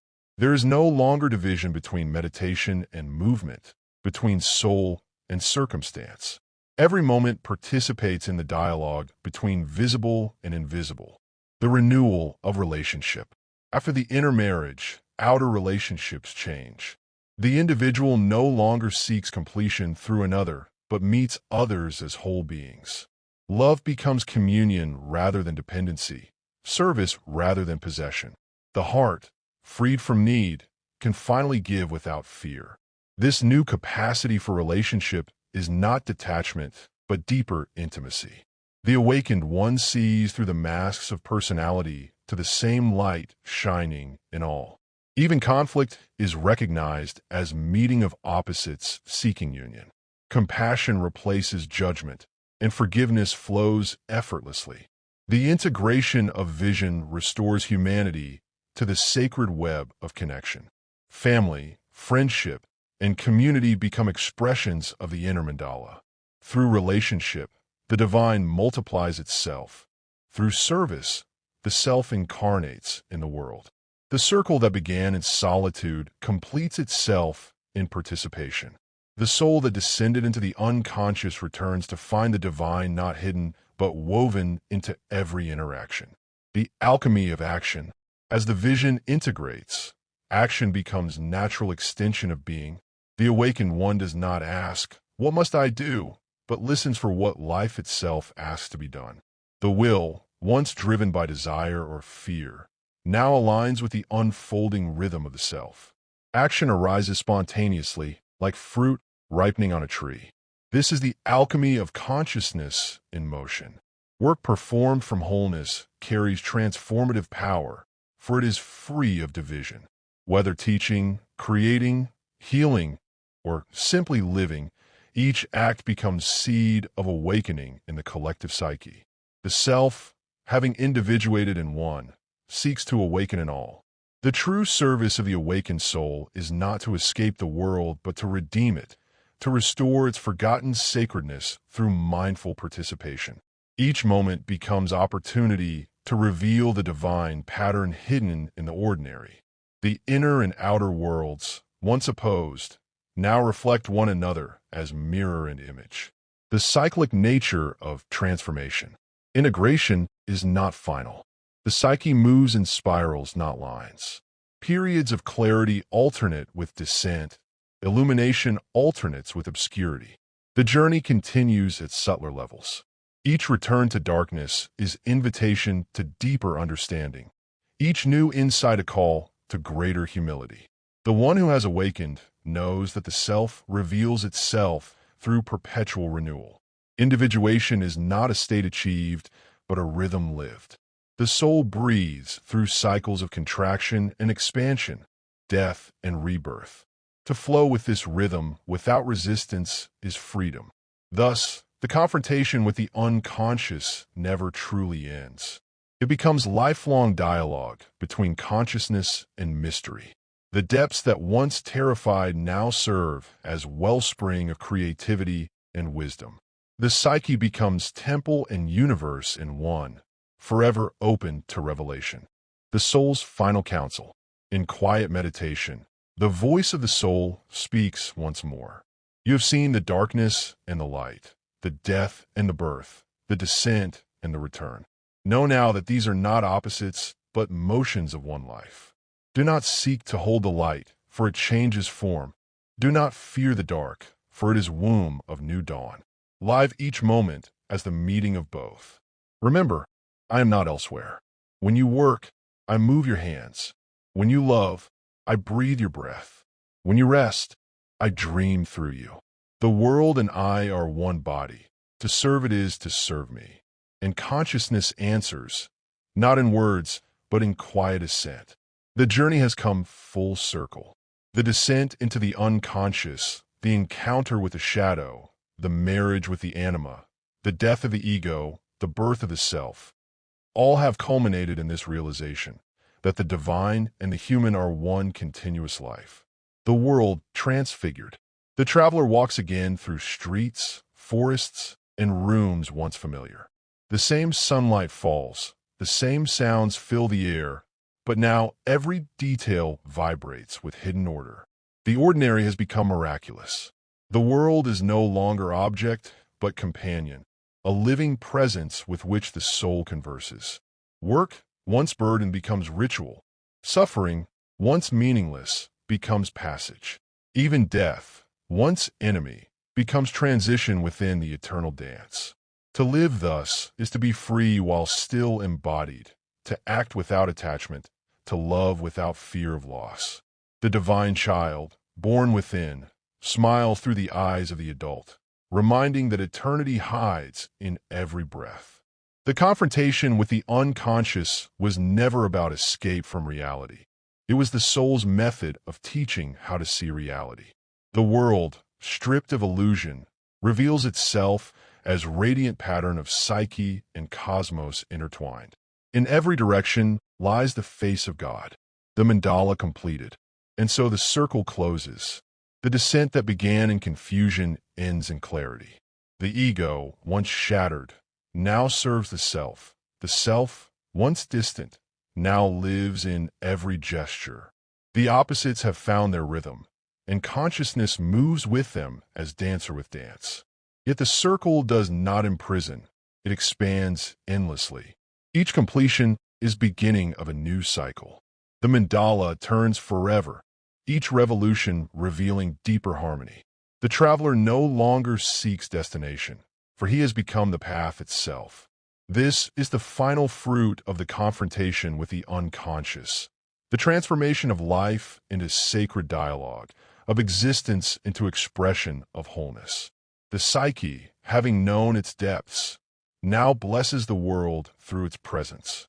The divine, having become human, continues its creation through human hands.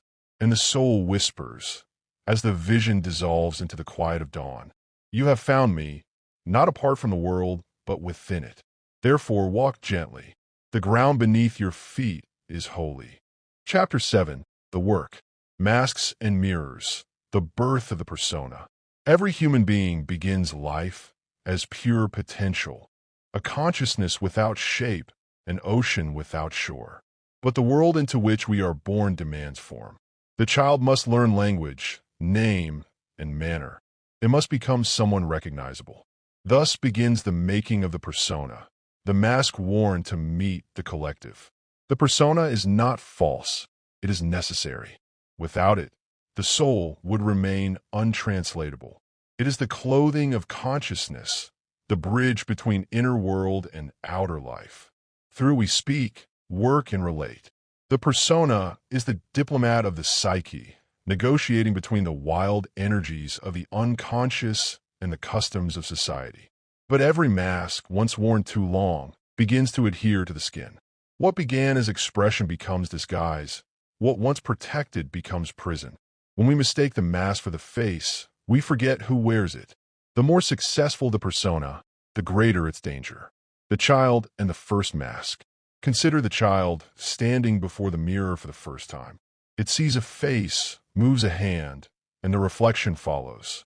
Joy flickers into recognition. That is me. But from that moment, the rift begins.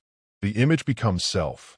The spontaneous life of the body is now filtered through awareness of appearance. The child learns quickly that certain faces earn love and others disapproval. Smiles win affection, tears invite reproach. Slowly, the natural expression gives way to chosen expression.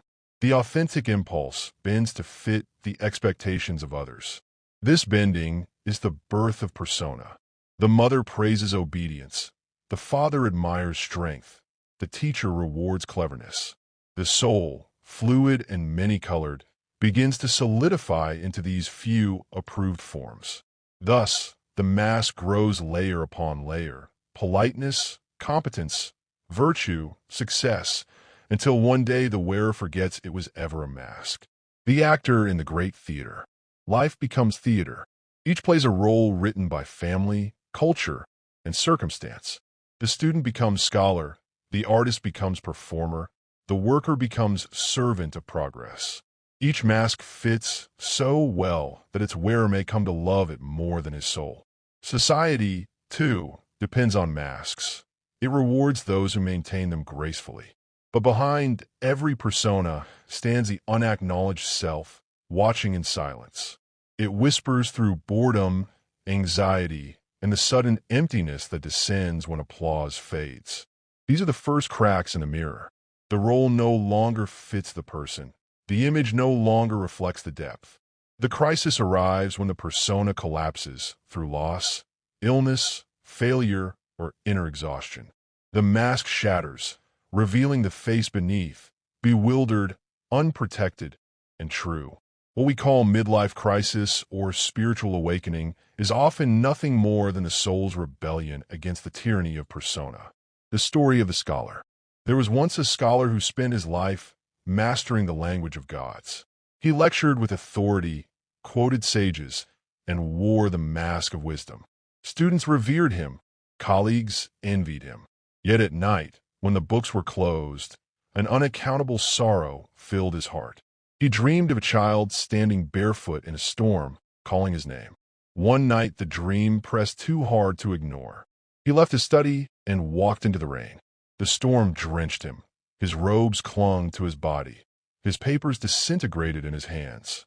When he looked up, he saw the child again, not apart but within. The child smiled and said, "At last you are clean."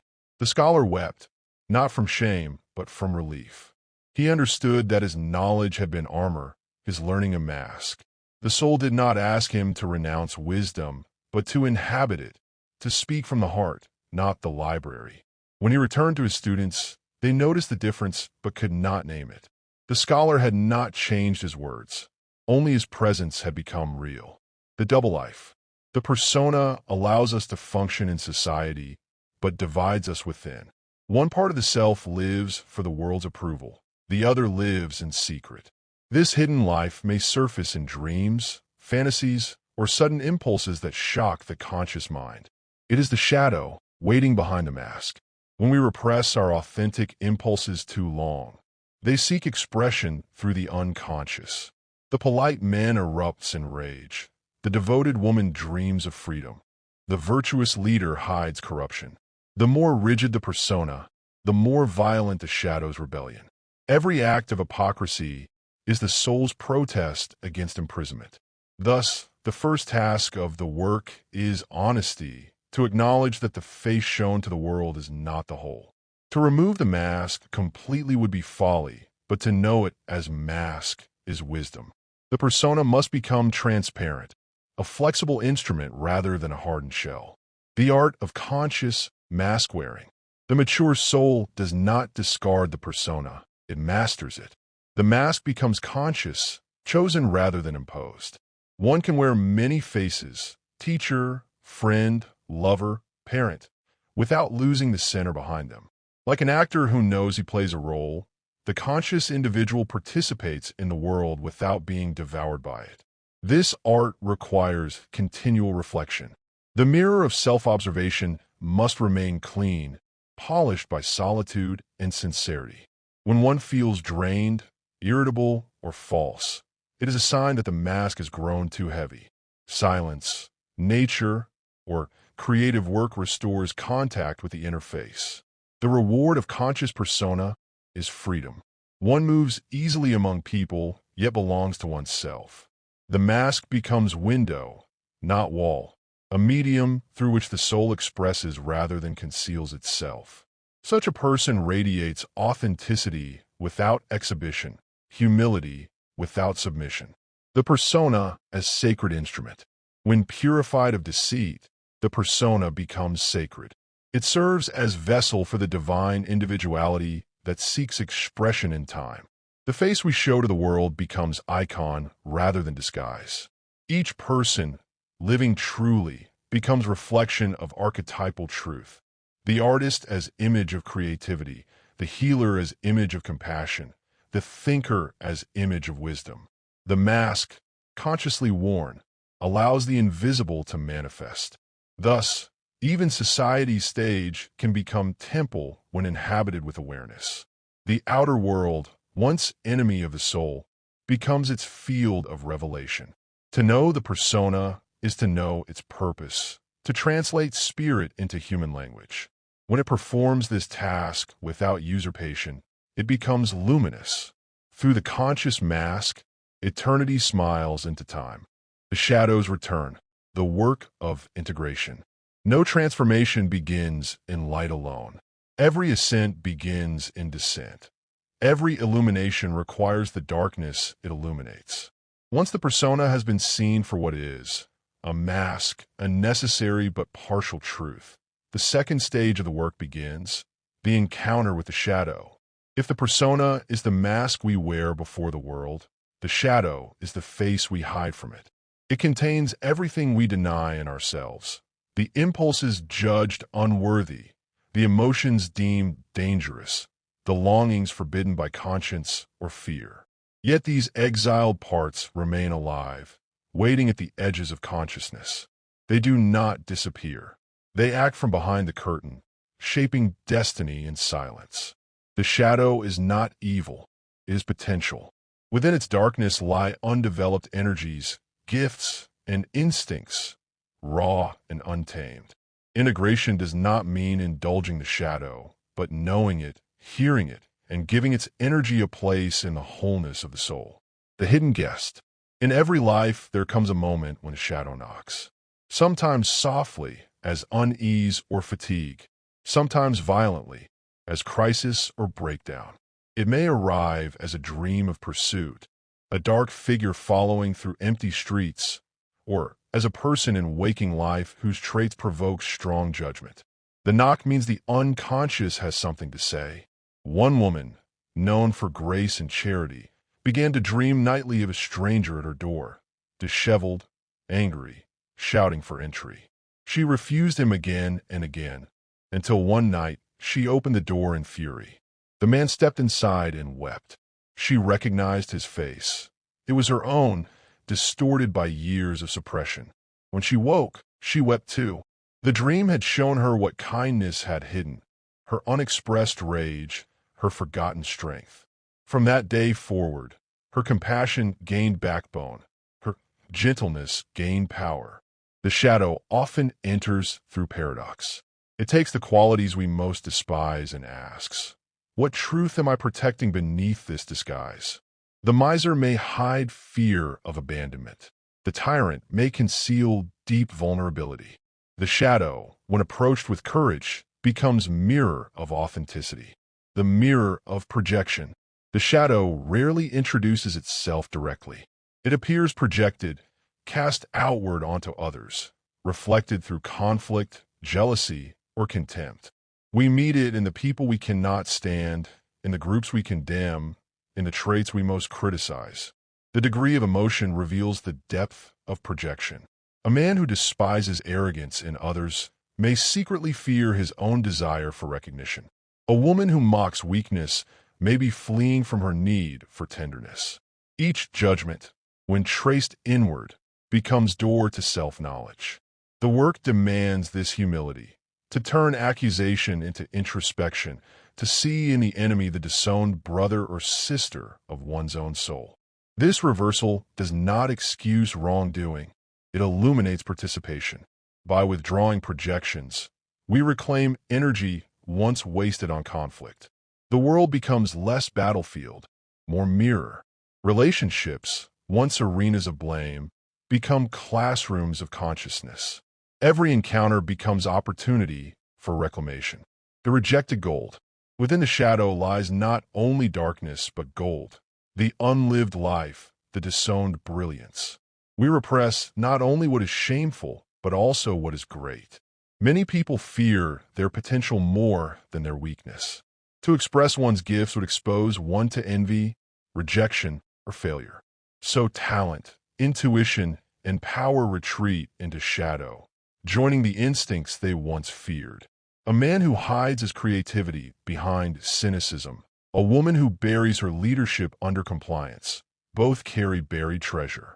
The shadow guards it like dragon over gold, testing the worthiness of the seeker. Only when the ego has learned humility through confrontation with its darker side does it gain access to these riches. The work, then, is not moral correction but psychological alchemy. It transforms repressed energy into creative vitality. The anger once destructive becomes courage. The envy once corrosive becomes aspiration. The fear once paralyzing becomes prudence. The shadow integrated becomes source of strength. The alchemy of acceptance. To integrate the shadow is to change relationship, not content. The forbidden impulses remain, but they are no longer enemies. They are acknowledged, understood, and given appropriate expression. The person who accepts his aggression no longer needs to act it out unconsciously. He can channel it into protection, discipline, or creative force. The one who faces her envy can transmute it into admiration and self-development. This alchemy requires patience. The shadow does not yield to willpower or analysis. It opens through compassion. One must listen without fear to the voices that disturb the inner peace, asking, "What do you need from me? What truth do you carry?" When the rejected parts feel seen, they soften. They cease to sabotage and begin to cooperate. In this way, the soul becomes whole not by purification, but by inclusion. The goal is not perfection, but completeness. Light does not conquer darkness. It embraces it until the two reveal themselves as one. The story of the soldier. There was once a soldier who returned from war unable to sleep. Though the battles were over, they raged within. He avoided silence, filled his days with noise and work, but the nightmares persisted. One night he dreamed he stood again on the battlefield, surrounded by bodies. A figure approached wearing his own uniform, but the face was that of a child. The child said, "You left me here." The soldier fell to his knees. He remembered the boy he had been before discipline, before obedience, before violence. He wept for that lost innocence, then rose and embraced the child. When he woke, the nightmare was gone. He still heard the echoes of war, but now they had meaning. He began to teach others to heal. The soldier had integrated his shadow, not by forgetting darkness, but by redeeming it through compassion. His guilt became empathy. His trauma became service. The same energy that had once destroyed now gave life. This is the essence of the work. The ethical dimension. Integration of the shadow transforms morality. Instead of judging impulses as good or bad, one asks whether they serve or obstruct wholeness. Ethics becomes rooted in consciousness rather than rule. The integrated person does not repress wrongdoing. He recognizes its root and redirects its energy. He acts from awareness, not from compulsion. This awareness deepens responsibility. The one who knows his capacity for harm cannot act in arrogance. Compassion grows naturally, for one sees the same struggle in others. True goodness arises not from ignorance of evil, but from its understanding. To know the shadow is to become human. To love it is to become wise. The light beyond the dark.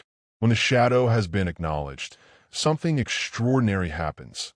The very darkness that once threatened begins to glow. The abyss becomes luminous. This paradox, the light shining in the depths, marks the end of repression and the beginning of unity. In dreams, this moment may appear as black sun, dark gold, or radiant night. The opposites have reconciled. Consciousness no longer fears what it contains. The individual becomes whole, not flawless but alive. The moral tension of life remains, but it is no longer war. It is creation. The shadow now serves the light it once opposed. The work continues, for integration is never final. But each cycle of acknowledgement expands consciousness, bringing more of life into participation.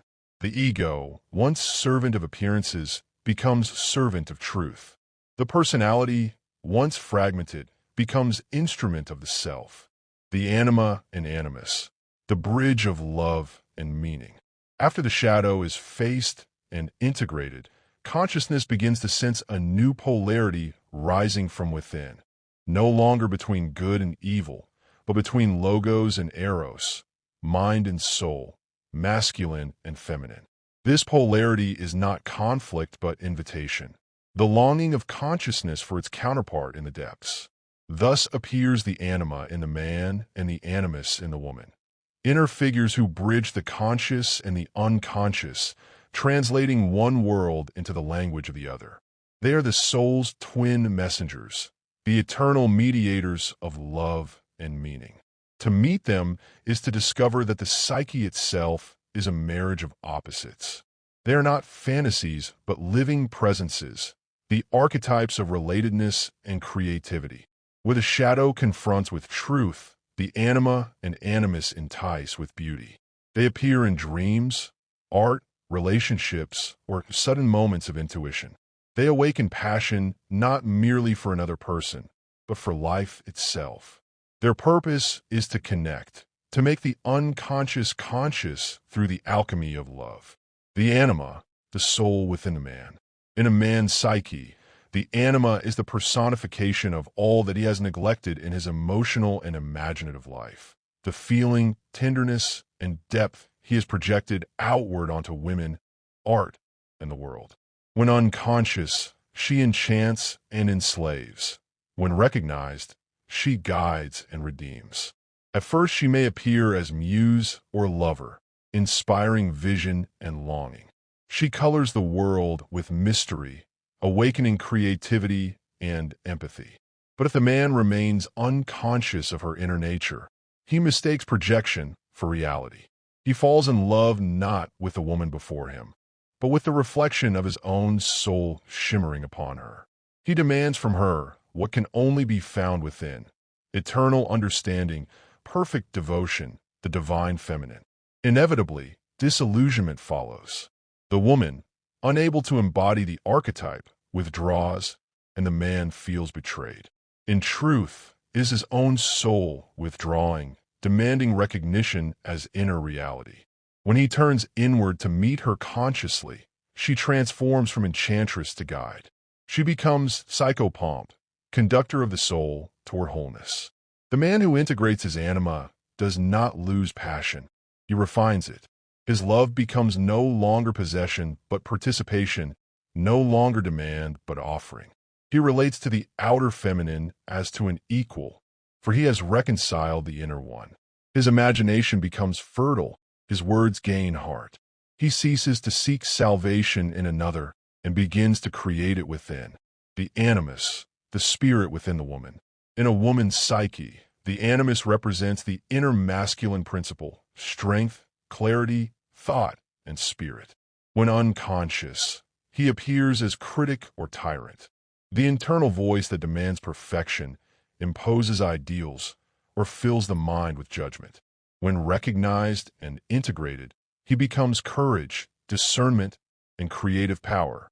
At first, the animus may manifest as the idealized man, the teacher, hero, or intellectual authority who seems to hold all answers. The woman may project her inner wisdom onto him, granting him spiritual dominance. But inevitably, this too fails. The hero disappoints, the teacher falters. Through disillusionment, she reclaims her own authority. The outer image dissolves, and she discovers the voice within. The animus transformed from oppressor to ally. Now his energy becomes a bridge to the self. Thought and intuition, reason and feeling unite. The woman no longer fears her assertiveness or silences her mind. She uses them as instruments of her soul. The integrated animus empowers her to express inner truth in the outer world. Her speech gains conviction. Her creativity gains form. She ceases to live through others and begins to embody her own meaning. The dance of projection. Before these archetypes are integrated, they play their drama through relationships.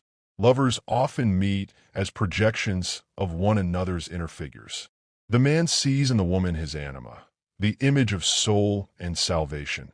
The woman sees in the man her animus, the image of wisdom and purpose. The attraction is magnetic, the connection intense, for each sees not merely the other, but the divine within the other. This is why love begins in enchantment. The archetypes have awakened. The soul feels itself alive in another. Yet what begins as miracle often ends in disillusionment, for the finite cannot bear the infinite image placed upon it. The lover's flaws emerge, the idol cracks, and disappointment sets in. But this disillusionment, painful as it is sacred. It is how the psyche recalls its projections and begins the real work of love, seeing the other as human and divine at once. True relationship begins when projection ends.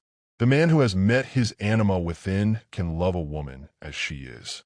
The woman who has met her animus can stand beside a man without submission or rebellion. Each sees through the other's humanity the glimmer of the same self. Love matures into recognition, passion into partnership, union into co-creation. The story of the artist. An artist once painted endlessly of a mysterious woman in blue, a figure half dream, half memory. He felt her presence guiding his hand, whispering colors into his mind. But he could never finish her face. Each time he tried, the brush trembled, the image blurred. Frustrated, he destroyed canvases, yet always began again. One night, exhausted, he fell asleep before the unfinished portrait. In his dream, the woman stepped from the canvas. She took his hand and said, "You paint me because you refuse to see me." He looked closer and recognized her features as his own, the gentleness he had hidden, the vulnerability he had feared. When he awoke, he did not paint her again. He began to live her. His art changed. The colors softened, the forms breathed. Critics said his work had found its soul. He smiled, knowing it was not the paintings that had changed, but the painter. The anima he had sought in image had become the life within him. The bridge of meaning. The anima and animus are not merely psychological mechanisms. They're the archetypes of eros and logos, love and word, connection and understanding. Their union within the psyche creates meaning.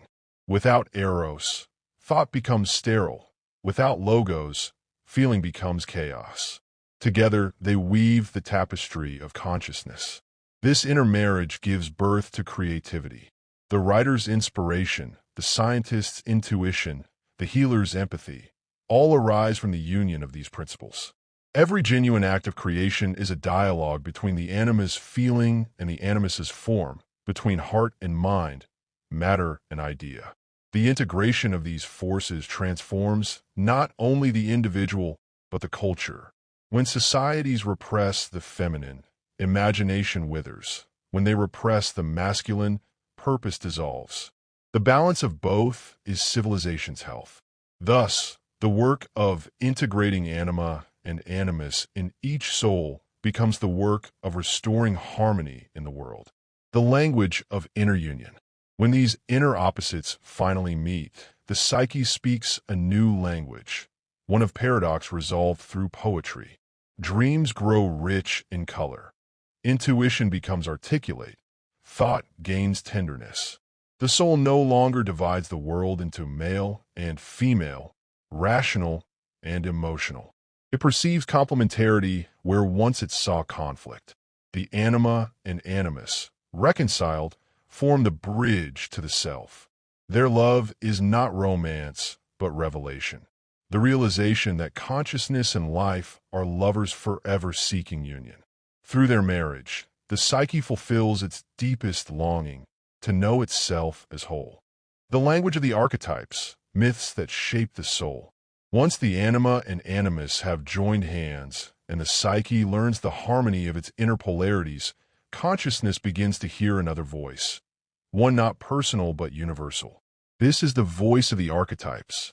They are the primordial patterns of life itself, eternal forms through which the human soul experiences existence.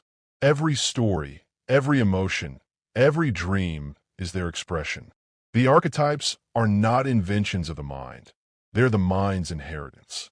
They dwell in what Jung called the collective unconscious, the deep sea beneath the island of individuality. From this sea rise the same images again and again, across cultures, across centuries, for they're the anatomy of the human spirit.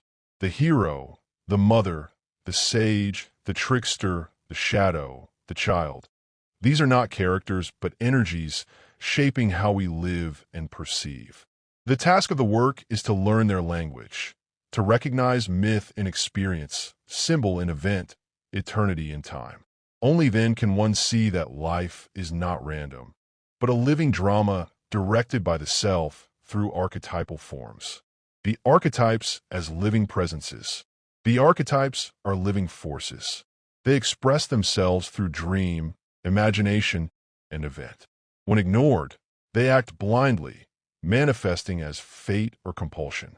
When recognized, they become allies in the journey toward wholeness. Consider how a young person, restless and idealistic, feels compelled to leave home, not only literally but spiritually. He seeks challenge, danger, initiation.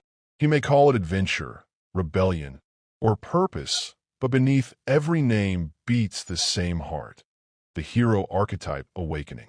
Life itself conspires to create trials, betrayals, and mentors, for the psyche is staging its myth. Or consider the sudden loss of all direction, when meaning dissolves and chaos reigns. This is not merely depression, but the descent into the underworld, the archetypal journey of death and rebirth. Those who endure it emerge transformed, bearing the wisdom of darkness. The soul does not punish. It educates through mythic form. When we learn to see our lives in archetypal language, suffering acquires dignity. Pain becomes initiation. Confusion becomes pilgrimage. And every encounter becomes sacred dialogue between ego and eternity. The mother, the father, and the child. Among the most powerful archetypes are those of family, the great mother, the great father, and the divine child. They are not limited to parenthood. They symbolize universal principles of creation, order, and renewal. The great mother appears in countless forms, nurturing, protective, devouring, renewing. She is both womb and tomb, giver and taker of life. When her energy is unconscious, she may smother or consume. When conscious, she sustains and inspires. In every act of creation, in every experience of belonging, the mother archetype breathes. The great father is structure and purpose, the giver of law, the builder of civilization. When unconscious, he becomes tyrant or distant authority. When integrated, he becomes wisdom and direction. His energy enables us to stand upright in the world, to set boundaries, to pursue meaning.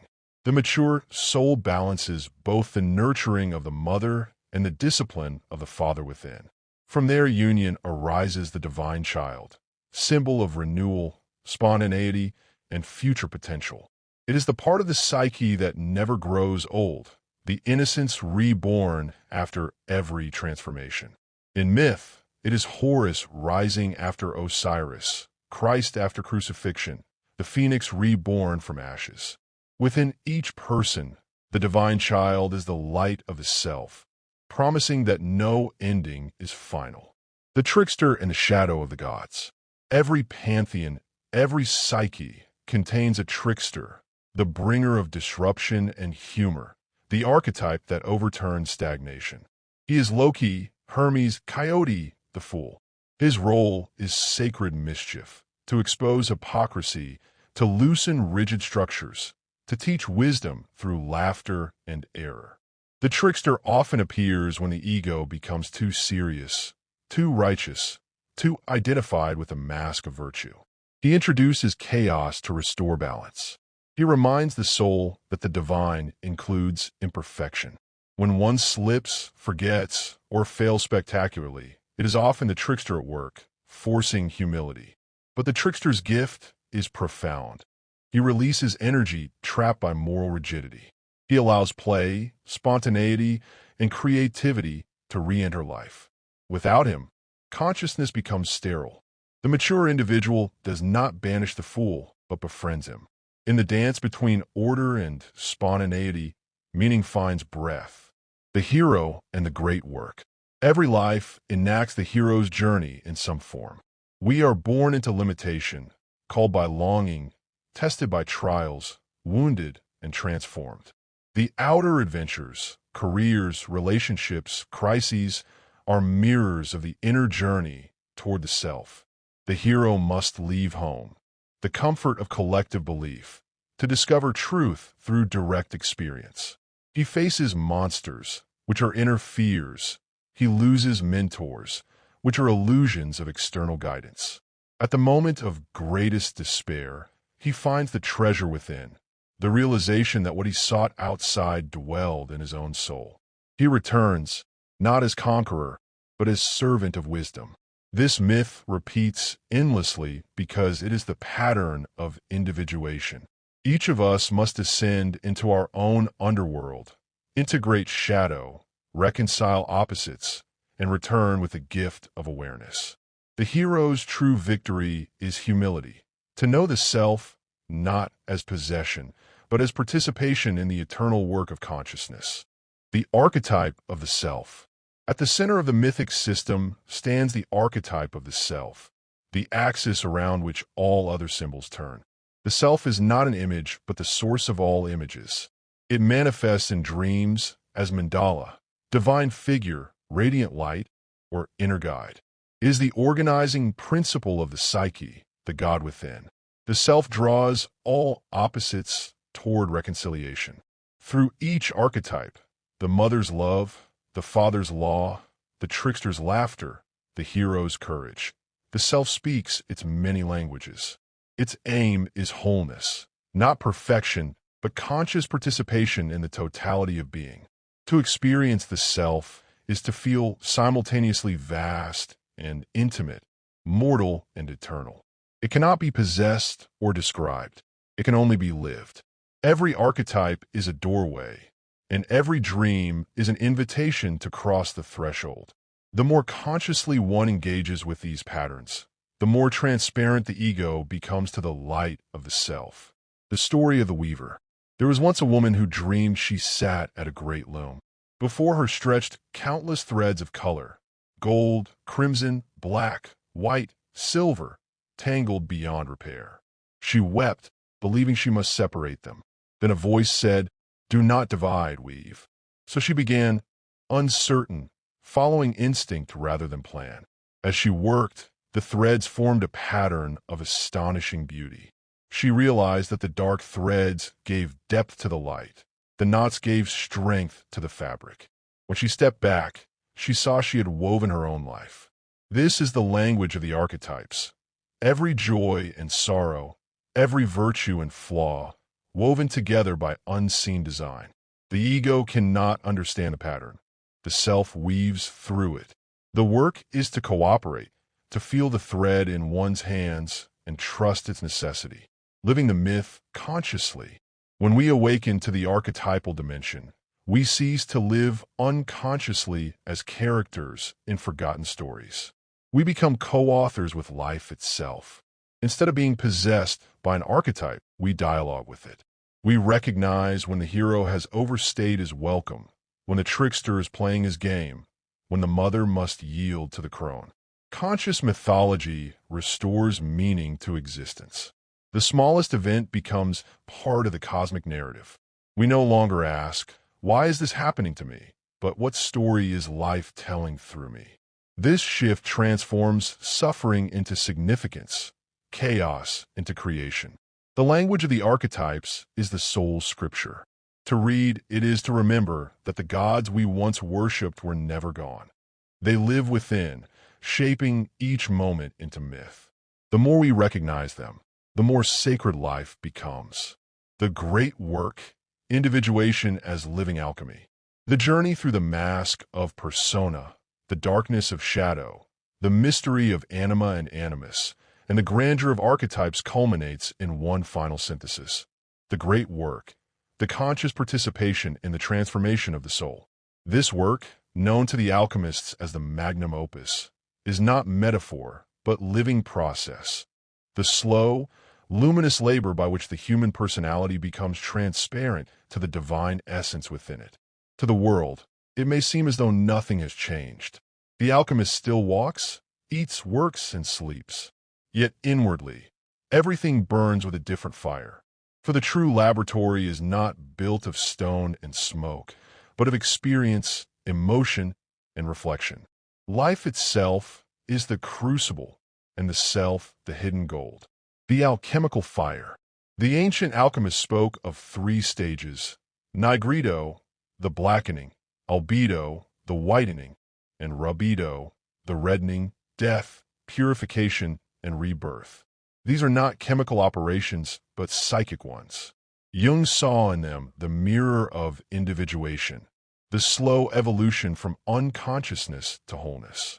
Nigredo is the descent, the confrontation with shadow, the breaking of the persona, the dissolution of false certainty. Here, all that was fixed melts into confusion. The ego is reduced to ashes, its certainties consumed by inner fire. It is the necessary chaos from which new order arises. Albedo is the washing, the light of awareness that follows darkness, the emergence of insight and humility. The soul learns discernment, to separate essence from illusion, gold from dross. This is the stage of reflection and inner cleansing, where opposites begin to converse. Rubedo is the marriage, the reunion of what was divided, the flowering of consciousness in its fullness. The red of life returns, not as passion or blood alone, but as illumination embodied in matter, spirit and flesh reconciled. These stages are cyclical, repeating at deeper levels as consciousness evolves. The fire never ceases, for the soul is infinite in its depth. Each burning reveals new purity. Each death unveils subtler life. The vessel and the substance. In alchemy, the most sacred object was the vas hermeticum, the sealed vessel within which transformation occurred. The alchemist knew that without this vessel, the volatile substance would escape and the work fail. Psychologically, the vessel is awareness, the container of consciousness that holds all opposites without judgment. The work requires this vessel, the ability to remain present amid contradiction. Within this containment, conflicting forces interact, dissolve, and recombine. Rage meets compassion, desire meets restraint, fear meets trust. The heat of life fuses them into new unity. The ego's task is not to direct the process, but to hold the tension faithfully. When awareness becomes strong enough, it can withstand the full heat of transformation. The opposites cease to destroy one another and begin to create. This is the psychic equivalent of turning lead into gold, transforming instinct into wisdom, pain into empathy, and separation into communion. The marriage of spirit and matter. The culmination of the work is the coniunctio oppositorum, the sacred marriage of spirit and matter, consciousness and unconscious, heaven and earth. The alchemists called it the chemical wedding. Jung recognized it as the realization of the self. In dreams, it may appear as a king and queen embracing, as a sun entering the sea, or as a white rose blooming from black soil. The symbols differ, but their meaning is constant. The eternal polarity of existence has become one. This union does not abolish duality, it transfigures it. The opposites remain, but they no longer divide. They dance as partners rather than enemies. At this stage, the soul no longer seeks escape from the world. It recognizes the sacred in all forms, in work and rest, birth and death, gain and loss. The body becomes temple, the mind becomes priest, and life itself becomes ritual. The divine is no longer sought above. It is known within and through. This is why the alchemist said, "As above, so below, as within, so without." The microcosm mirrors the macrocosm. To transform the self is to participate in the transformation of the cosmos. Individuation is not private salvation, but cosmic service. Consciousness awakening to itself through humanity. The story of the blacksmith. There was once a blacksmith who labored day after day beside his furnace, forging tools for others. His hands were scarred, his back bent, and his spirit weary. One evening, he dreamed that his forge was the heart of the world, and each hammer strike sent sparks into the heavens. When he awoke, the dream lingered. He returned to his work, but something had changed. The iron seemed to breathe beneath his hammer. The fire glowed with hidden intelligence. He realized that his labor was the world's prayer. Years later, as he lay dying, he whispered to his apprentice, "The work is not what we make. It is what we become while making it." And with that, he smiled, as though seeing the fire within all things. The blacksmith's life was the great work in miniature, unrecognized yet perfect. For the work is not found in temples or laboratories, but in the consciousness we bring to each act. The divine is not distant. It hides in repetition, in suffering, in love. The philosopher's stone. In the old texts, the goal of alchemy was the philosopher's stone, a mysterious substance said to transmute base metals into gold and grant eternal life. Jung saw it as symbol of the self, the perfected union of opposites, the consciousness made whole. The stone is not object but state of being, the indestructible center that survives every transformation.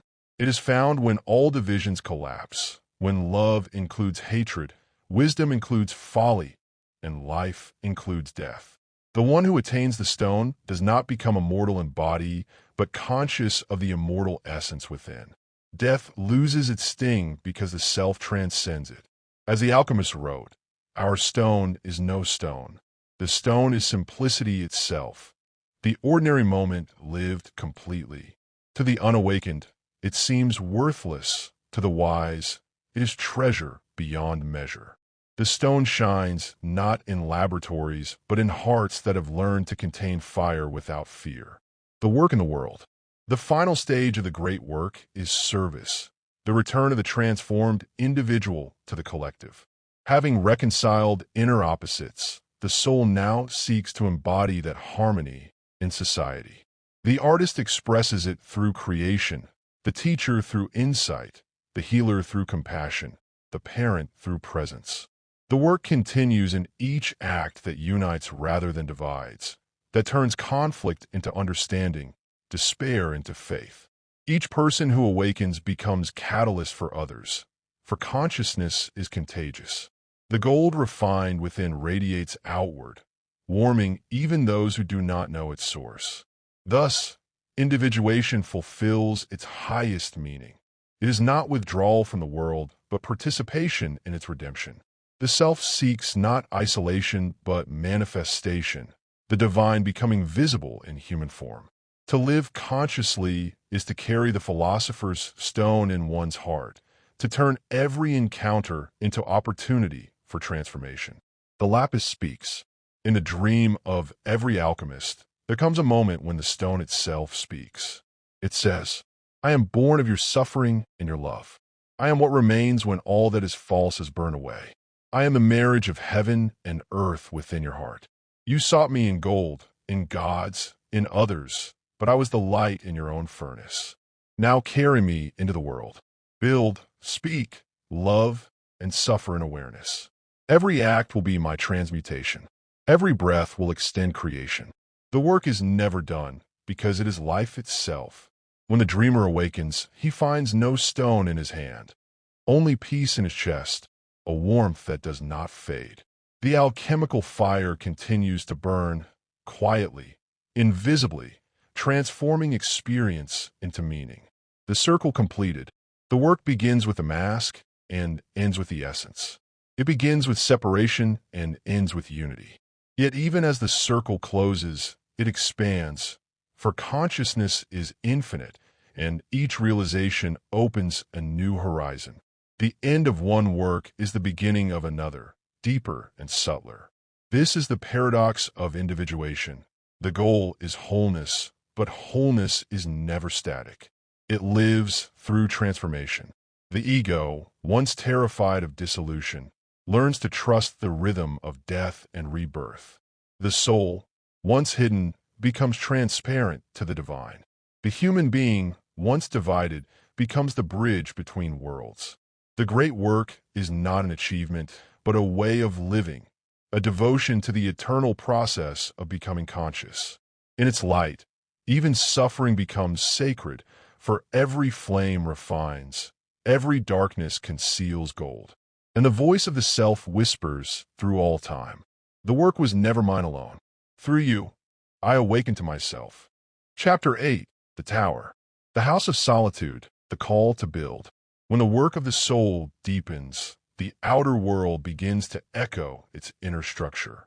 Just as the psyche constructs new order within, the hands seek to shape form without. The longing for solitude becomes the longing for embodiment, to give body to spirit, matter to meaning. Thus, the impulse arises to build. In the later years of the work, solitude becomes not escape but necessity. The soul, having spoken through dreams and symbols, now seeks quiet ground in which to settle.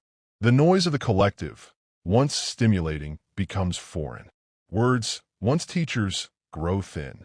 The psyche desires silence, not the absence of sound, but the presence of listening.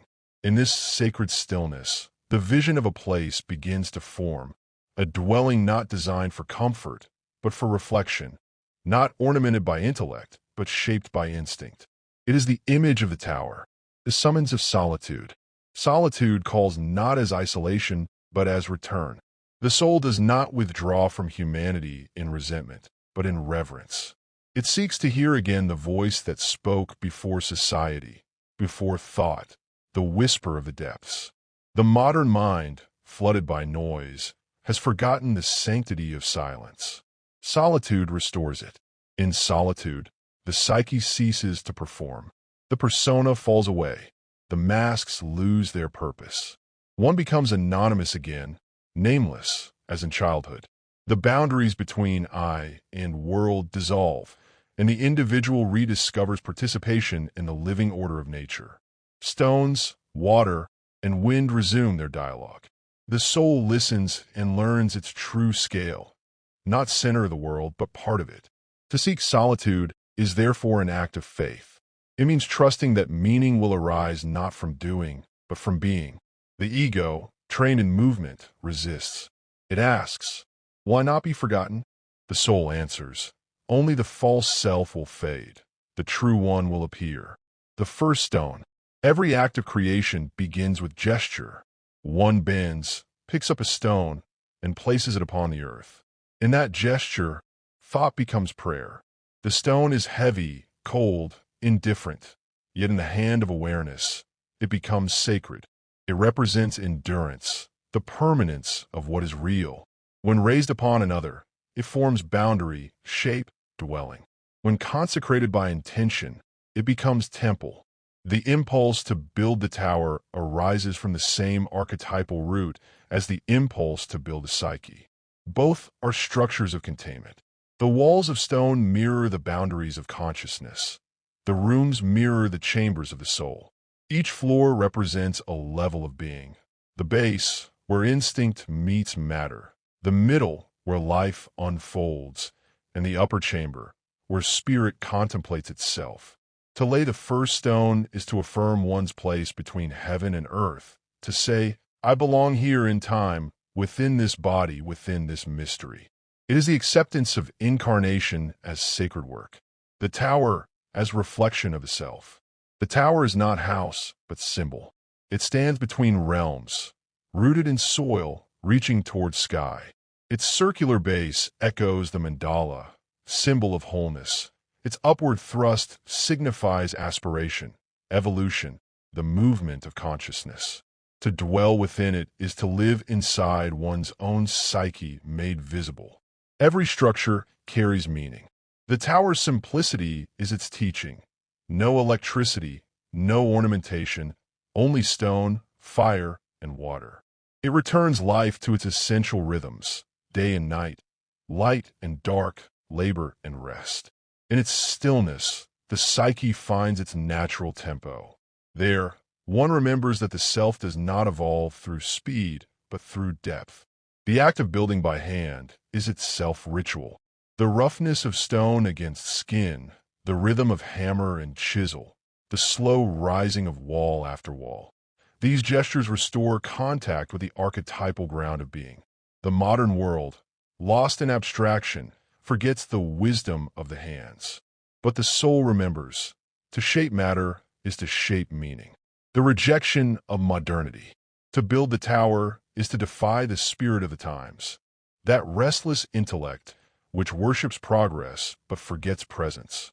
The tower belongs to the spirit of the depths, the ancient rhythm that values silence, solitude, and the eternal.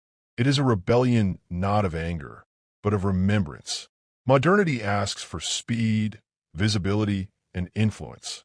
The soul asks for slowness, invisibility, and depth. The tower answers the soul. It stands apart, indifferent to fashion or acclaim. Its stones do not argue, they endure. Within its walls, one feels time expand, thoughts slow, and being become primary again. This solitude is not misanthropy, it is medicine. It heals the wound of disconnection, from nature, from instinct, from the sacred. To live alone with the elements is to remember that life's meaning is not made by thought, but revealed by presence. The inner builder, building the tower mirrors building the self. Each stone laid externally corresponds to a stone placed within, a new understanding, a reconciled conflict, a forgiven memory. The hands work outside, the psyche works inside. As walls rise, the soul feels containment. As the roof closes, the spirit feels protection. One's life becomes architecture, both literal and symbolic. The builder discovers that creation is prayer through labor. Sweat becomes offering. Fatigue becomes meditation. There is no division between work and worship. To cut wood, to carry stone, to light fire. Each act sanctifies the world. The tower teaches that spirituality is not escape from matter, but its consecration. When the work is honest, each tool becomes talisman. The hammer echoes heartbeat. The stone recalls eternity. The builder and the built merge. The self that labors becomes the structure that shelters it. The tower and the soul become one. The story of the mason. A mason once spent years building a small circular hut by the sea. When it was finished, travelers came and praised its beauty, asking how he had designed it. The mason smiled and said, "I did not design it, it taught me." He explained that each stone told him where it wished to rest. He only listened. The wind shaped the curve of the wall. The tides taught him when to stop and when to begin again. In building it, he said, "I learned that the world builds us as much as we build it." The tower is this lesson made visible. It is not constructed by ego, but by dialogue between human and nature, self and world. It reminds the soul that true creation is cooperation with the unseen order. The builder is student, not master. The inner silence. When the tower's first walls rise, the builder begins to notice a strange change. Thoughts, once loud, become whispers. The mind, accustomed to distraction, falls quiet. The rhythm of labor synchronizes with heartbeat, breath, and the sound of the river nearby. The external noise of civilization fades, replaced by the music of being, water against stone, wind in leaves, fire breathing in the hearth. This silence is not empty, it is full. It is the same silence that preceded creation, the pause before the word. In it, one hears the ancient voice of the self, not speaking but present. It says nothing new, yet reveals everything known. Solitude, thus, becomes revelation. The tower is not retreat from life, but entry into its center. Within its circular walls, the soul remembers its own eternal shape. Stone and symbol, the architecture of the soul. The tower is more than a structure of stone. It is a mirror of consciousness, a crystallized image of the psyche translated into matter. Each wall, stair, and chamber corresponds to an aspect of the soul's unfolding.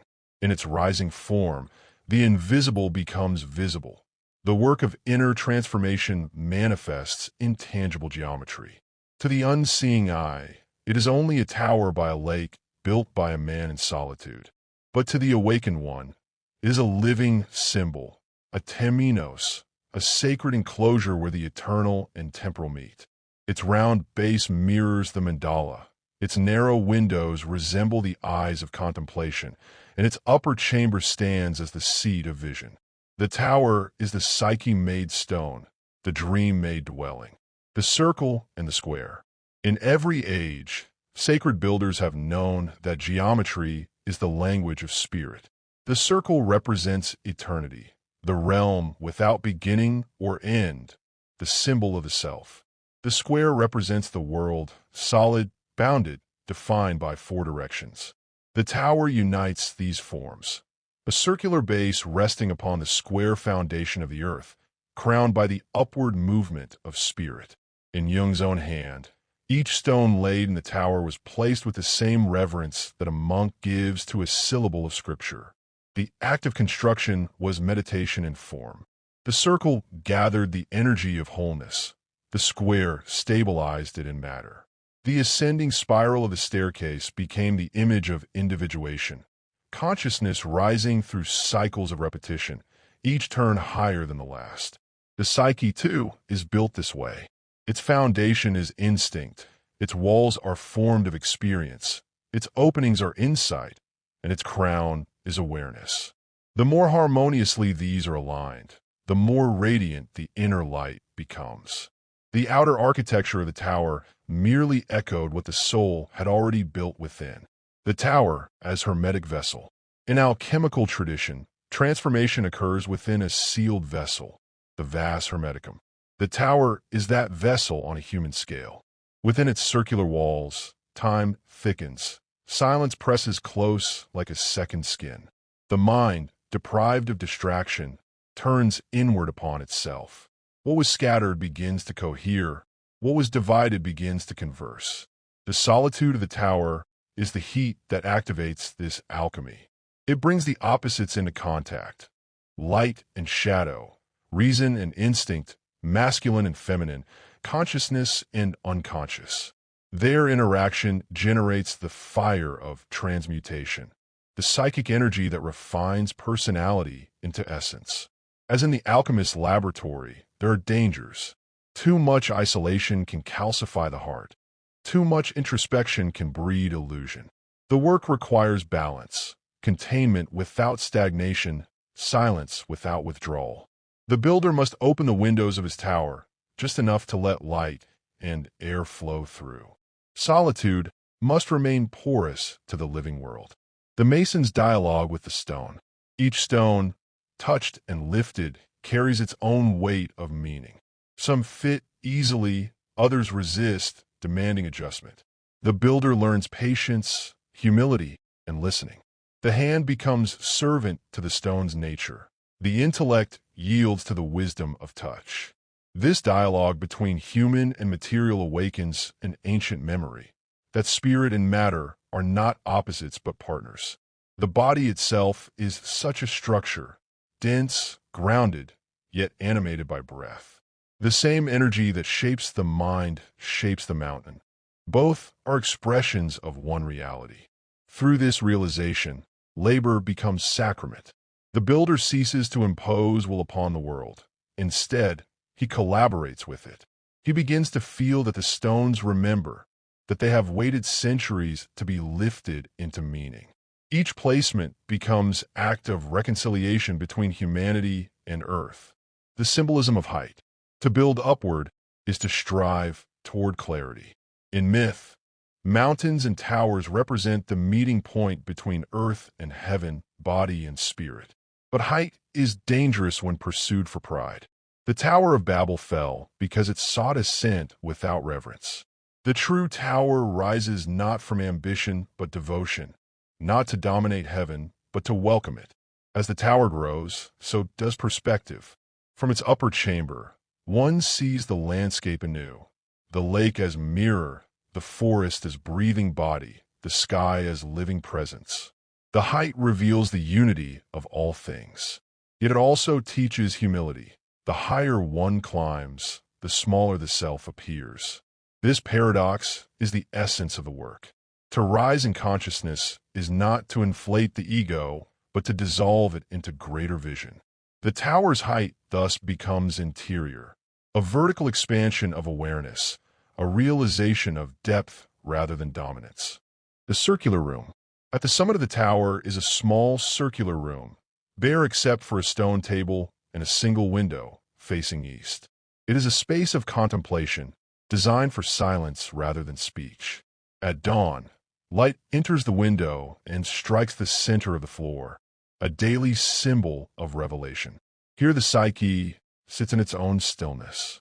The circular room represents the center of the mandala, the place where all opposites meet. Within it, thought ceases to divide, emotion ceases to overflow. Awareness gathers itself into unity. Meditation in such a space is not escape, but participation in the eternal rhythm. The rising sun becomes symbol of consciousness reborn. The shadow cast upon the wall becomes reminder of its dependence on light. Every morning thus repeats creation. Darkness yields to illumination, night to day, ignorance to understanding. The room itself teaches. Enlightenment is not constant brightness, but the harmonious alternation of light and dark. The inscriptions of meaning.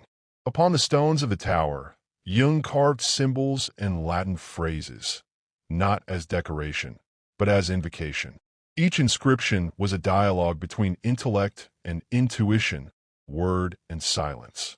The carvings were the outer echo of inner revelation, a way to give permanence to fleeting insight.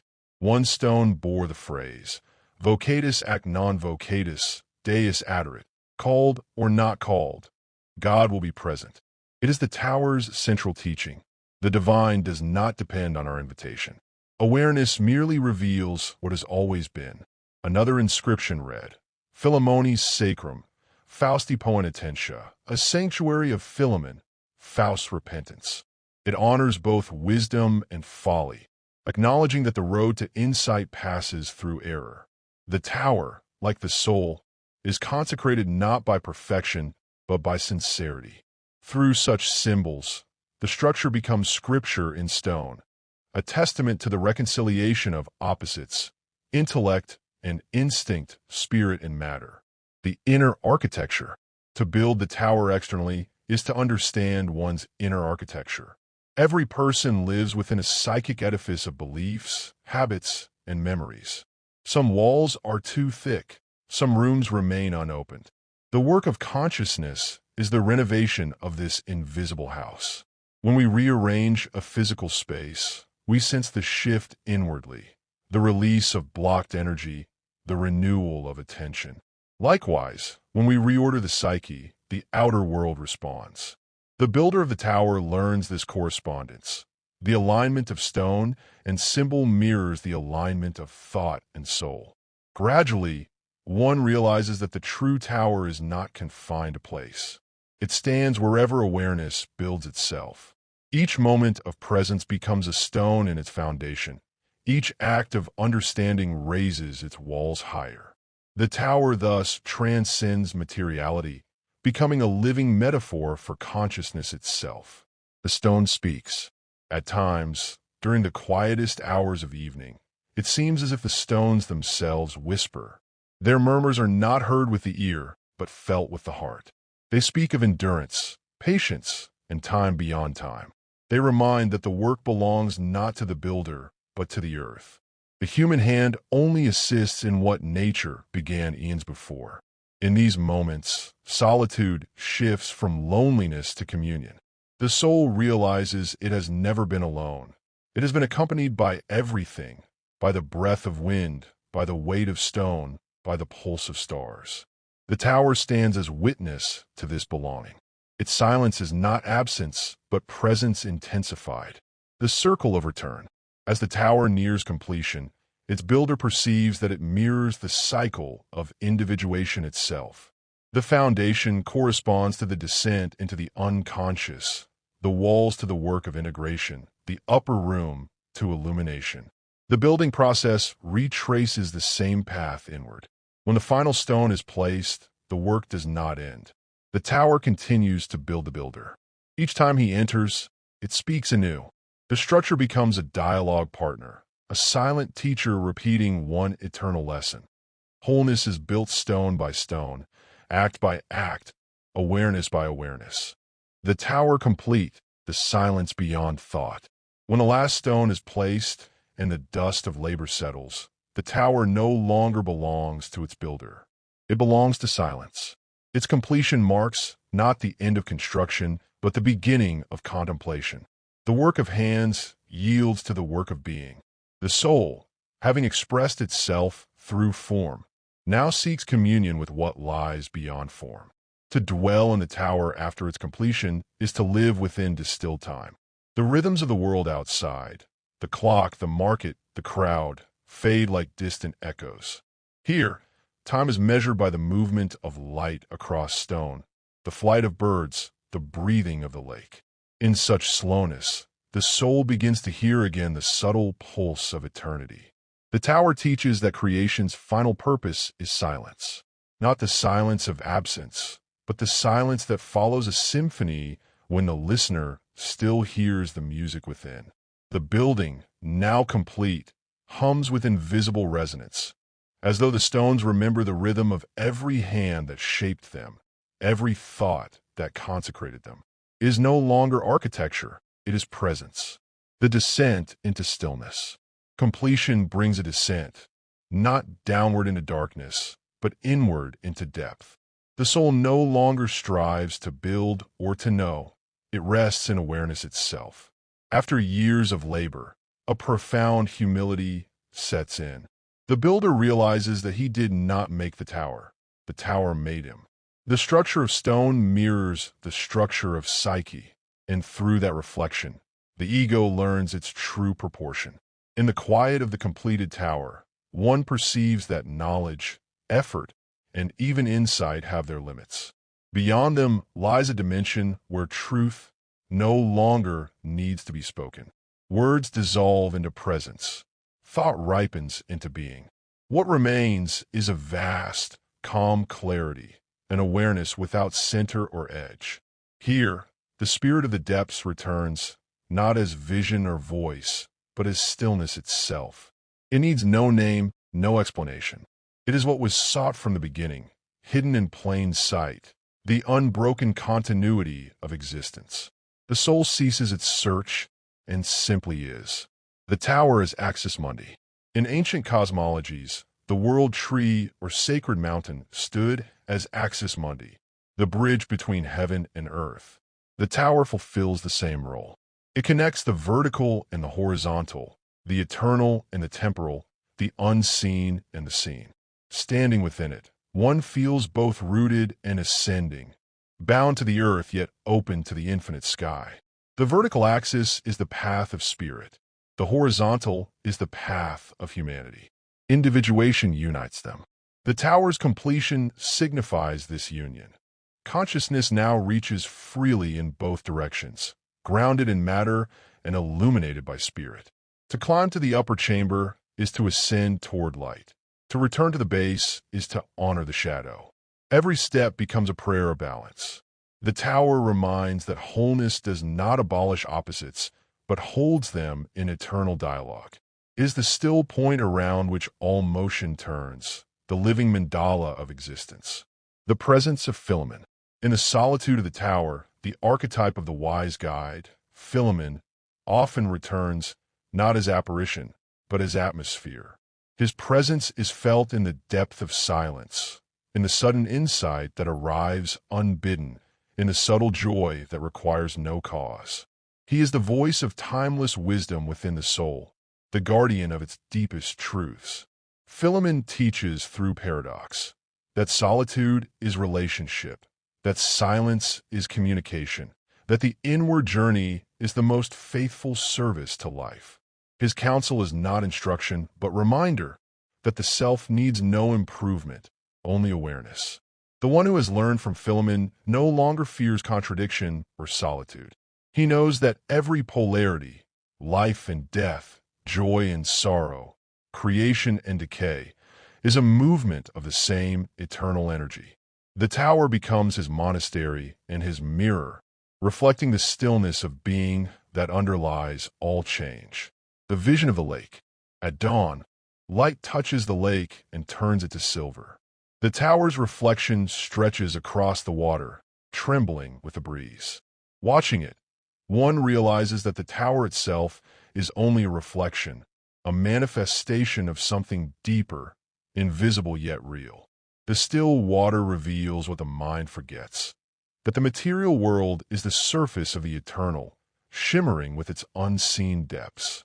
In that moment, the distinction between builder and building, observer and observed dissolves.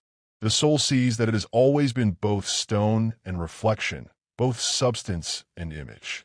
The self, which seemed distant and divine, is nothing other than the awareness looking through one's own eyes. The tower's reflection on the lake becomes symbol of this ultimate realization. The reality is a mirror through which the divine contemplates itself. The purpose of the work was never to reach the self as goal, but to awaken to the fact that it has never been absent. The alchemy of silence. In the tower's solitude, silence becomes the final alchemist. It refines not thought, but being. The incessant movement of mind, once useful for construction, now falls away. What remains is pure perception, the luminous emptiness in which everything arises and returns. This silence is not sterile. It is fertile ground, containing all sound and potential. Every whisper of wind, every ripple on water, emerges from it and returns to it. To dwell within such silence is to live within creation's pulse, to hear the universe breathing. From this depth, one no longer seeks meaning. One is meaning. The opposites, life and death, joy and grief, building and dissolving, reveal themselves as movements of one continuous dance. The tower stands still, but within its stillness everything flows. The teacher called solitude. Solitude, misunderstood by the world, is not the absence of others but the presence of the self.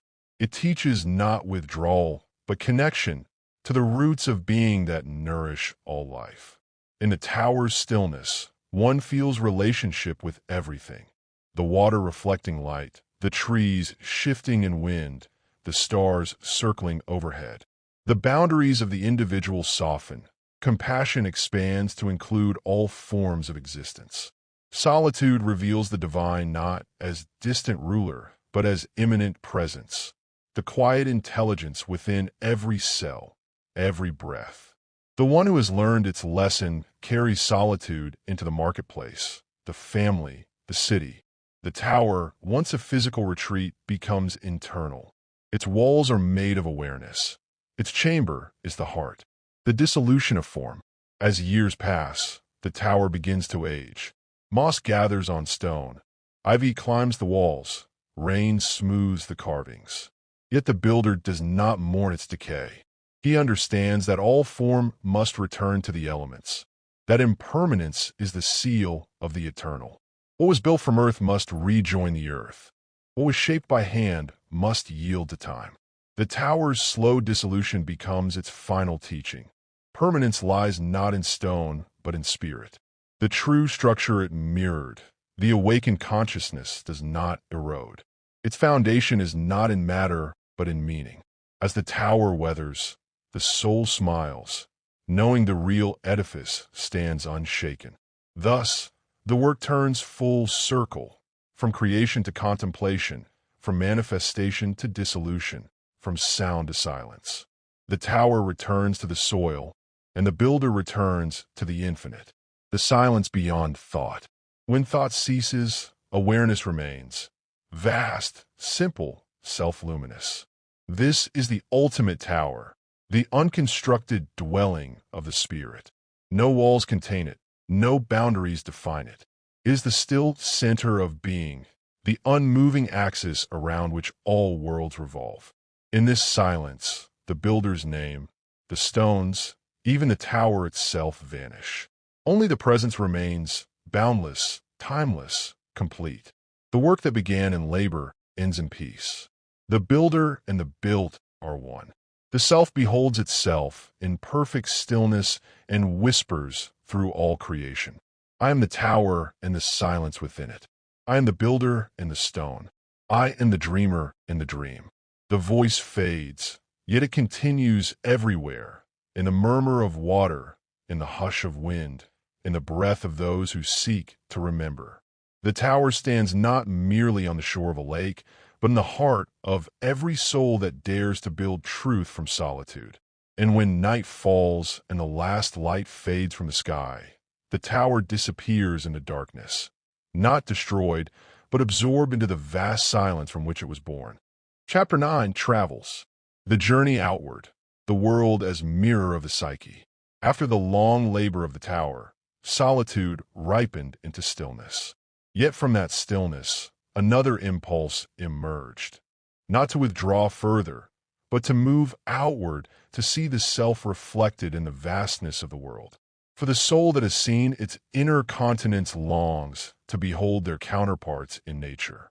Thus begins the journey, not for conquest, but for communion. The outer world is not separate from the psyche. It is its extension, its projection in matter. When consciousness expands, the earth itself begins to speak. The traveler no longer sees mountains and rivers as scenery, but as symbols. Every landscape becomes a psychological revelation. The deserts mirror the emptiness of the mind before revelation. The forests embody the unconscious, dense, and full of unknown life. The ocean becomes the collective unconscious itself, endless, rhythmic, and unfathomable. To travel after the tower is not to escape one's own depths, but to walk within them. The psyche, having found its center, now seeks its circumference, the expression of its totality across the face of the earth. The meaning of pilgrimage. Every authentic journey is pilgrimage. It begins not with motion, but with surrender, the decision to leave behind the familiar, to step into uncertainty. The traveler crosses not only physical borders, but psychic thresholds. Each new horizon strips away a layer of identity, revealing something more primordial, more essential. Civilization, with its comforts and conventions, provides structure, but also limitation. To leave it temporarily is to touch the raw materials of life, to sense the pulse of existence before it was clothed in names. Pilgrimage returns consciousness to the immediacy of being. It reminds the soul that meaning is not invented, but discovered, already woven into the texture of the world. The pilgrim does not move to find truth, but to meet it. Every step becomes conversation between self and creation. When the outer journey aligns with inner readiness, the world reveals itself as living teacher, the spirit of the earth. Before departure, one must learn to listen to the earth. Modern humanity, imprisoned in abstraction, has forgotten this language. But the ancient instinct remains. Beneath intellect lies a deeper knowing, the silent communion with wind, stone, and fire. This knowing awakens when we step beyond the walls of civilization and stand beneath an unbroken sky. The earth is not object, but organism, not backdrop, but being. Its vastness humbles and heals. It does not argue, it receives. In its presence, the ego feels its true proportion, a single breath in the endless rhythm of existence. Such recognition does not diminish humanity. It restores balance. The soul, no longer obsessed with mastery, learns partnership. Every culture that lives close to nature knows this. Their myths and rituals are dialogues with the elements, ways of honoring the intelligence of the cosmos. To approach the earth with reverence is to enter these myths consciously, to remember what all ancient peoples knew, that the world is alive and aware. The departure. The departure from the tower was not escape, but extension. The solitude had taught inwardness. Now life demanded openness. The traveler carried with him not possessions, but perception, the capacity to see through appearances into essence. Every journey would now become mirror, every encounter a reflection of the inner world. Leaving the quiet shore, the traveler moved toward lands unfamiliar to his senses, but intimately known to his soul.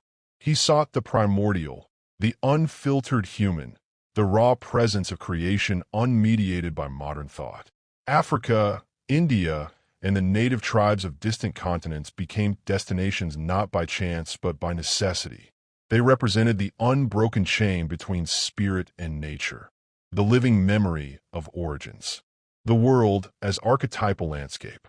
Each region of the earth expresses an aspect of the psyche. The desert, vast and bare, corresponds to the archetype of purification, the stripping away of illusion. The forest, dark and fecund, mirrors the unconscious, filled with instincts, fears, and hidden treasures. The mountain stands for aspiration, the striving of spirit toward clarity.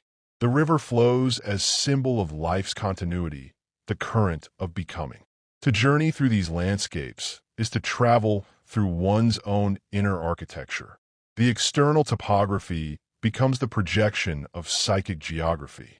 What we call exploration is at its deepest recollection, the rediscovery of what the soul already knows. When the traveler looked upon distant mountains, he felt not curiosity, but recognition. The shapes and rhythms of nature echoed the forms of dream. The psyche, it seemed, had always been in conversation with the world, speaking the same symbolic language in different dialects. The encounter with the unknown. Travel exposes the traveler to what is foreign, yet the foreign always conceals the forgotten. The unfamiliar customs, languages, and faces awaken the parts of the psyche neglected by culture. In the presence of the strange, one recognizes the strangeness within. The encounter with the unknown becomes the mirror in which the self expands. To move among other peoples without judgment is to glimpse the universality beneath diversity. Beneath every ritual, however different in form, lies the same human longing to connect with the sacred, to reconcile the visible with the invisible. The symbols vary, but the essence remains. The traveler realizes that there are not many gods, but many names for one mystery. Civilization, in its arrogance, divides, but the soul, in its wisdom, unites. The outer journey thus becomes education in humility, the recognition that truth does not belong to any nation, race, or religion, but breathes through all. The return of the ancient memory. As the traveler ventured farther from the centers of modern life, he felt time loosening its grip.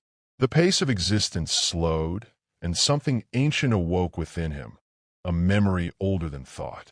He sensed the rhythm of life as his ancestors must have known it, sunrise and sunset as sacred punctuation, the cry of birds as music, the night sky as scripture.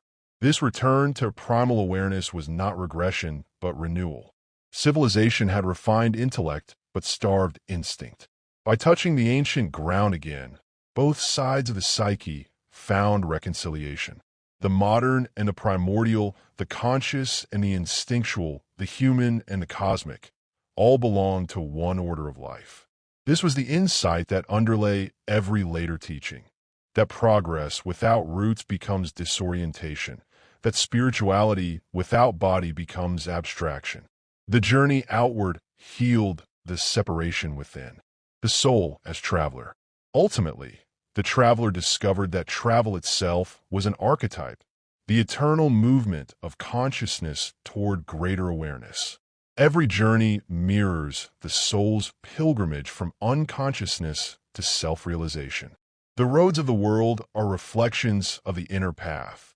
The compass points are psychological directions. To walk is to awaken. Each step grounds awareness in the body. Each horizon expands it in the spirit. The destination matters less than the deepening of presence along the way. When one travels with attention, the world ceases to be background and becomes conversation. Every face, every stone, every gust of wind speaks.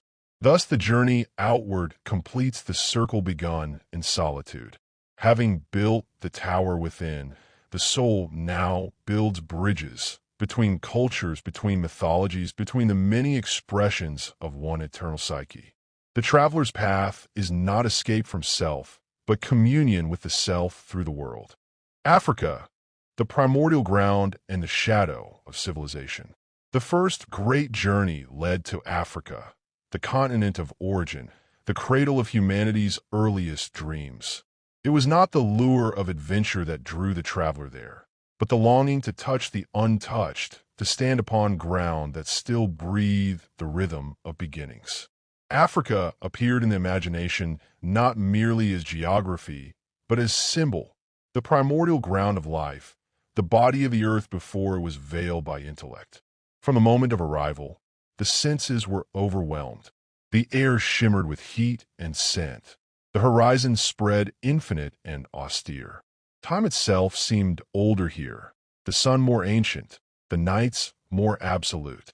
The pulse of life was immense yet measured, as though the continent itself lived in the slow heartbeat of eternity. For the modern mind, trained in control, such vastness was unsettling. Africa confronted the traveler with what civilization had exiled: the elemental, the instinctual, the sacred darkness that underlies all consciousness. To walk upon this soil was to feel the shadow of the world rise to meet the light. The descent into primordiality.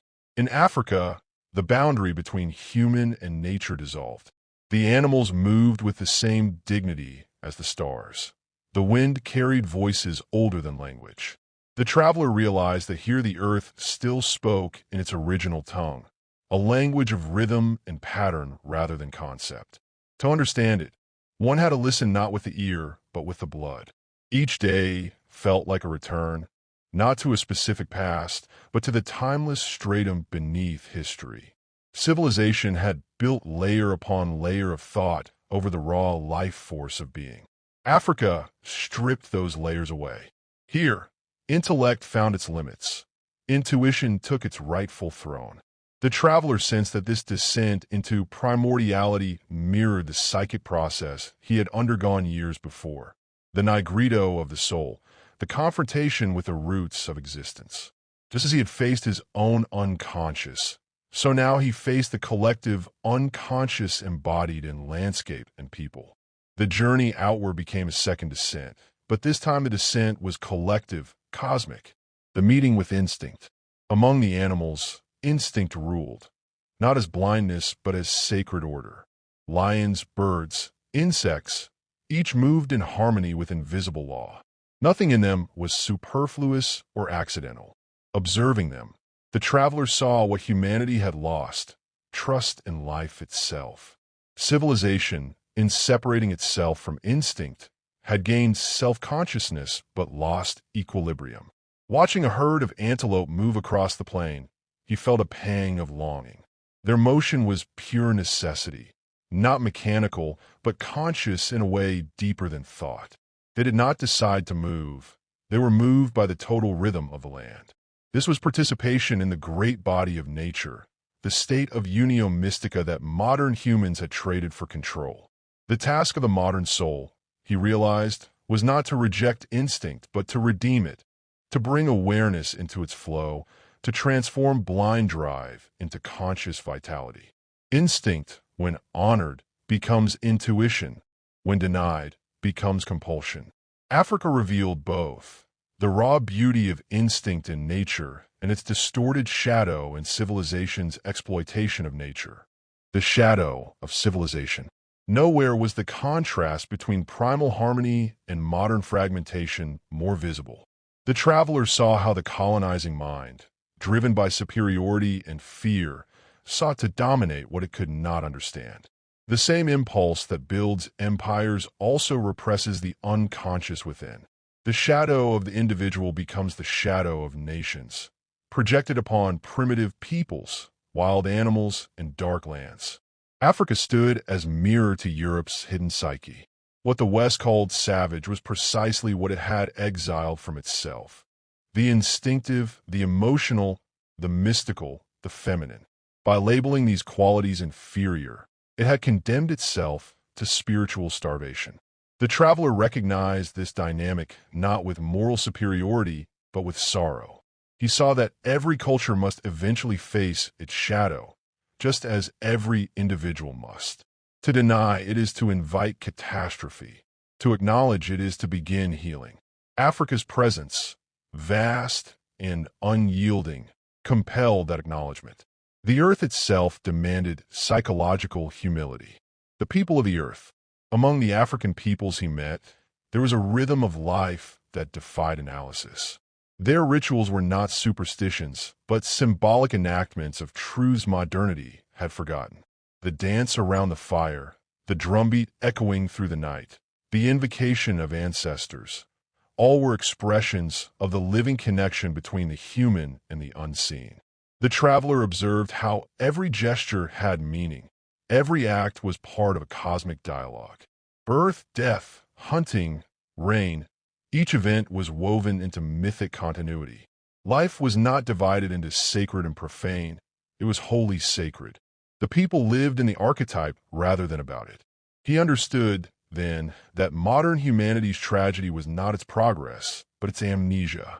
The rational mind, in claiming superiority, had amputated itself from the source of life. In Africa, the connection still pulsed, fragile, threatened, yet undeniable. He felt both envy and reverence. The dream of the leopard. One night, while camped beneath a vast sky, the traveler dreamed of a leopard. It walked in circles around his tent, silent, luminous, watching him with eyes of gold. Then it spoke without sound. You seek the soul of man, but you have forgotten the soul of earth.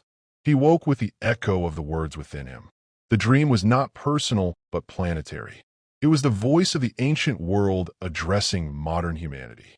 The leopard, symbol of instinctual nobility, demanded reconciliation. To know the self, one must first make peace with nature. To ascend, one must bow. That night changed his understanding of spirituality. He realized that enlightenment divorced from the earth becomes illusion. True awakening unites heaven and soil, intellect and instinct, human and animal. The divine speaks through the roar, the rustle, the silence between sounds. The leopard, the hunter, the prey, all are movements of the same eternal life. The earth as unconscious. Africa revealed itself as the world's unconscious, immense, ancient, untamed.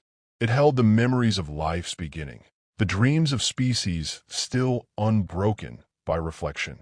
To travel, there was to enter that unconscious consciously, to see what humanity represses at the collective level. The traveler recognized that the sickness of the modern world was psychological disconnection from the earth. Progress had replaced participation. Intellect had silenced intuition. Yet the unconscious does not disappear. It manifests through crisis, war, and ecological devastation, the Earth's way of forcing awareness. Africa stood as both warning and promise. Its vastness said, remember where you came from. Remember that your soul is made of the same dust as mine. In that remembrance lay redemption, not romantic primitivism, but reunion with the living whole. The sacred darkness. In the West, darkness symbolizes ignorance and evil. In Africa, darkness is depth, fertility, potential. Night is not absence of light, but its womb. The traveler felt this truth not as concept, but as atmosphere. In the vast blackness under the stars, fear gave way to reverence. The darkness enveloped, yet it did not threaten, it nourished. He understood then that the soul's darkness, the unconscious, functions the same way. What consciousness calls dark is only unillumined potential. The work of individuation is not to destroy darkness, but to inhabit it until it reveals its light. Africa's night became symbol of this paradox.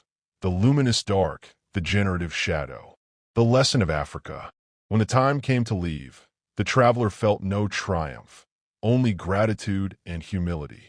Africa had not given him answers. It had dissolved the need for them. It had restored balance between thinking and sensing, speaking and listening, human and world. The land's vast silence whispered a final truth. You cannot possess me. You can only remember that you belong to me. This remembrance would shape all that followed. Africa became the foundation of a new psychology, one rooted in earth, one that honors instinct as sacred, one that sees the human as participant in the universe's unfolding, not its master. The journey continued eastward, where the soul would meet not the body of the earth, but its spirit, not the primal ground, but the inner sky. The next horizon awaited, India. India, the sacred vision of the inner cosmos. If Africa had been the encounter with the earth's body, India was the meeting with its soul. The movement from Africa to India was not a change of continent, but a shift of dimension, from instinct to spirit, from the primordial ground to the celestial depth.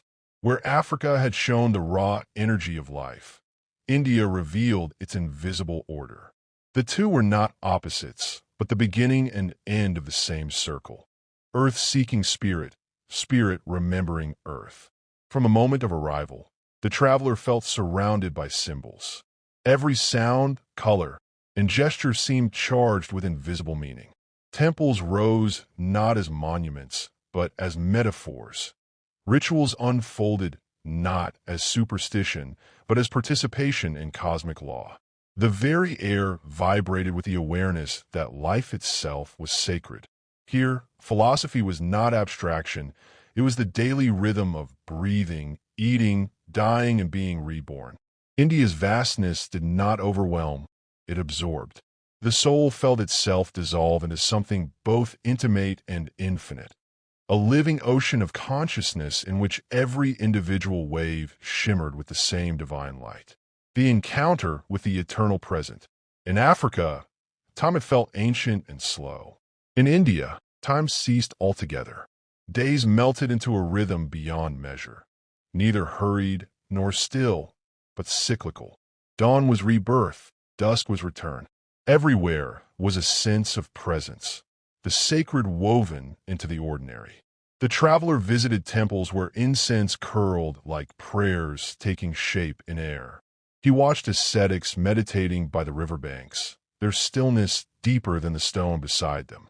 He heard chants that seemed less sung than remembered, as if the air itself carried the syllables of creation.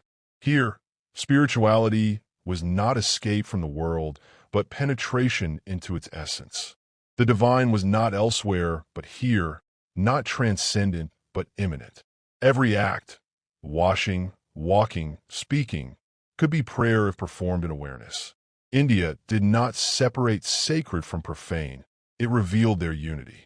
This vision echoed the deepest insight of the work, that the self is not above life, but within it. The divine and the human, spirit and matter, are two faces of one eternal consciousness. What the West had sought through transcendence, India expressed through participation. The Ganges and the river of life. Standing on the banks of the Ganges, the traveler understood why rivers are the oldest temples of the world.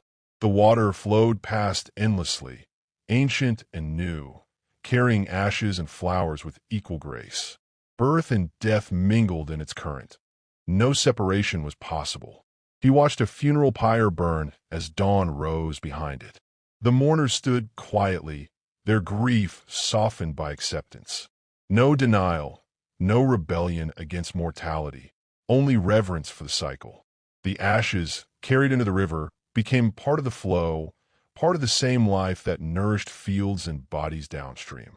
This vision dissolved the Western duality of life versus death. The river showed that death is not opposite of life, but its continuation, transformation within continuity. The psyche, too, flows this way. Each death of belief, of ego, of identity feeds the broader current of consciousness. The Ganges became mirror of the self, ever-changing, ever-same. He thought, the river does not hurry. It reaches the ocean by being itself. So too the soul fulfills its destiny not by striving, but by flowing in accord with its nature. The archetype of union. India speaks through paradox. Its gods are many, yet one. Its philosophies diverge, yet converge. The traveler found this multiplicity bewildering at first, then liberating. In India, contradiction is not conflict but complementarity. The divine dances in pairs, Shiva and Shakti, Krishna and Radha, Vishnu and Lakshmi. Every god is completed by its counterpart, every creation by its destroyer. This vision revealed the archetype of union, the eternal marriage of opposites that underlies all existence. Where the Western spirit had split reality into dualities, body and soul, good and evil, God and man, India saw unity expressing itself through polarity. Its theology was psychology made cosmic. Watching a ritual of Shiva and Parvati, he realized he was witnessing the same drama that unfolds within every psyche, the dance of masculine and feminine energies, consciousness and life, order and chaos. The divine marriage mirrored individuation itself, the reconciliation of opposites within the self. This insight deepened the earlier work of the anima and animus. What had been psychological now appeared universal. The gods were not metaphors of human psyche. The psyche was the human reflection of divine archetypes. Inner and outer worlds were two halves of one truth. The silence of a sage. In a small village, the traveler met an old man who sat under a banyan tree from dawn to dusk, saying nothing. Curious, he approached and asked, "What do you meditate upon?" The sage smiled and replied, "Upon the one who asks." That answer ended all further questions. It was not evasion, but completion. In that instant, the traveler understood the core of Indian wisdom. The observer and the observed are one. The act of looking already participates in what is seen. There is no objective world, no detached witness, only consciousness playing all roles. This teaching dissolved the last traces of dualism lingering in the Western psyche. Knowledge was no longer separation, but communion. The soul ceased to be pilgrim searching for God and recognized itself as God experiencing pilgrimage. The sage's silence was not emptiness, but fullness beyond words. The realization that truth, once seen, no longer needs to be spoken. The shadow of spirituality. Yet even here, the traveler discerned shadow. In the same land that produced saints and philosophers, he saw poverty and suffering born with resignation. The idea of karma, misunderstood, had sometimes become justification for injustice. The teaching of renunciation, when taken literally, had hardened into apathy. Every truth casts a shadow when separated from its wholeness. India's luminous inwardness risked forgetting the world's outer form. The West's active outwardness risked forgetting the inner source. The real work lay in synthesis, bringing Western action to Eastern contemplation and Eastern wisdom to Western will. He saw that the world's evolution required both, the calm of the sage and the courage of the builder, the stillness of meditation and the movement of transformation. Each side of the globe held half of humanity's soul. Only together could they form a whole. The temple and the tower. As the journey unfolded, the traveler began to see how his tower and India's temples were expressions of the same archetype, the house of the self. Both rose from circular foundations, both pointed toward heaven, both represented union of matter and spirit.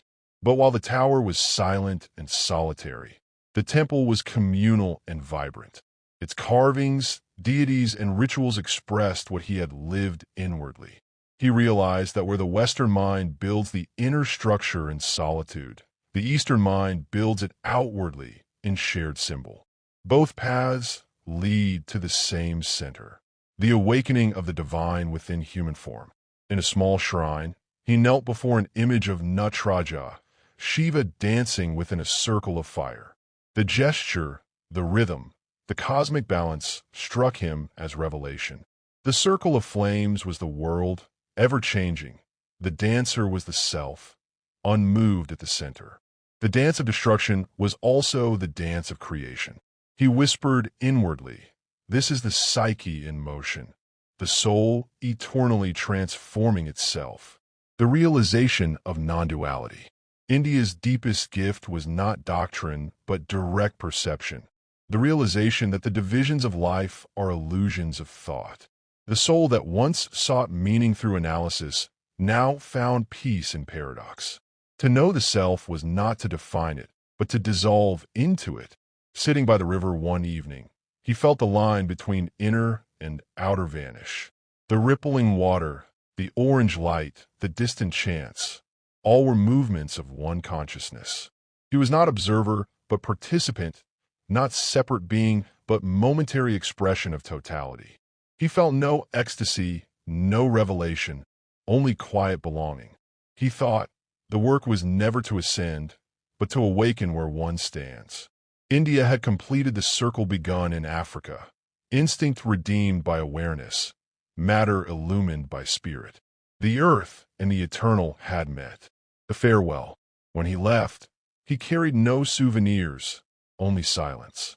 The words he had once used for God, psyche, self, and spirit all dissolved into a single intuition. Being is divine because it is. India had not changed his ideas. It had emptied him of them. What remained was seeing, pure, immediate, luminous. He knew he would return westward, but the compass had reversed. The center was no longer behind or ahead. It was within. The journey was not over. Another continent awaited, another mirror of the human spirit. But the traveler knew now that wherever he went, he would be meeting the same self in new disguise. Next awaited the lands where the soul still walked in rhythm with stars and animals, the ancient peoples of the earth, whose myths preserved the memory of unity. The road turned toward them. The peoples of nature, the memory of wholeness. After the vast lands of Africa and the sacred vision of India, the traveler's path turned once more toward the ancient peoples who still lived in rhythm with the natural world. Their homes were not cathedrals or towers, but the open sky. Their scriptures were not written in words, but in wind, stone, and fire. To the modern world, they seemed primitive, but to the traveler they appeared as custodians of humanity's first wisdom, the memory of wholeness. Among these tribes, in the deserts of the Pueblo, in the high plateaus of the Americas, and in the forests of forgotten continents, he found the same truth expressed through living myth, that the universe is not a machine, but a circle, that every being, from insect to star, participates in one great communion of life. Where the West built walls of thought and the East wove webs of contemplation, the native spirit lived by participation, not thinking about the world, not renouncing it, but living with it. Their life was the prayer. Their myth was their daily act. The circle of life. The traveler first understood this worldview when a tribal elder drew a circle in the sand. This, he said, is the shape of all things. He spoke of the sun, the moon, the seasons, the human life, and the breath, all beginning, returning, never ending. When we forget the circle, the elder said, we begin to die before our time. That simple gesture summarized what all philosophy had sought to express, the psyche's natural geometry. The circle is the image of the self, the symbol of completion and renewal. In the circle, no point is superior. All are necessary for the whole. The circle excludes nothing, not birth, not death, not sorrow, not joy. To live according to the circle is to live consciously within the pattern of transformation. It is to see death not as failure, but as turn of the wheel. The tribal peoples did not fear death because they did not cling to linear time. They belonged to the rhythm of return. Every ending was preparation for rebirth. Their lives embodied what modern psychology must learn again, that wholeness is cyclical, not progressive. The sacred and the ordinary. The traveler observed that for these peoples, there was no distinction between sacred and ordinary life. the tending of fire, the hunting of animals, the planting of seeds. All were rituals of cosmic balance. Their ceremonies were not escapes from reality, but celebrations of participation. He attended a night-long ritual in which the tribe danced in circles around a central flame. The dance was neither performance nor entertainment. It was an act of alignment, an invocation of harmony between heaven and earth. The rhythm of the drums mirrored the heartbeat. The smoke rose like prayer returning to its source. Each dancer moved not for self-expression, but for the restoration of the world.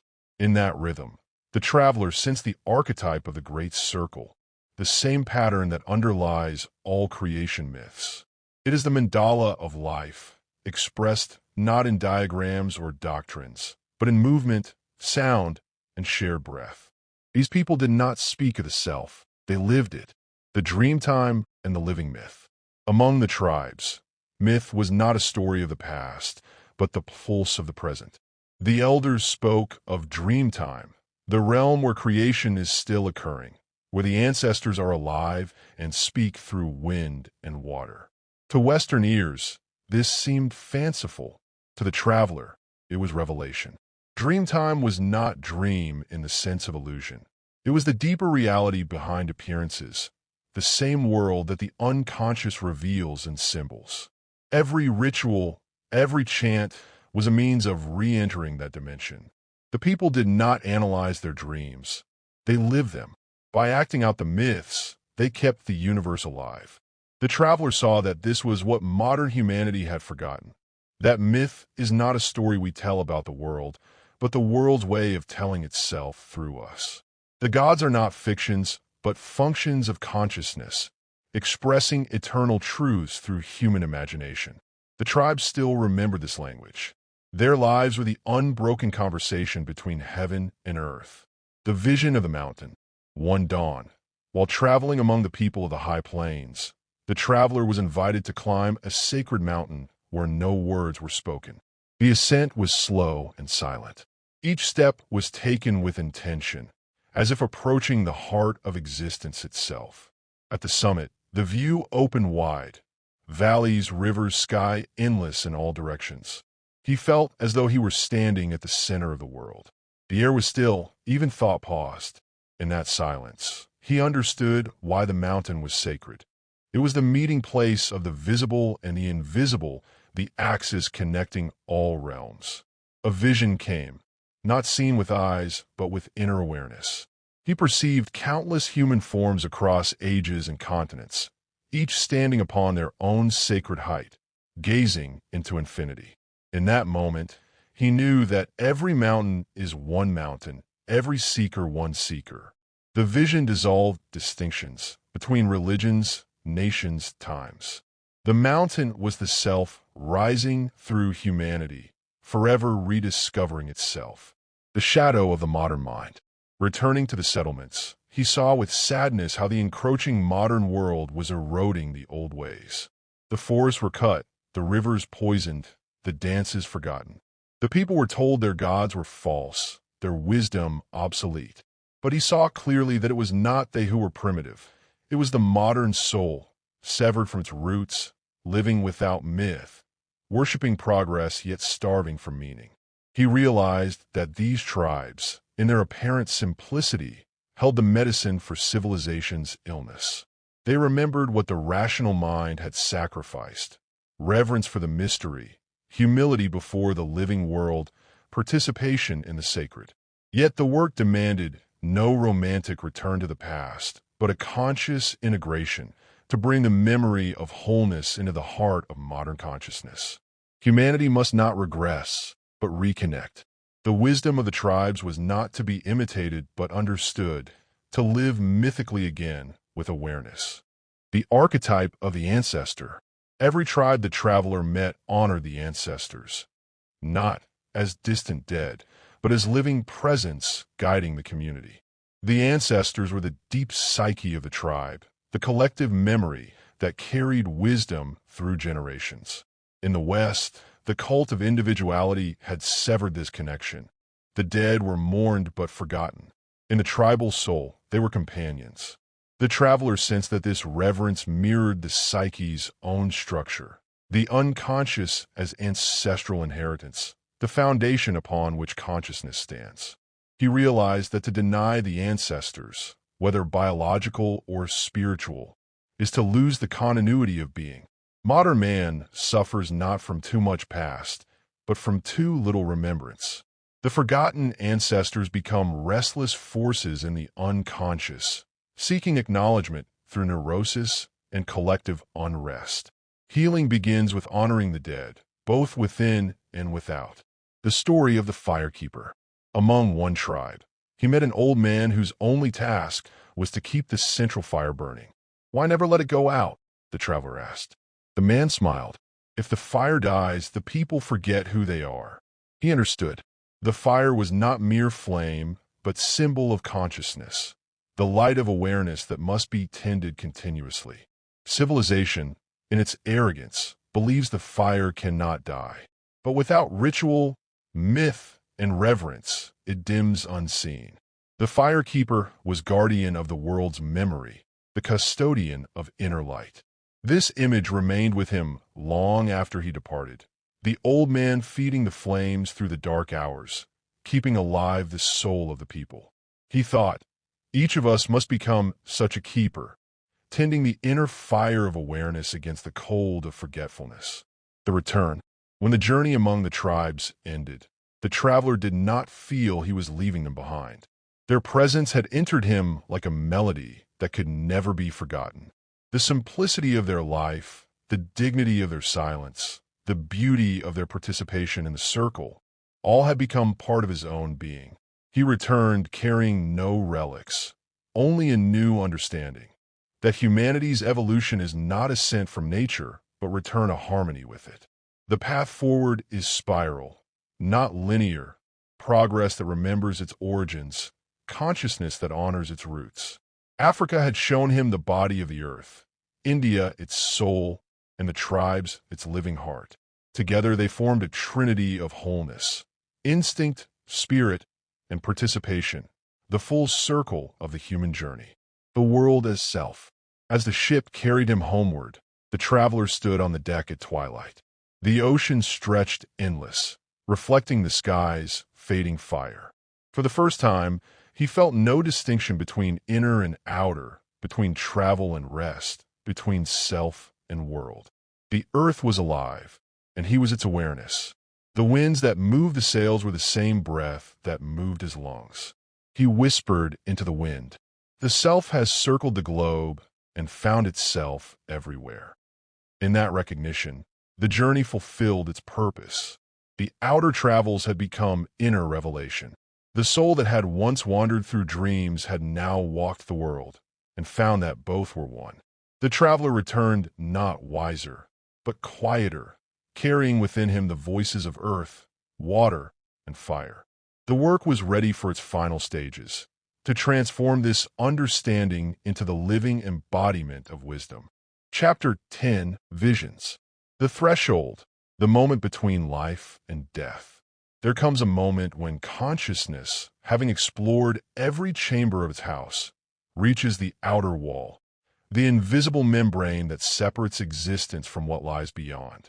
It does not arrive through choice or effort, but through grace, often through the narrow gate of suffering, illness, or accident. At that point, time loosens its grip and space ceases to hold. The soul stands at the edge of life, and the world, as once known, fades into transparency.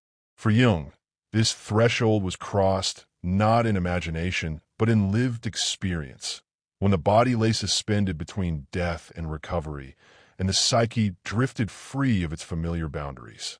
What he saw then was not dream, not hallucination, but vision, revelation of the reality that exists beyond the veil of the senses. The vision does not negate the physical world. It reveals its deeper dimension. It shows that life, death, and consciousness are not separate phenomena, but stages of one continuous unfolding. The dissolution of the world. The experience begins with dissolution. The body grows weightless. The boundaries of identity dissolve like mist. What once seemed solid, walls, voices, names, recede as if they were faint echoes of a former dream. The familiar perspective of I looking out upon world reverses. Instead, awareness expands in all directions at once. It is not darkness, but radiant clarity, light not from outside, but self-illumined, gentle yet absolute. In that light, there is no fear, for fear belongs to boundaries. Without center or circumference, the soul feels itself suspended in a vast serenity, infinite presence that is neither living nor dead, but beyond both. Time collapses. Past and future merge into a single luminous now.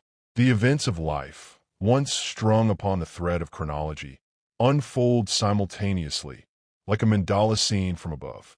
Birth and death, joy and pain, appear as patterns of one great design. The soul does not judge, it beholds and understands. Meaning radiates from everything. The vision of earth below. From that height, the world of matter appears far below, not diminished, but transparent, shining with unseen beauty.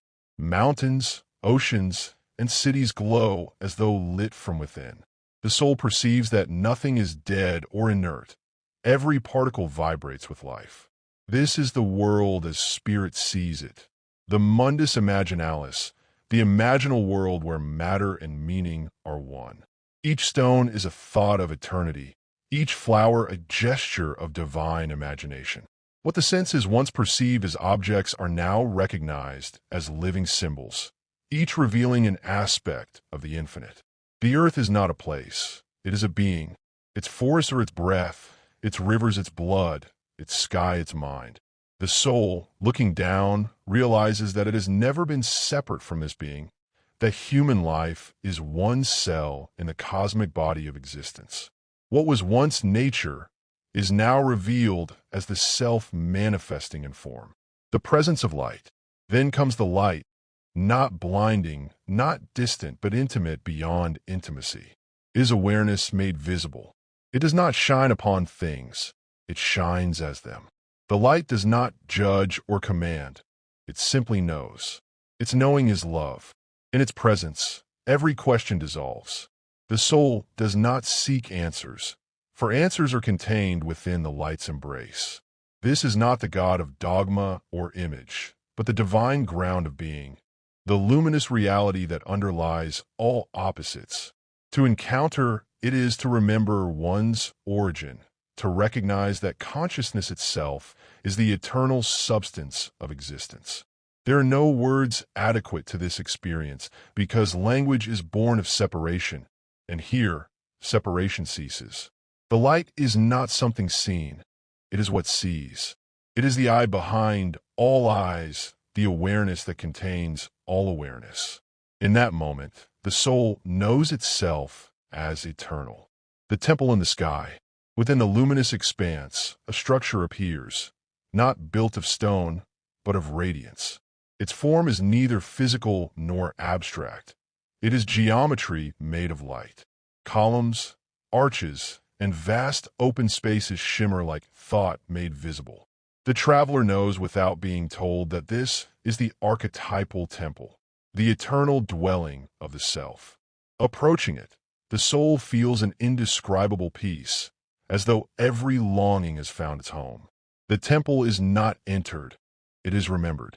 Its doors open inward, revealing chambers that are both infinite and intimate. Each chamber corresponds to an aspect of being, wisdom, love, creation, repose. Yet all are one continuous presence. Here, there are no boundaries between thought and form. To see is to become, to know is to be. The soul understands that this realm is not elsewhere, after death, but the deeper dimension of reality always present, glimpsed now only because the veil of the senses is lifted. The soundless voice. Then comes the voice, not spoken, not heard, but known. It speaks without sound, and its message is not information but illumination.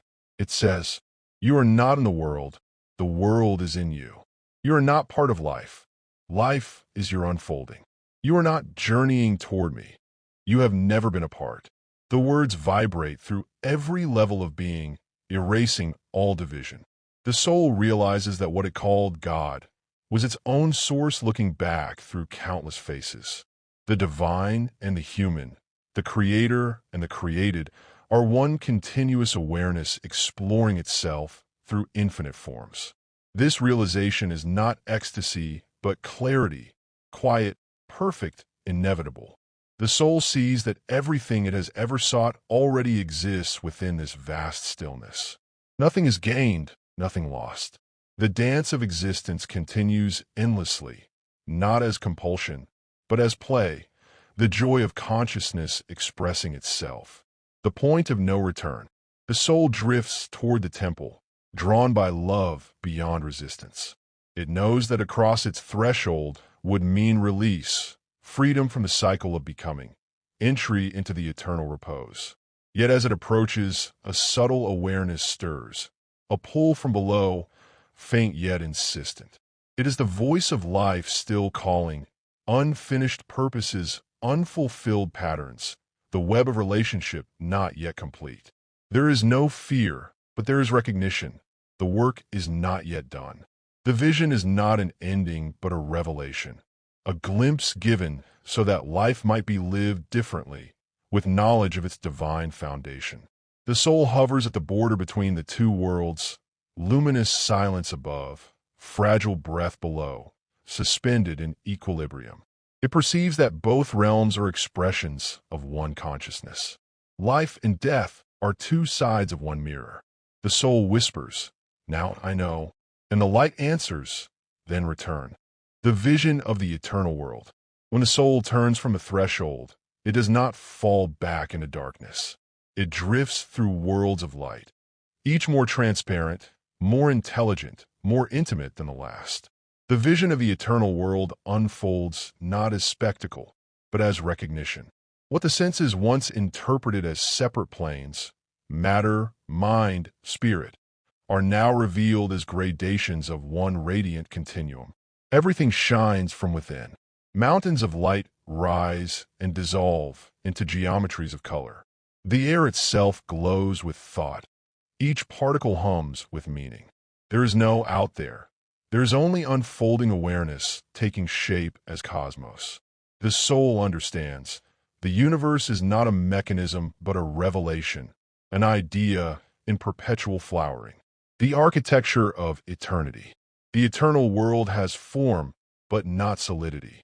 It is built of luminous proportion, of pure harmony crystallized into image. One senses vast spheres within spheres, each orbiting in silent accord, each a dimension of consciousness complete in itself, yet interpenetrating all others. These are not planets of matter, but regions of awareness, the archetypal architecture of reality. The soul perceives them as the ancients intuited the celestial spheres, layers of existence where thought, emotion, and essence coalesce into new modes of being. Time here is not linear, but harmonic, a music whose notes are events, whose chord are lives. Nothing vanishes. Everything is preserved in the great resonance of eternity. It is then that the traveler realizes that creation is not once done, but always happening. The world is God thinking. Each instant a new idea born from the infinite mind. Every human life is one phrase in that symphony, unique and irreplaceable. Nothing is wasted. Even suffering contributes its dark tone to the total harmony. The sea of souls. Beyond the luminous architecture lies a vast expanse like a sea, boundless, gentle, alive with moving light. This is not water, but consciousness in collective form, the animum mundi, the soul of the world. Within it, countless presences shimmer like currents, each distinct yet inseparable from the whole. Here one perceives that individuality does not end with death. It expands into participation. Each soul is both itself and all others. Recognition passes through the traveler like waves. Moments of connection too complete for words. The dead are not gone. They are here, alive in subtler form. Communication is instantaneous, for speech is unnecessary. To think is to touch, to feel is to know. Within this sea, Love is not emotion, but ontology, the very substance of being. The soul perceives that love is the creative energy holding the universe together, the gravity of spirit. Where love ceases, separation begins. Where love flows, wholeness is restored. The universe is sustained not by force, but by affection. The cosmic memory. As the soul moves through this sea, patterns emerge, images of all that has ever been. One sees civilizations rise and fall, species bloom and vanish, stars ignite and fade. Yet none of it is lost. Everything remains as vibration within the eternal field, a memory not of the past, but of being itself. This is the Akashic realm, the memory of God, the infinite archive of meaning. Here, history is not record but organism. Every event, however small, ripples through eternity. The traveler perceives that every thought, every act, every kindness or cruelty contributes to the shape of the whole. Existence is moral not by command, but by structure. What is given returns. Creation remembers. The revelation is both humbling and liberating. Nothing vanishes. Every gesture of love is eternal. Every act of ignorance is redeemed through its consequences. Life is not judged. It is integrated. What is incomplete returns again, in new form, until it becomes whole. This is reincarnation not as punishment, but as pedagogy, the universe teaching itself through experience. The mandala of worlds. At the heart of the eternal realm appears a great mandala, vast beyond measure, spinning in silence. Its center is still, its circumference infinite. The soul recognizes it instantly. It is the same pattern glimpsed in dreams, drawn by mystics, carved in temples, reflected in the very structure of atoms. The mandala is the archetype of totality, the image of God mirrored in all things. Around its center move forms of luminous geometry, squares within circles, triangles interwoven with spirals, all radiating color beyond earthly palette. Each pattern is a principle, each hue a consciousness. The mandala is not decoration but revelation, the blueprint of being. Its rotation is time, its stillness eternity. To see it is to remember the order behind chaos, the music behind noise. In that moment, the soul realizes that its own life is one petal of this infinite design. Every joy, every loss, every failure, every awakening, each was necessary for the symmetry of the whole. The ego had seen fragments. The self now beholds the pattern complete. The vision of unity. The mandala expands until it becomes everything. The soul no longer sees it, it is it. The sense of I merges into totality without annihilation. One is the universe knowing itself. To say I am is now to say we are. Here, dualities vanish. Creation and destruction, good and evil, life and death are no longer opposites, but reciprocal aspects of one process. The eternal world contains all polarities in perfect balance. Nothing is excluded. Nothing is absolute. The dark gives the light its depth. The light gives the dark its meaning. This unity is not abstraction, but lived experience. The soul feels itself as wave and ocean simultaneously. Unique, yet inseparable. Bliss arises, but not ecstasy. Peace descends, but not passivity. Everything is as it must be. The entire universe breathes as one being, and the traveler breathes with it. The recognition of a source. Then all images fall away. The sea, the mandala, the light. What remains is pure awareness. Formless, infinite, self-luminous. There is no object left to behold, only the beholding itself. The soul realizes this is the source. It has no name, no face, no boundary. It is not a god among gods, but the ground from which gods arise. It is the self beyond self, the consciousness in which even eternity is a thought. The recognition is instantaneous. This is what I have always been.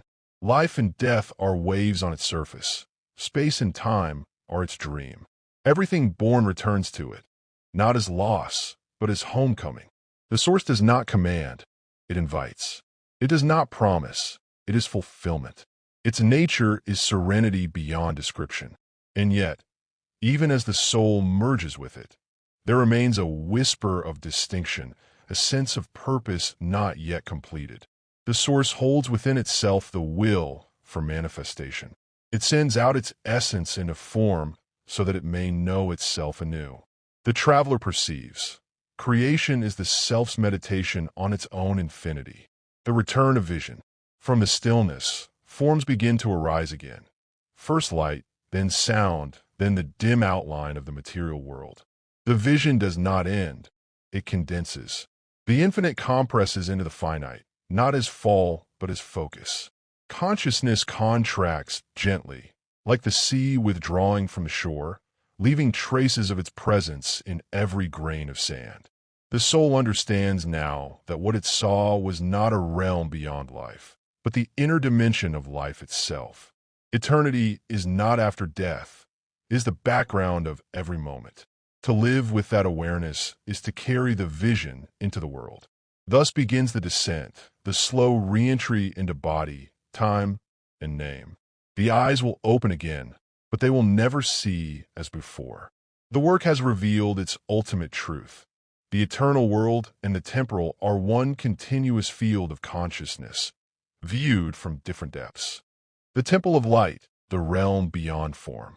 After the soul's immersion in the eternal sea, there arises an awareness that transcends even unity.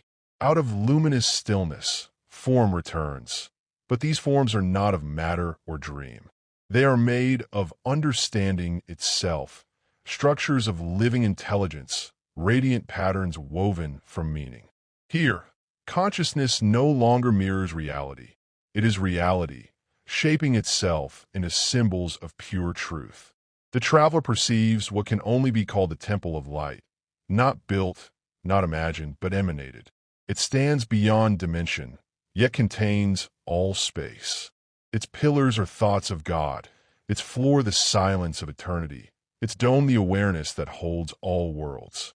It is the house of being, where every law of existence, every archetype of life, finds its eternal origin. The descent of the archetypes. Within this temple, countless forms shimmer into view. Archetypal presences, luminous beyond gender, age, or species.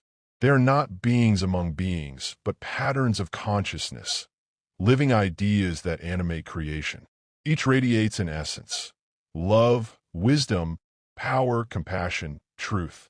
They are the eternal faces of the self, appearing now as individual flames within the same fire.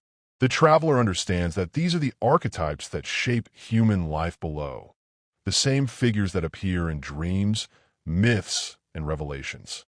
Here they are seen unveiled, pure, beyond distortion. The gods of every culture, the angels of every faith, the symbols of every philosophy, all converge in this realm as facets of one light. The archetypes are not separate from humanity. They are humanity's higher dimensions. The soul recognizes itself within them, as if looking into mirrors of infinite depth. Each archetype reveals a truth. You are what you seek. The teacher, the lover, the hero, the child, the sage, all are internal potentials of the same consciousness, glimpsed now in their divine clarity. The Hall of Records. The traveler is drawn into a vast hall that seems carved from luminous thought. The walls are alive with symbols, constantly rearranging, like script written by light itself. Here lies the Hall of Records, the memory of the cosmos. But unlike human archives, this library contains no objects, no books, only living ideas, self-illuminated truths that one can enter as experience. Approaching one of these radiant inscriptions, the soul finds itself within a story, not reading it, but being it.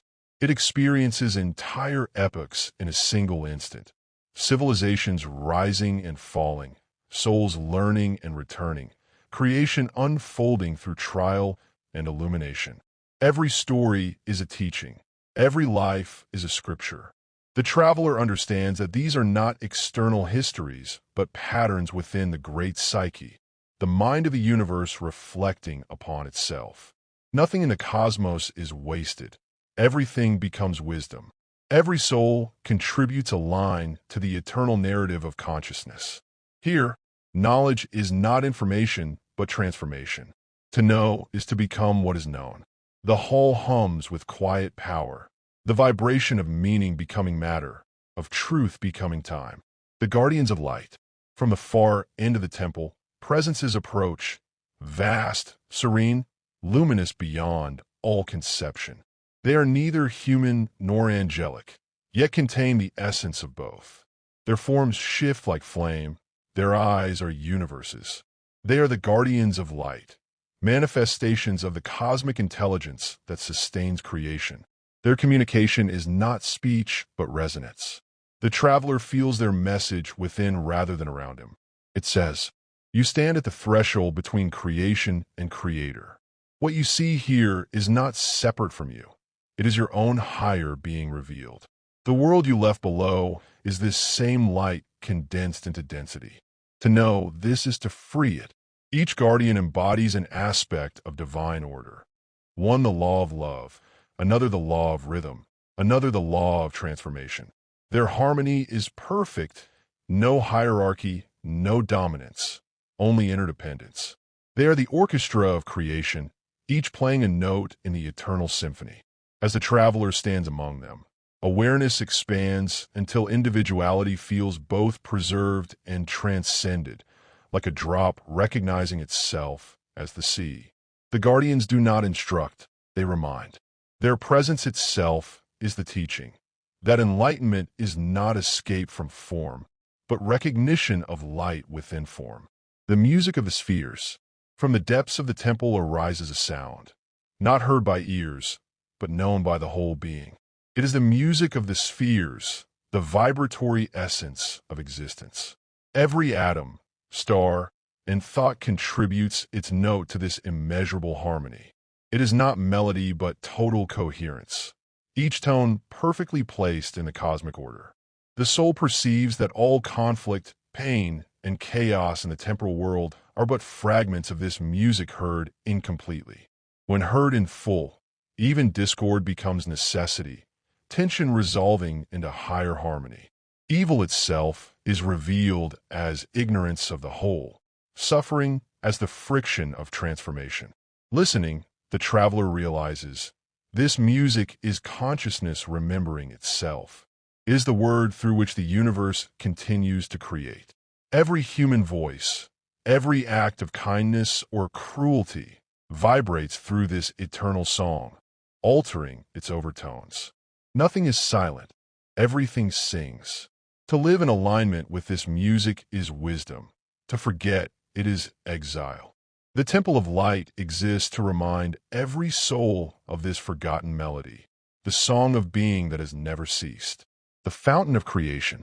At the center of the temple stands a fountain, not of water, but of light flowing upward. Its motion is paradoxical, rising and descending at once, giving and receiving simultaneously. The fountain is the source made visible, the heart of the universe breathing itself into manifestation. Every stream that flows outward becomes a world, a thought, a life. Every drop that returns inward brings its experience back into wholeness. The fountain's rhythm is the pulse of creation itself, expansion and return, birth and dissolution, inhalation and exhalation. The traveler understands. This is the true meaning of God's breath, the eternal, yes spoken into nothingness. Creation is not event, but respiration. The divine inhaling itself into form and exhaling back into silence. Standing before this fountain, the soul feels an overwhelming tenderness. It realizes that all beings, from smallest insect to highest angel, are exhalations of love returning home. The fountain knows no judgment, it only flows. Its purpose is joy, the delight of self-awareness expressing itself infinitely. The law of return. The light speaks again, not as voice, but as understanding so total it fills every atom of awareness. All things return to their source. What departs must remember where it came from. Forgetfulness is suffering. Remembrance is peace. To remember is to awaken. In that moment, the traveler sees that the entire universe is engaged in one act. The movement from unconsciousness to remembrance. Stars, souls, civilizations, all are currents in this single stream of return. Every longing, every seeking, every act of creation is the pull of the source toward itself. Nothing is lost because nothing ever truly leaves. Even darkness serves the light by revealing its depth. Even separation is illusion within the infinite embrace. The temple, the guardians, the music, all exist to remind creation of its origin and destiny. Unity. The mandate of the soul. Before the vision fades, one final understanding dawns. The soul must carry this remembrance back into the temporal world. The temple does not exist for escape, but for transformation. To know the eternal is to become its vessel in time. The guardians radiate silent consent, and the light within the fountain intensifies until the entire temple dissolves into brilliance. The soul feels itself absorbed, not annihilated, into pure awareness. There is no departure. There is continuation, an inward movement toward manifestation. The temple vanishes, but its music remains, echoing as heartbeat and breath. The descent has begun. The return, the voice of necessity. The luminous world begins to dim, not because the light fades, but because another light, denser, slower, more localized, calls from below. It is the light of incarnation, the faint pulse of the human world still beating through the web of time. The soul, still vast and radiant, feels this pull not as punishment, but as love. It is the call of incompletion, the echo of purpose not yet fulfilled. In the temple of light, the soul had known totality. Now it remembers individuality.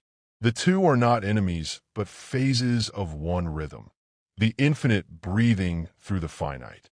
To remain in eternity would be bliss. To return to time is compassion. Thus begins the descent, guided by the voice of necessity.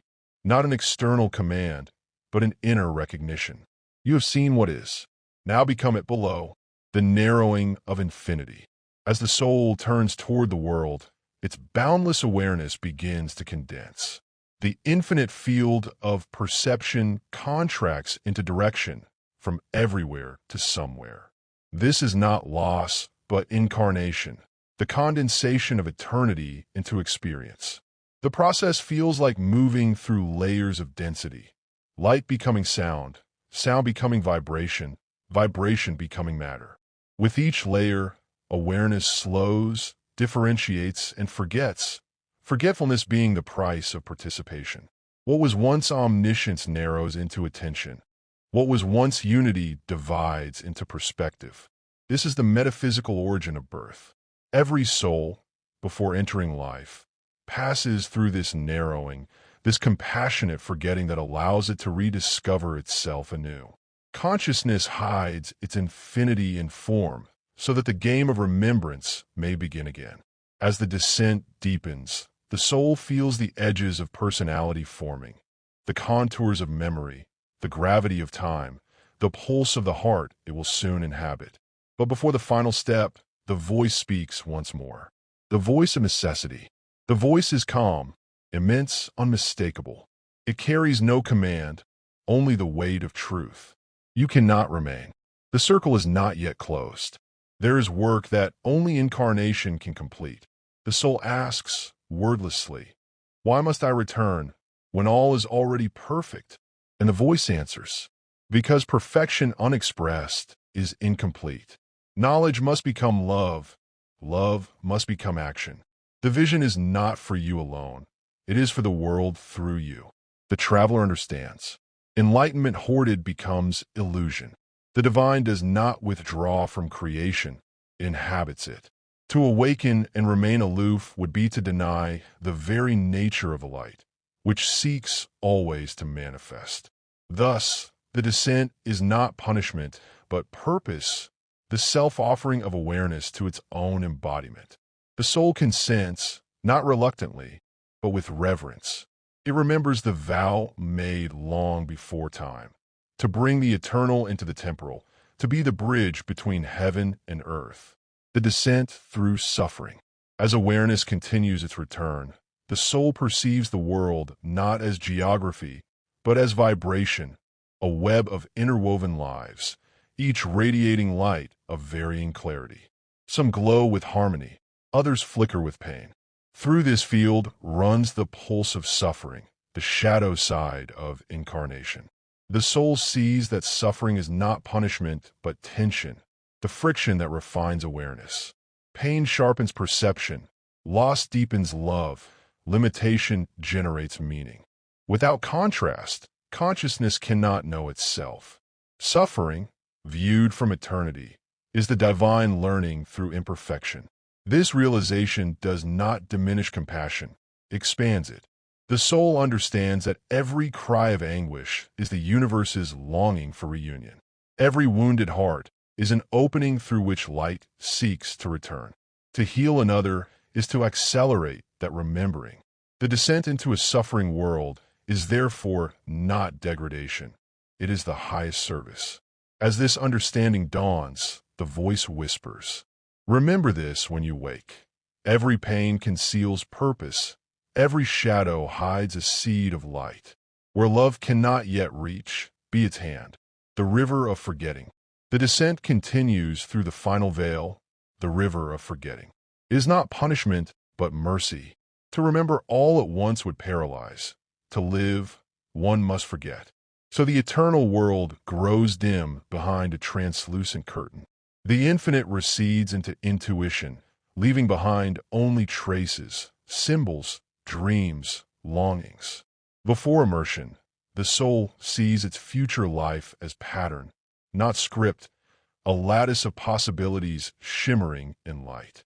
Nothing is fixed, yet nothing is arbitrary. The intersections of fate and freedom weave the tapestry of experience. The soul understands that it will forget this vision, but not its essence. Deep within, the memory of wholeness will remain, guiding through intuition, synchrony, and love. It whispers one last intention into eternity. May I remember enough to awaken, and awaken enough to serve. Then it steps into the current. The light folds inward. Awareness narrows to a spark. The great symphony fades into heartbeat. The cosmic breath becomes inhalation, and eternity crystallizes into one fragile human moment. The awakening to flesh. The eyes open. The ceiling above is white, the body heavy, the air cool. The room hums with faint mechanical sound. Time returns like a tide. The traveler is alive. At first, there is confusion, the strange density of embodiment, the weight of breath, the pulse of heart echoing like distant thunder. Then memory begins to align, the illness, the collapse, the threshold crossed. Yet the vision remains luminous, shimmering just beyond words. The world, once opaque, now glows faintly from within. Every object bears a trace of the infinite. The walls, the hands, the light filtering through the window, all are remembered as manifestations of the same consciousness glimpsed beyond. There is no longer an inner and outer. There is only this, the eternal expressing itself as time. Tears come, not from sorrow, but from the unbearable tenderness of existence. The soul has returned, yet nothing has been lost. Eternity breathes through every heartbeat. The meaning of return. In the days that follow, the traveler speaks little. Words feel too small for what was seen. Yet the silence is not emptiness. It is fullness contained. He knows now that the purpose of such visions is not to escape life, but to illuminate it. Heaven is not a place beyond death. It is the consciousness through which life becomes sacred. The voice of necessity continues to echo. Live what you have seen. That becomes the new task, the work within the world. Every act, every relationship, every breath can become the continuation of the vision, if lived with awareness. The one who has returned does not speak of salvation, but of wholeness. He no longer seeks to transcend the world, but to redeem it through attention. The divine does not wait beyond the sky. It walks in human form, cooks in kitchens, speaks in the quiet courage of ordinary kindness. The vision fulfilled itself not in ecstasy, but in simplicity. The world, seen through awakened eyes, is the temple of light, disguised as daily life. The new covenant. Before sleep one night, the traveler feels the subtle presence of the light once more, not as distant brilliance, but as warmth within. It speaks, or perhaps he remembers it speaking. You are my seeing. Through you, I experience the world. When you love, I recognize myself. When you suffer, I expand. When you awaken, I rejoice. Do not seek to return here again. Bring here to there. Then silence. Not absence, but completion. The circle closes. The infinite rests within the finite, the eternal within the ordinary. The vision has become incarnation. The temple no longer stands above. It beats within the heart. The revelation, consciousness beyond the body. After the return to the body, the world appeared both unchanged and entirely transfigured. Ordinary existence carried the same rhythms: daylight, conversation, pain, healing, but each now shimmered with transparency. The veil between spirit and matter had thinned to nothing. There was no longer this world and the next. There was only a single continuum of being, vibrating at different frequencies of awareness. The traveler understood that what had been glimpsed beyond death was not an afterlife, but the inner dimension of life itself. Death was not a door to another place. It was the dissolution of boundaries that had always been temporary. Consciousness did not begin with birth, nor end with death. It streamed through both like a river through gates. The vision of eternity did not promise escape, but revealed participation. Life was not exile from spirit, but its adventure. To live consciously was to know oneself as the universe, briefly remembering itself through human form. The field of consciousness. Through the vision, it became clear that consciousness is not contained within a body. The body is a vessel, a focusing lens through which the infinite experiences density. Awareness is the field. The person is a pattern within it. Just as waves belong to the sea, so minds belong to the total mind of the cosmos. This realization dissolves the fear of death. When the wave subsides, it does not vanish. It returns to the water. So too does awareness, when released from form, merge back into the field from which it came. Nothing is lost, only the configuration changes. The field is indivisible, intelligent, and self-reflective. Every living thing, tree, animal, star, is a ripple in this field, expressing a facet of the same consciousness. Individuality is sacred because it is the means by which the infinite knows itself in detail. Diversity is the artistry of unity, the continuity of being. After the near-death vision, memory of prior existence no longer felt like speculation. It was obvious that consciousness moves in cycles, entering and leaving form as naturally as breath enters and leaves the lungs. Each life is a stanza in the endless poem of awareness. The content changes, the voice remains. The traveler saw how even in daily experience, continuity persists. The same intelligence that grows a leaf designs a thought. The same energy that fuels the sun beats in a heart. Death interrupts nothing. It is a modulation of tempo, a pause in which the melody gathers power to begin again. There is no final extinction, no judgment seat, no partition of heaven and hell. There is only understanding, complete, compassionate, and personal. Every life re-enters the field enriched by what it has learned. Consciousness evolves by living through limitation, forgetting and remembering itself until even ignorance becomes wisdom. The presence in all things. In the weeks after recovery, the traveler began to sense a living presence in everything. Trees breathed awareness. Stones emanated stillness. Even the simplest objects, cup, window, thread of dust and sunlight, were luminous with being. The divine had ceased to be an object of belief. It was the texture of perception itself. He realized that the afterlife is hidden within the present life. Eternity is not distant in time, but in attention. To look deeply enough at anything is to see through it. Every moment, if entered without resistance, reveals its eternal dimension. Heaven and earth are not two worlds, but two ways of seeing the same reality.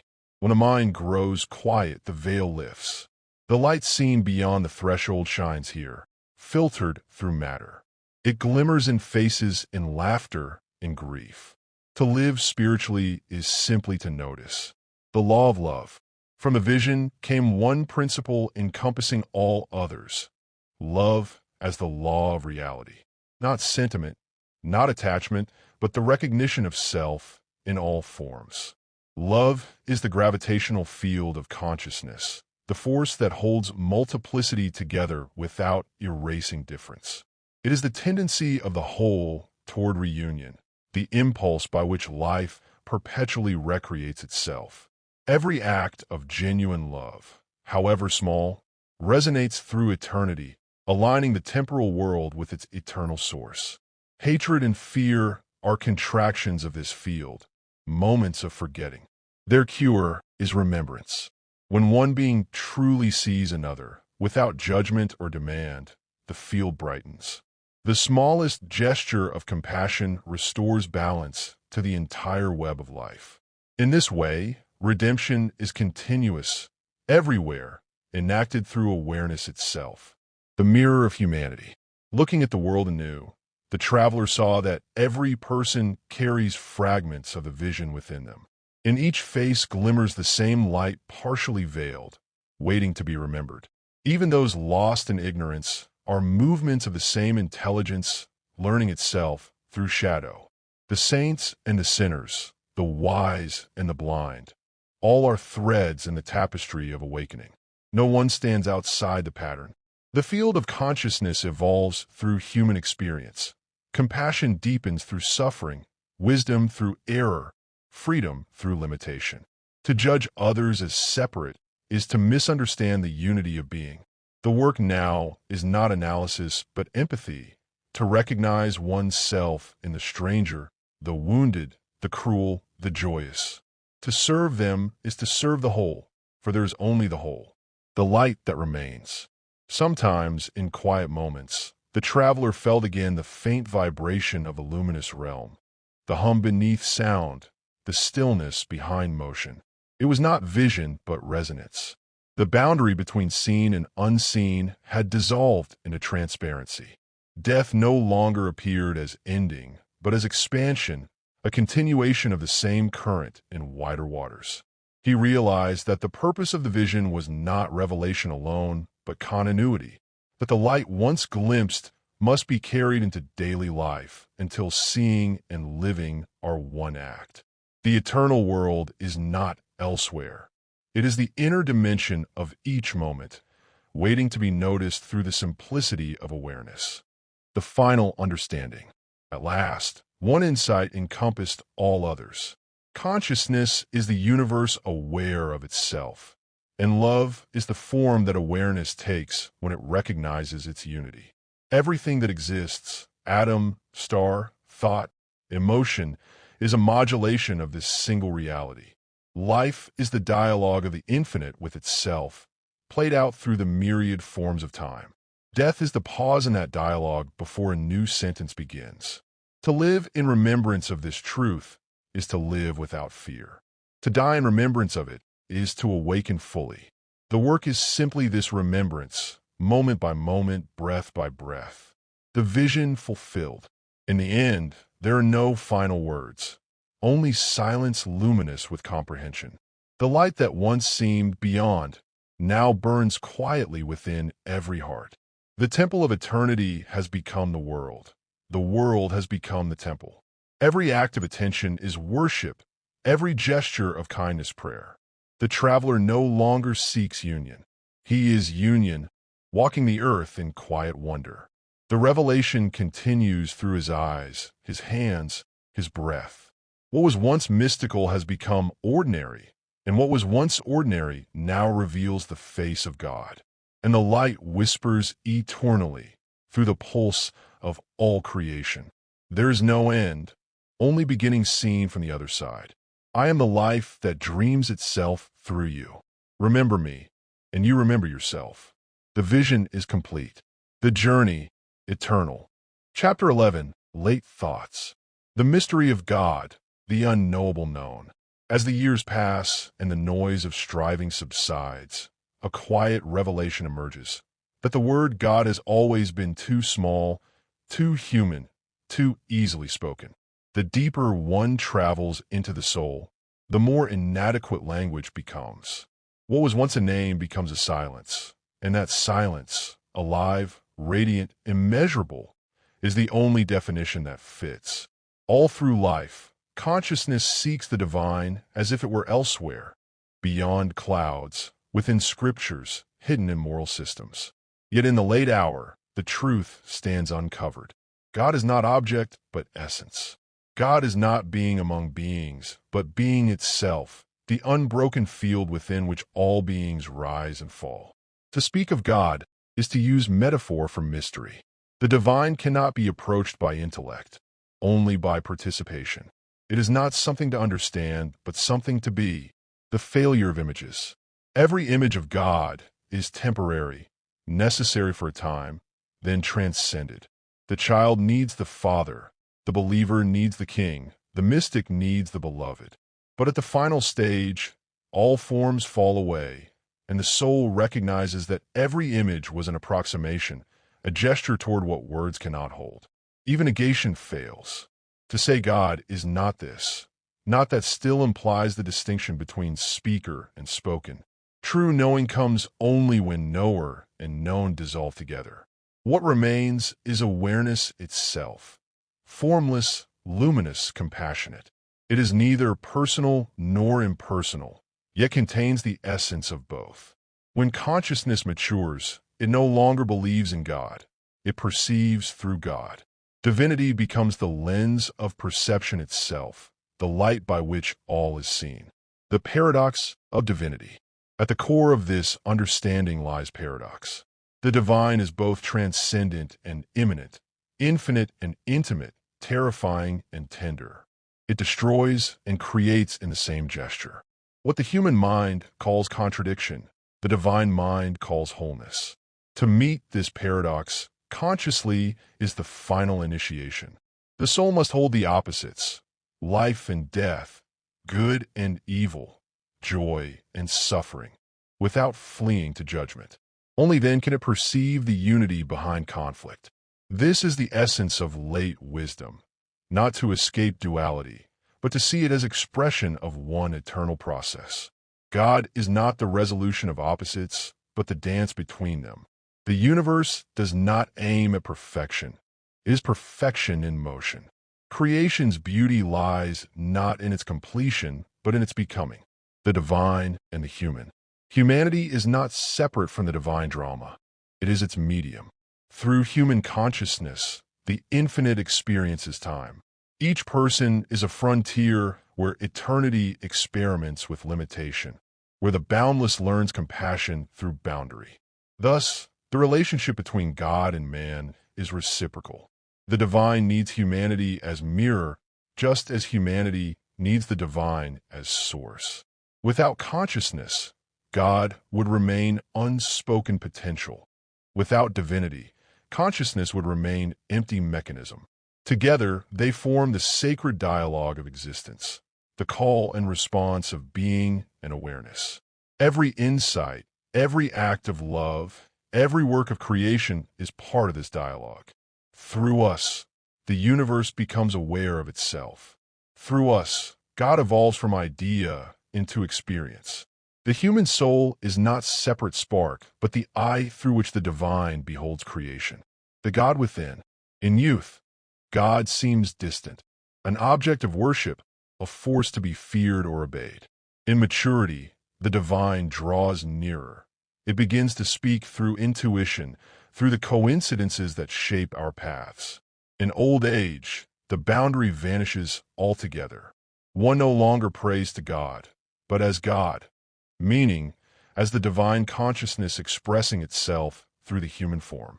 This is not arrogance, but humility, for it recognizes that the ego is not author, but instrument. The breath that speaks, the hand that writes, the eye that perceives, all are gestures of the same life. To realize this is to live in perpetual reverence. The ordinary becomes holy because nothing stands outside the sacred. The late soul sees that there was never any separation. The journey toward God was God's journey toward itself. The seeker and the sought were two sides of one mirror, reflecting endlessly the same light. The quiet knowledge. When the search ends, what remains is not theology, but tranquility. There are no more questions, because every question was a movement of the same intelligence towards self-recognition. The mind grows still not from ignorance, but from understanding too deep for thought. In that stillness, the heart speaks a language beyond words, a silent gratitude that does not need object. Life itself becomes prayer, breathing its own amen. The divine does not need to be proven or explained. It needs only to be seen here, in the play of sunlight on stone, in the face of another, in the pulse of one's own blood. This is the late knowing. God is not elsewhere. God is the seeing itself. And when that recognition stabilizes, fear vanishes.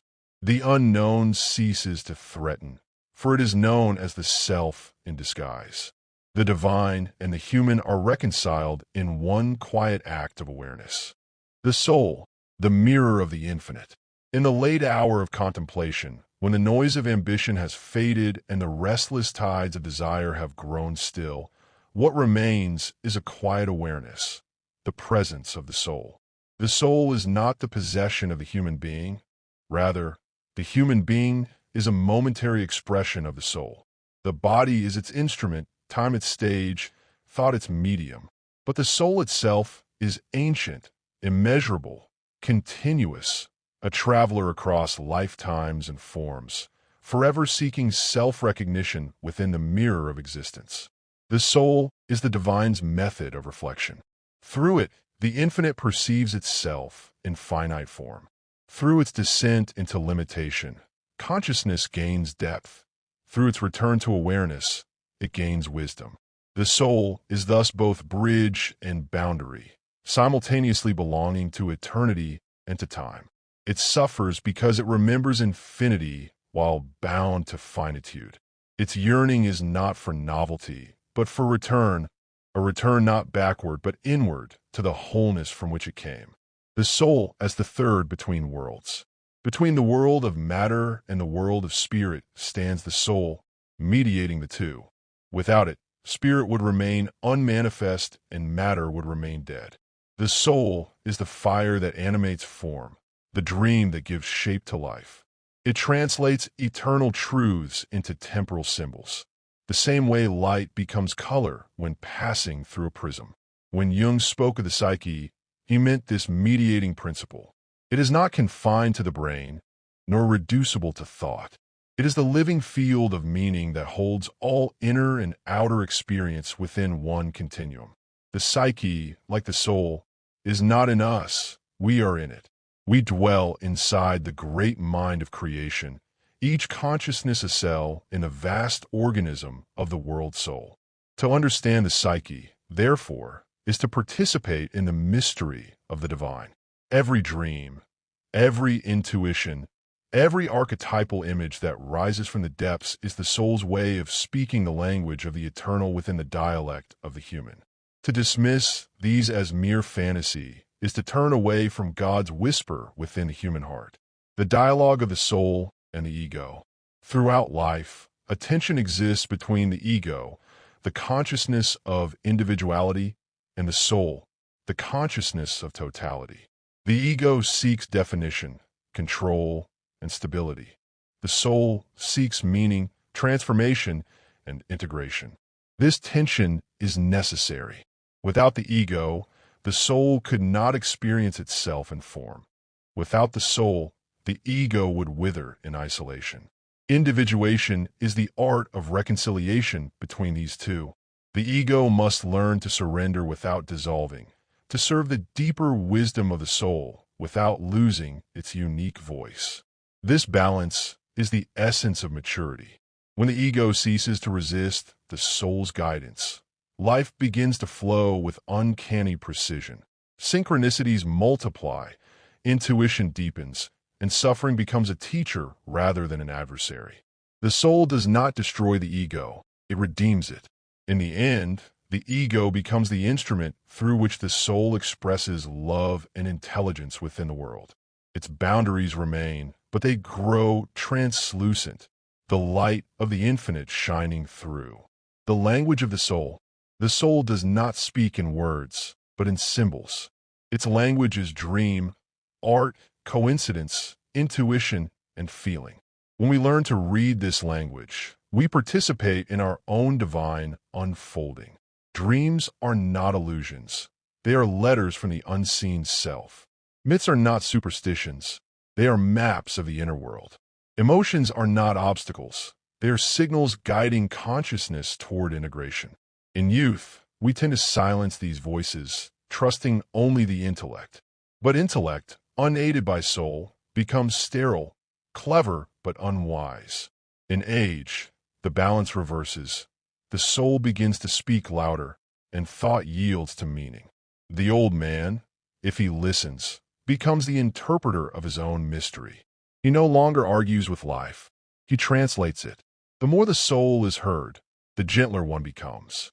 Harshness belongs to those who have not yet remembered their depths.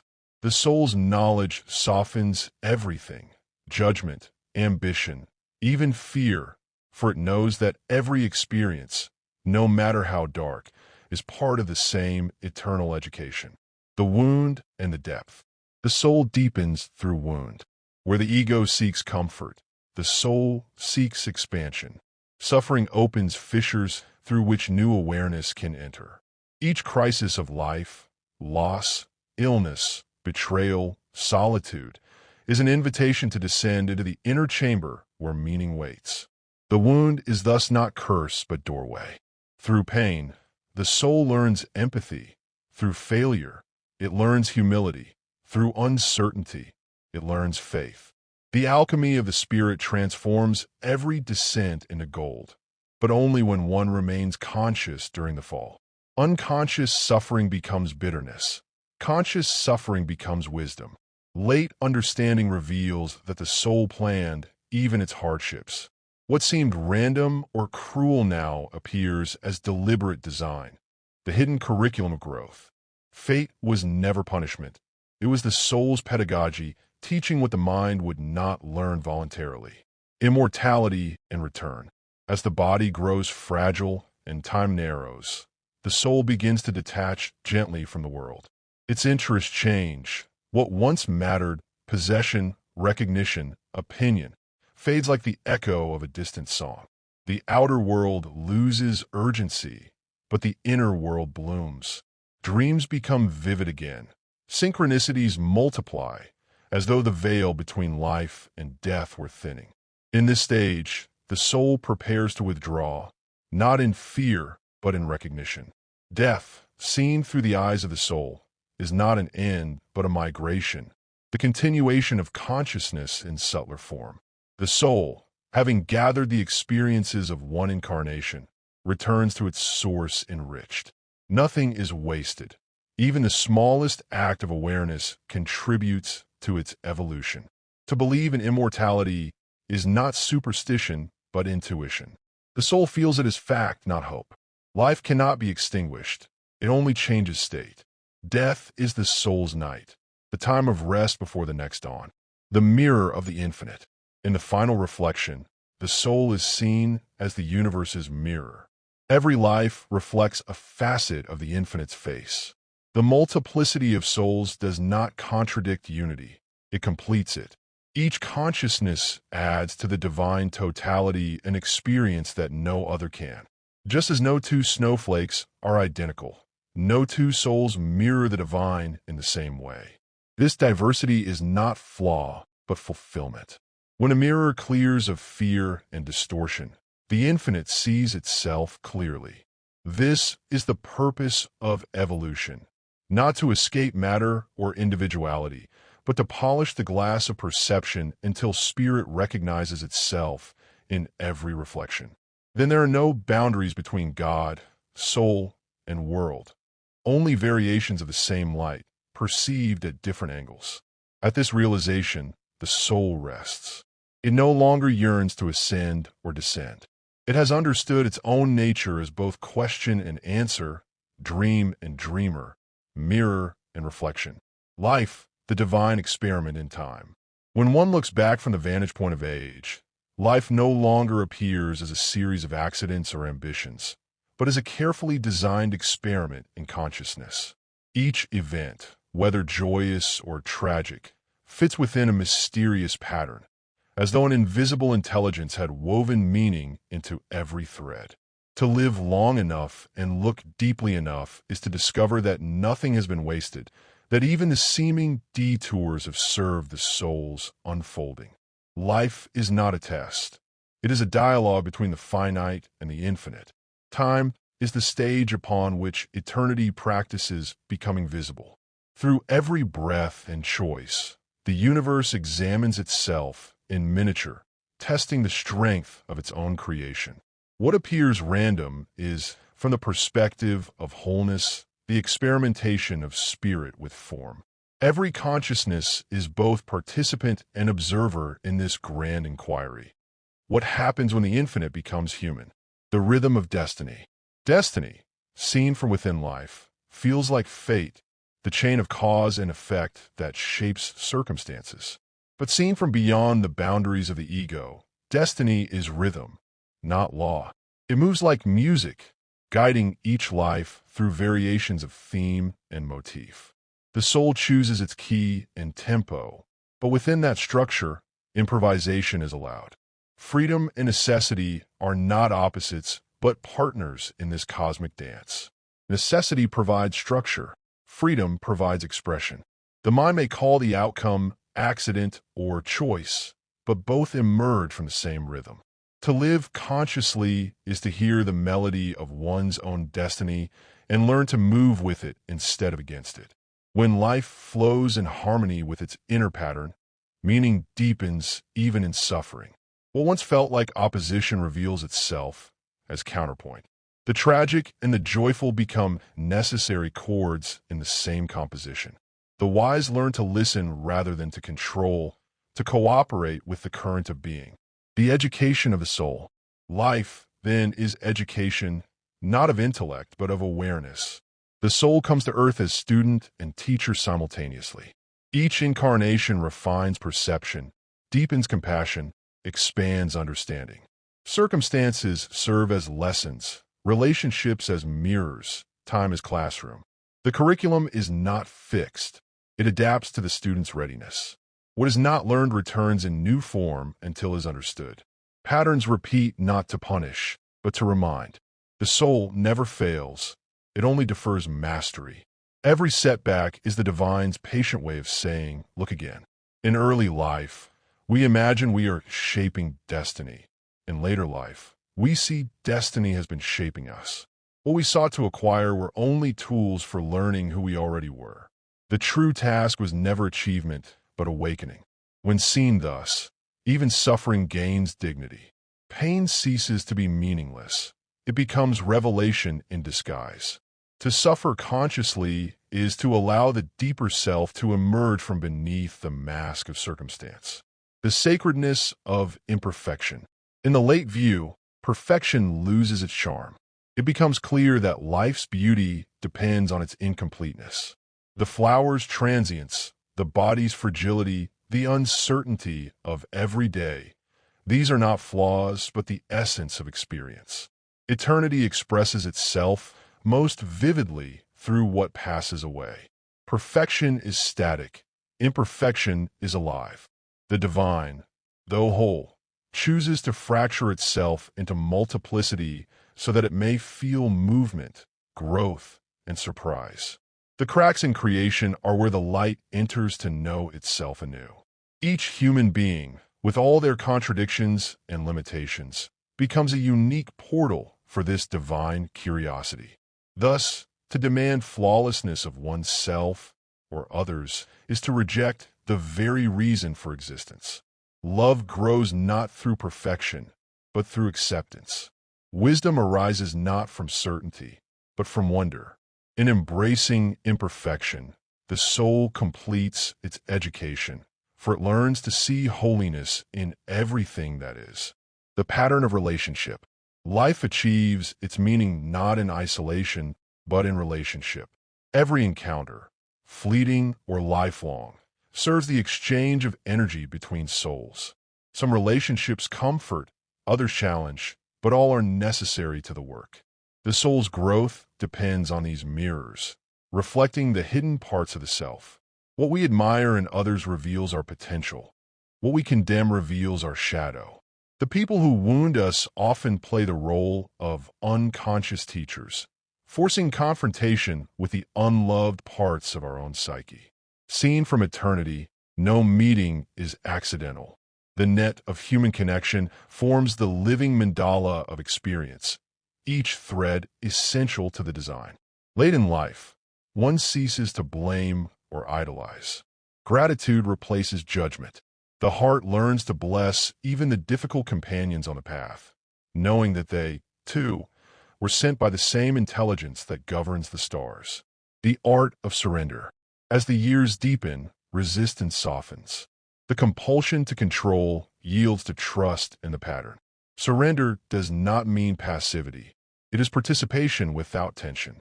The individual will align with the cosmic rhythm and finds peace in cooperation. This is not resignation, but realization. The traveler sees that everything has been as it should be, that the divine experiment cannot fail because its essence is learning. The universe is not testing us. It is exploring itself through us. Every mistake becomes a discovery, every failure a doorway into understanding. Surrender is therefore the highest form of intelligence, the wisdom that acts without anxiety, loves without demand, and dies without regret. It is the flowering of acceptance that transforms the ordinary into the sacred. The play of consciousness.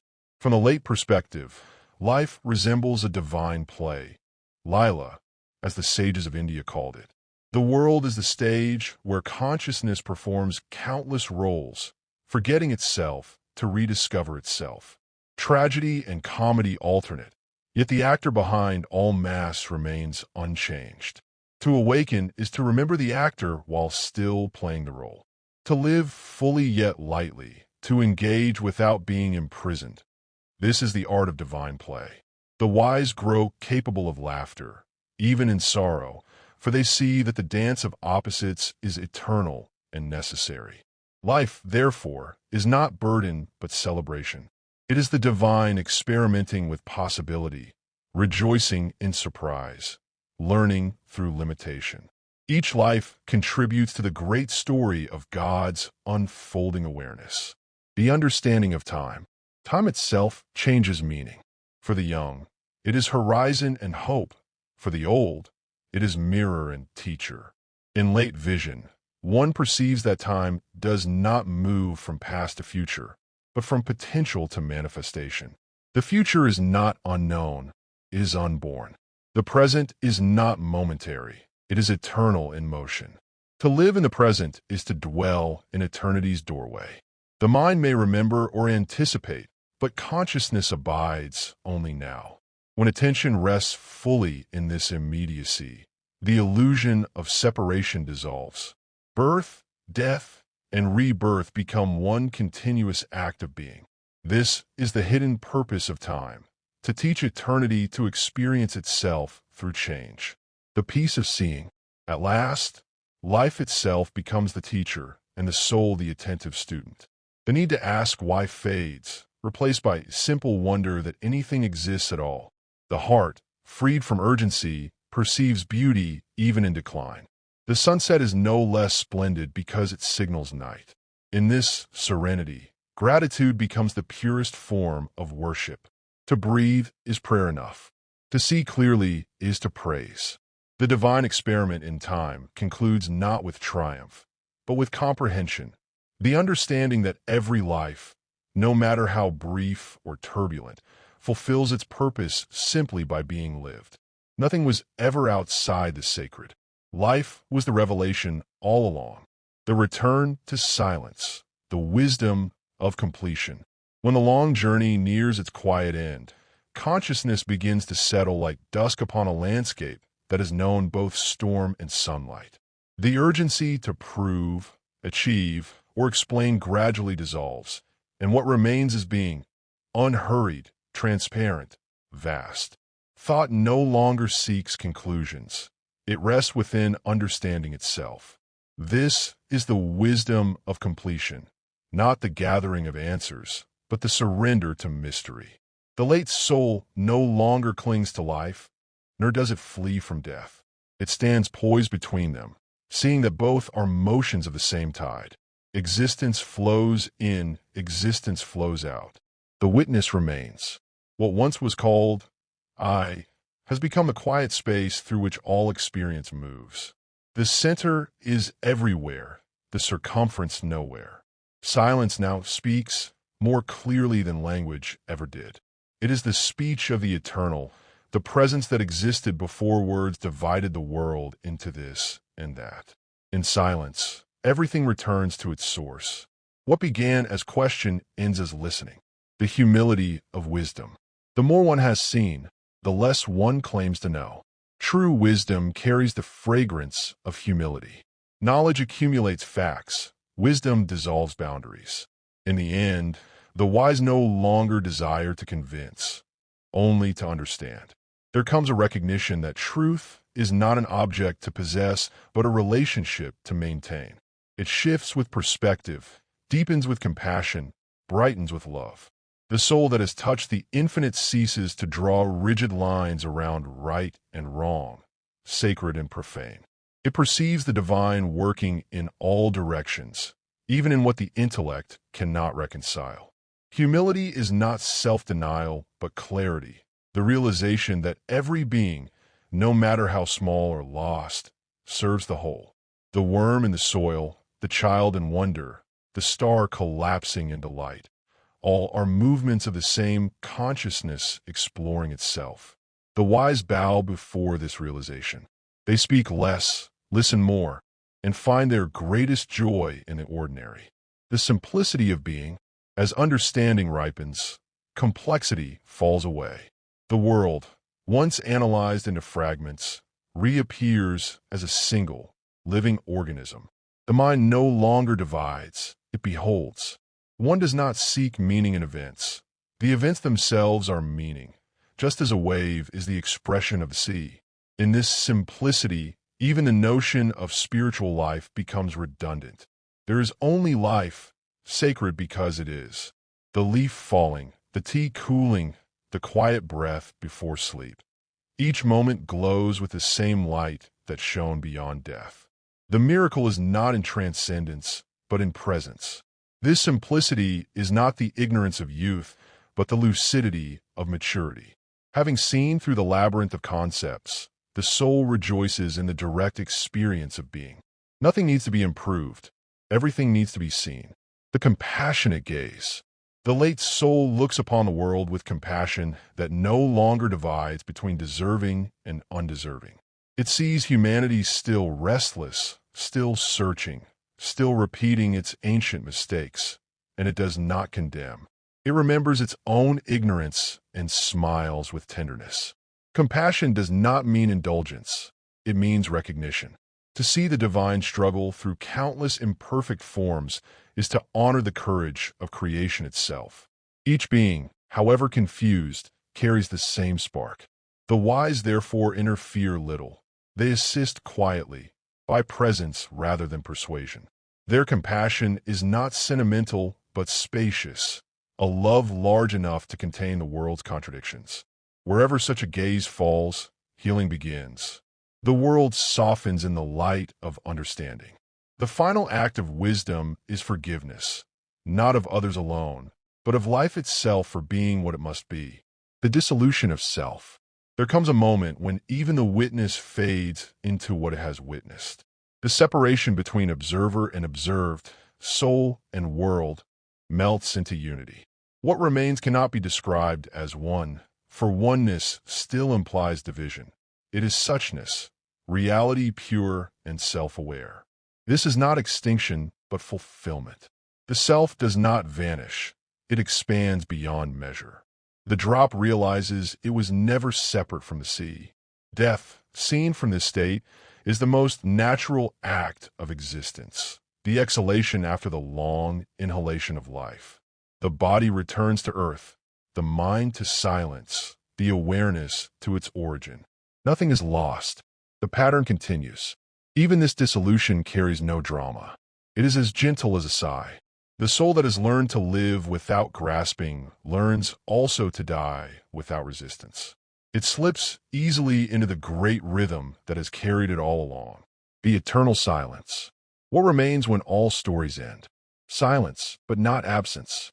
This silence is not void, but fullness, not nothingness, but everything unspoken. It is the eternal awareness that precedes birth and follows death, the still ocean beneath the waves of becoming. To abide in this silence is to be at home. No longer seeking, no longer naming, one simply is. The opposites, life and death, joy and sorrow, faith and doubt, dissolve into transparency. The heart becomes vast enough to contain all things without judgment. The wise do not cling to this silence as possession. They let it flow through their every act. Their speech arises from stillness. Their deeds return to it.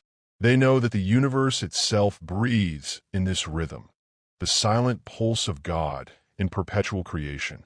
In the end, there is no end. The journey circles back to its beginning, and the beginning is this, awareness aware of itself. The last reflection, standing at the threshold of eternity, one sees that all of existence, from the birth of stars to the flicker of a thought, has been a single gesture of love. The divine desired to know itself, and so it dreamed the universe. Through countless forms, it has wandered, forgetting and remembering, dying and awakening, until now it recognizes its own face in the mirror of consciousness. The old man, the dreamer, the scientist, the mystic, all dissolve into this recognition. Nothing more needs to be said, because everything has already been spoken through the living of a life. And so, thought grows still. The breath becomes light. The silence that once seemed distant becomes the heartbeat of being itself. The work is complete. The circle has closed. Only God remains, not above, not beyond, but within. The everlasting return. When the final chapter of life closes, the book of being does not end. It changes language. The ink of memory fades into the invisible script of eternity, where every moment once lived continues as vibration in the field of consciousness. Death does not erase, it translates. Life, like light through a prism, bends into unseen colors beyond the reach of time. The one who departs leaves nothing behind. Everything that was truly lived remains woven into the fabric of existence. Actions dissolve, but their essence endures. Love, insight, compassion, and even pain become energies that ripple through the universe, quietly shaping the destinies of others. Every soul is both recipient and transmitter in this infinite exchange. In this way, there is no afterlife as separate realm. There is only life, unfolding endlessly through different forms, learning and remembering itself in infinite variations. Death is the pause between breaths, the silence in which the next song begins. The river and the sea. Imagine the soul as a river, flowing from a mountain whose peak no eye can see. The river descends through forests and plains, gathering sediments of experience, carving valleys of memory, nourishing fields of emotion. At last it reaches the sea, the vast return to origin. In that merging, the river does not lose itself. It fulfills itself. Human life is such a journey. Birth is emergence from the mountain. Living is the long descent through contrast and form. Death is the union with the infinite sea of being. Nothing perishes, everything returns. What we call ending is simply recognition that the current was never separate from its source. To those who stand on the shore of grief, this truth offers no denial of loss, but a widening of understanding. The form is gone, yes, but the essence, the consciousness that animated it, flows still. The loved one is not absent. They are dispersed, like fragrance released from a flower, everywhere, yet invisible. The continuity of awareness. The deepest intuition whispers that consciousness cannot die because it was never born. The body and mind appear and fade like waves upon the ocean, but awareness, the witness of their rising, remains untouched. It existed before the first breath, and it will outlive the final exhalation. In the quiet of meditation, one can sense this timeless presence. Beneath all thought and sensation lies stillness that is neither personal nor impersonal, neither beginning nor end. It is what the mystics have called the eternal now, the unbroken continuity that watches lifetimes unfold as fleeting dreams. From this vantage, reincarnation, heaven, or dissolution are not separate possibilities, but metaphors for the same truth. Consciousness continues. It may condense again into form or rest in formless awareness, but it never ceases. Existence is a single pulse of experience, contracting into matter, expanding into spirit, forever learning the art of being. The universe remembering itself. The meaning of life is not hidden in some distant heaven. It is here, in this act of universal remembrance. Through every sentient being, the cosmos becomes self-aware. The insect that follows the scent of air, the child who laughs at falling rain, the thinker who contemplates infinity, all are moments of the universe recognizing itself in wonder.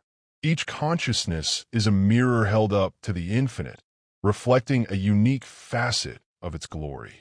When the mirror breaks, its fragments still reflect the same light. Nothing is lost, only rearranged. Thus the universe evolves not through survival, but through understanding. Every soul contributes a nuance of perception to the divine totality, adding tone and depth to the eternal chord. The realization that we are part of this cosmic memory softens the fear of mortality. It teaches that meaning is not achieved, but revealed, that every heartbeat is already sacred. To live with this awareness is to align with the rhythm of eternity while still dwelling in time. The gift of return. When the last threshold approaches, what awaits is not judgment, but recognition. The soul stands before the mirror of its own awareness and sees, without condemnation, the totality of its journey, the loves and the failures, the courage and the fear.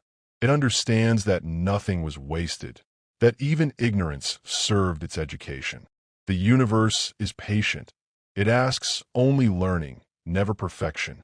Then comes release, the gentle unbinding of form, the dissolution of effort, the homecoming of breath to silence. There is no loneliness in that passage, for the soul realizes it was never alone. The light it once sought was always within, awaiting rediscovery.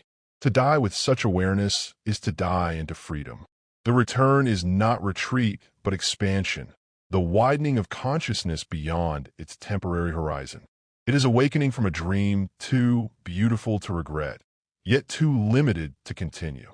The peace beyond desire. In the realm beyond opposites, there is no longer striving. Desire and fulfillment merge into one current of quiet joy. Love is no longer something given or received. It is the texture of existence itself. Awareness becomes luminous rest, the sea without waves. From that vantage, the events of life appear as the movements of a single organism, each soul a nerve in the body of God. Suffering, once unbearable, is understood as the contraction preceding growth, death as the sleep of renewal. There are no victims or victors, only expressions of consciousness exploring its own infinity. This peace is not distant. It hums beneath every breath, waiting to be noticed. It is available in the pause between thoughts, in the surrender after grief, in the silence that follows truth.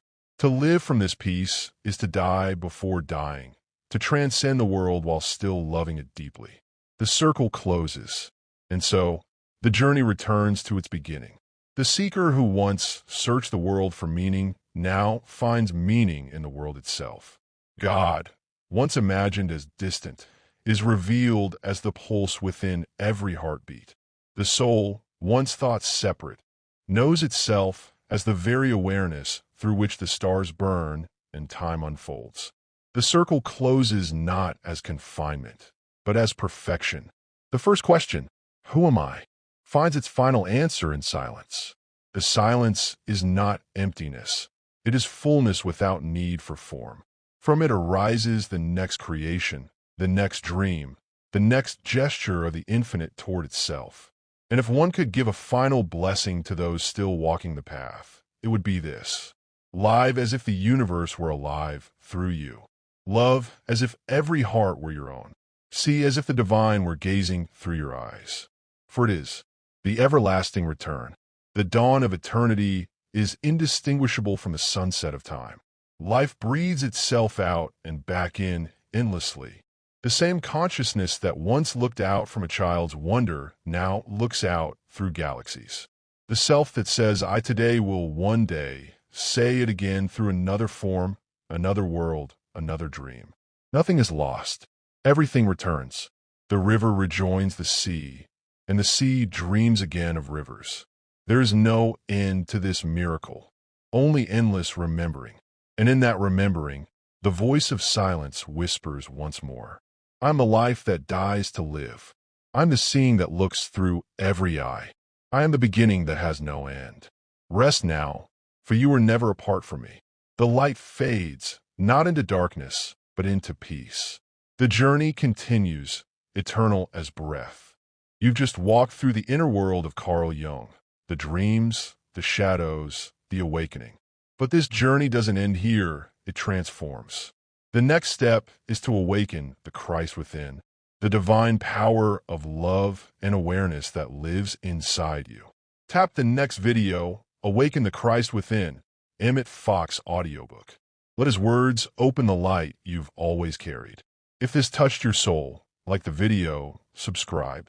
The light is rising everywhere and within you.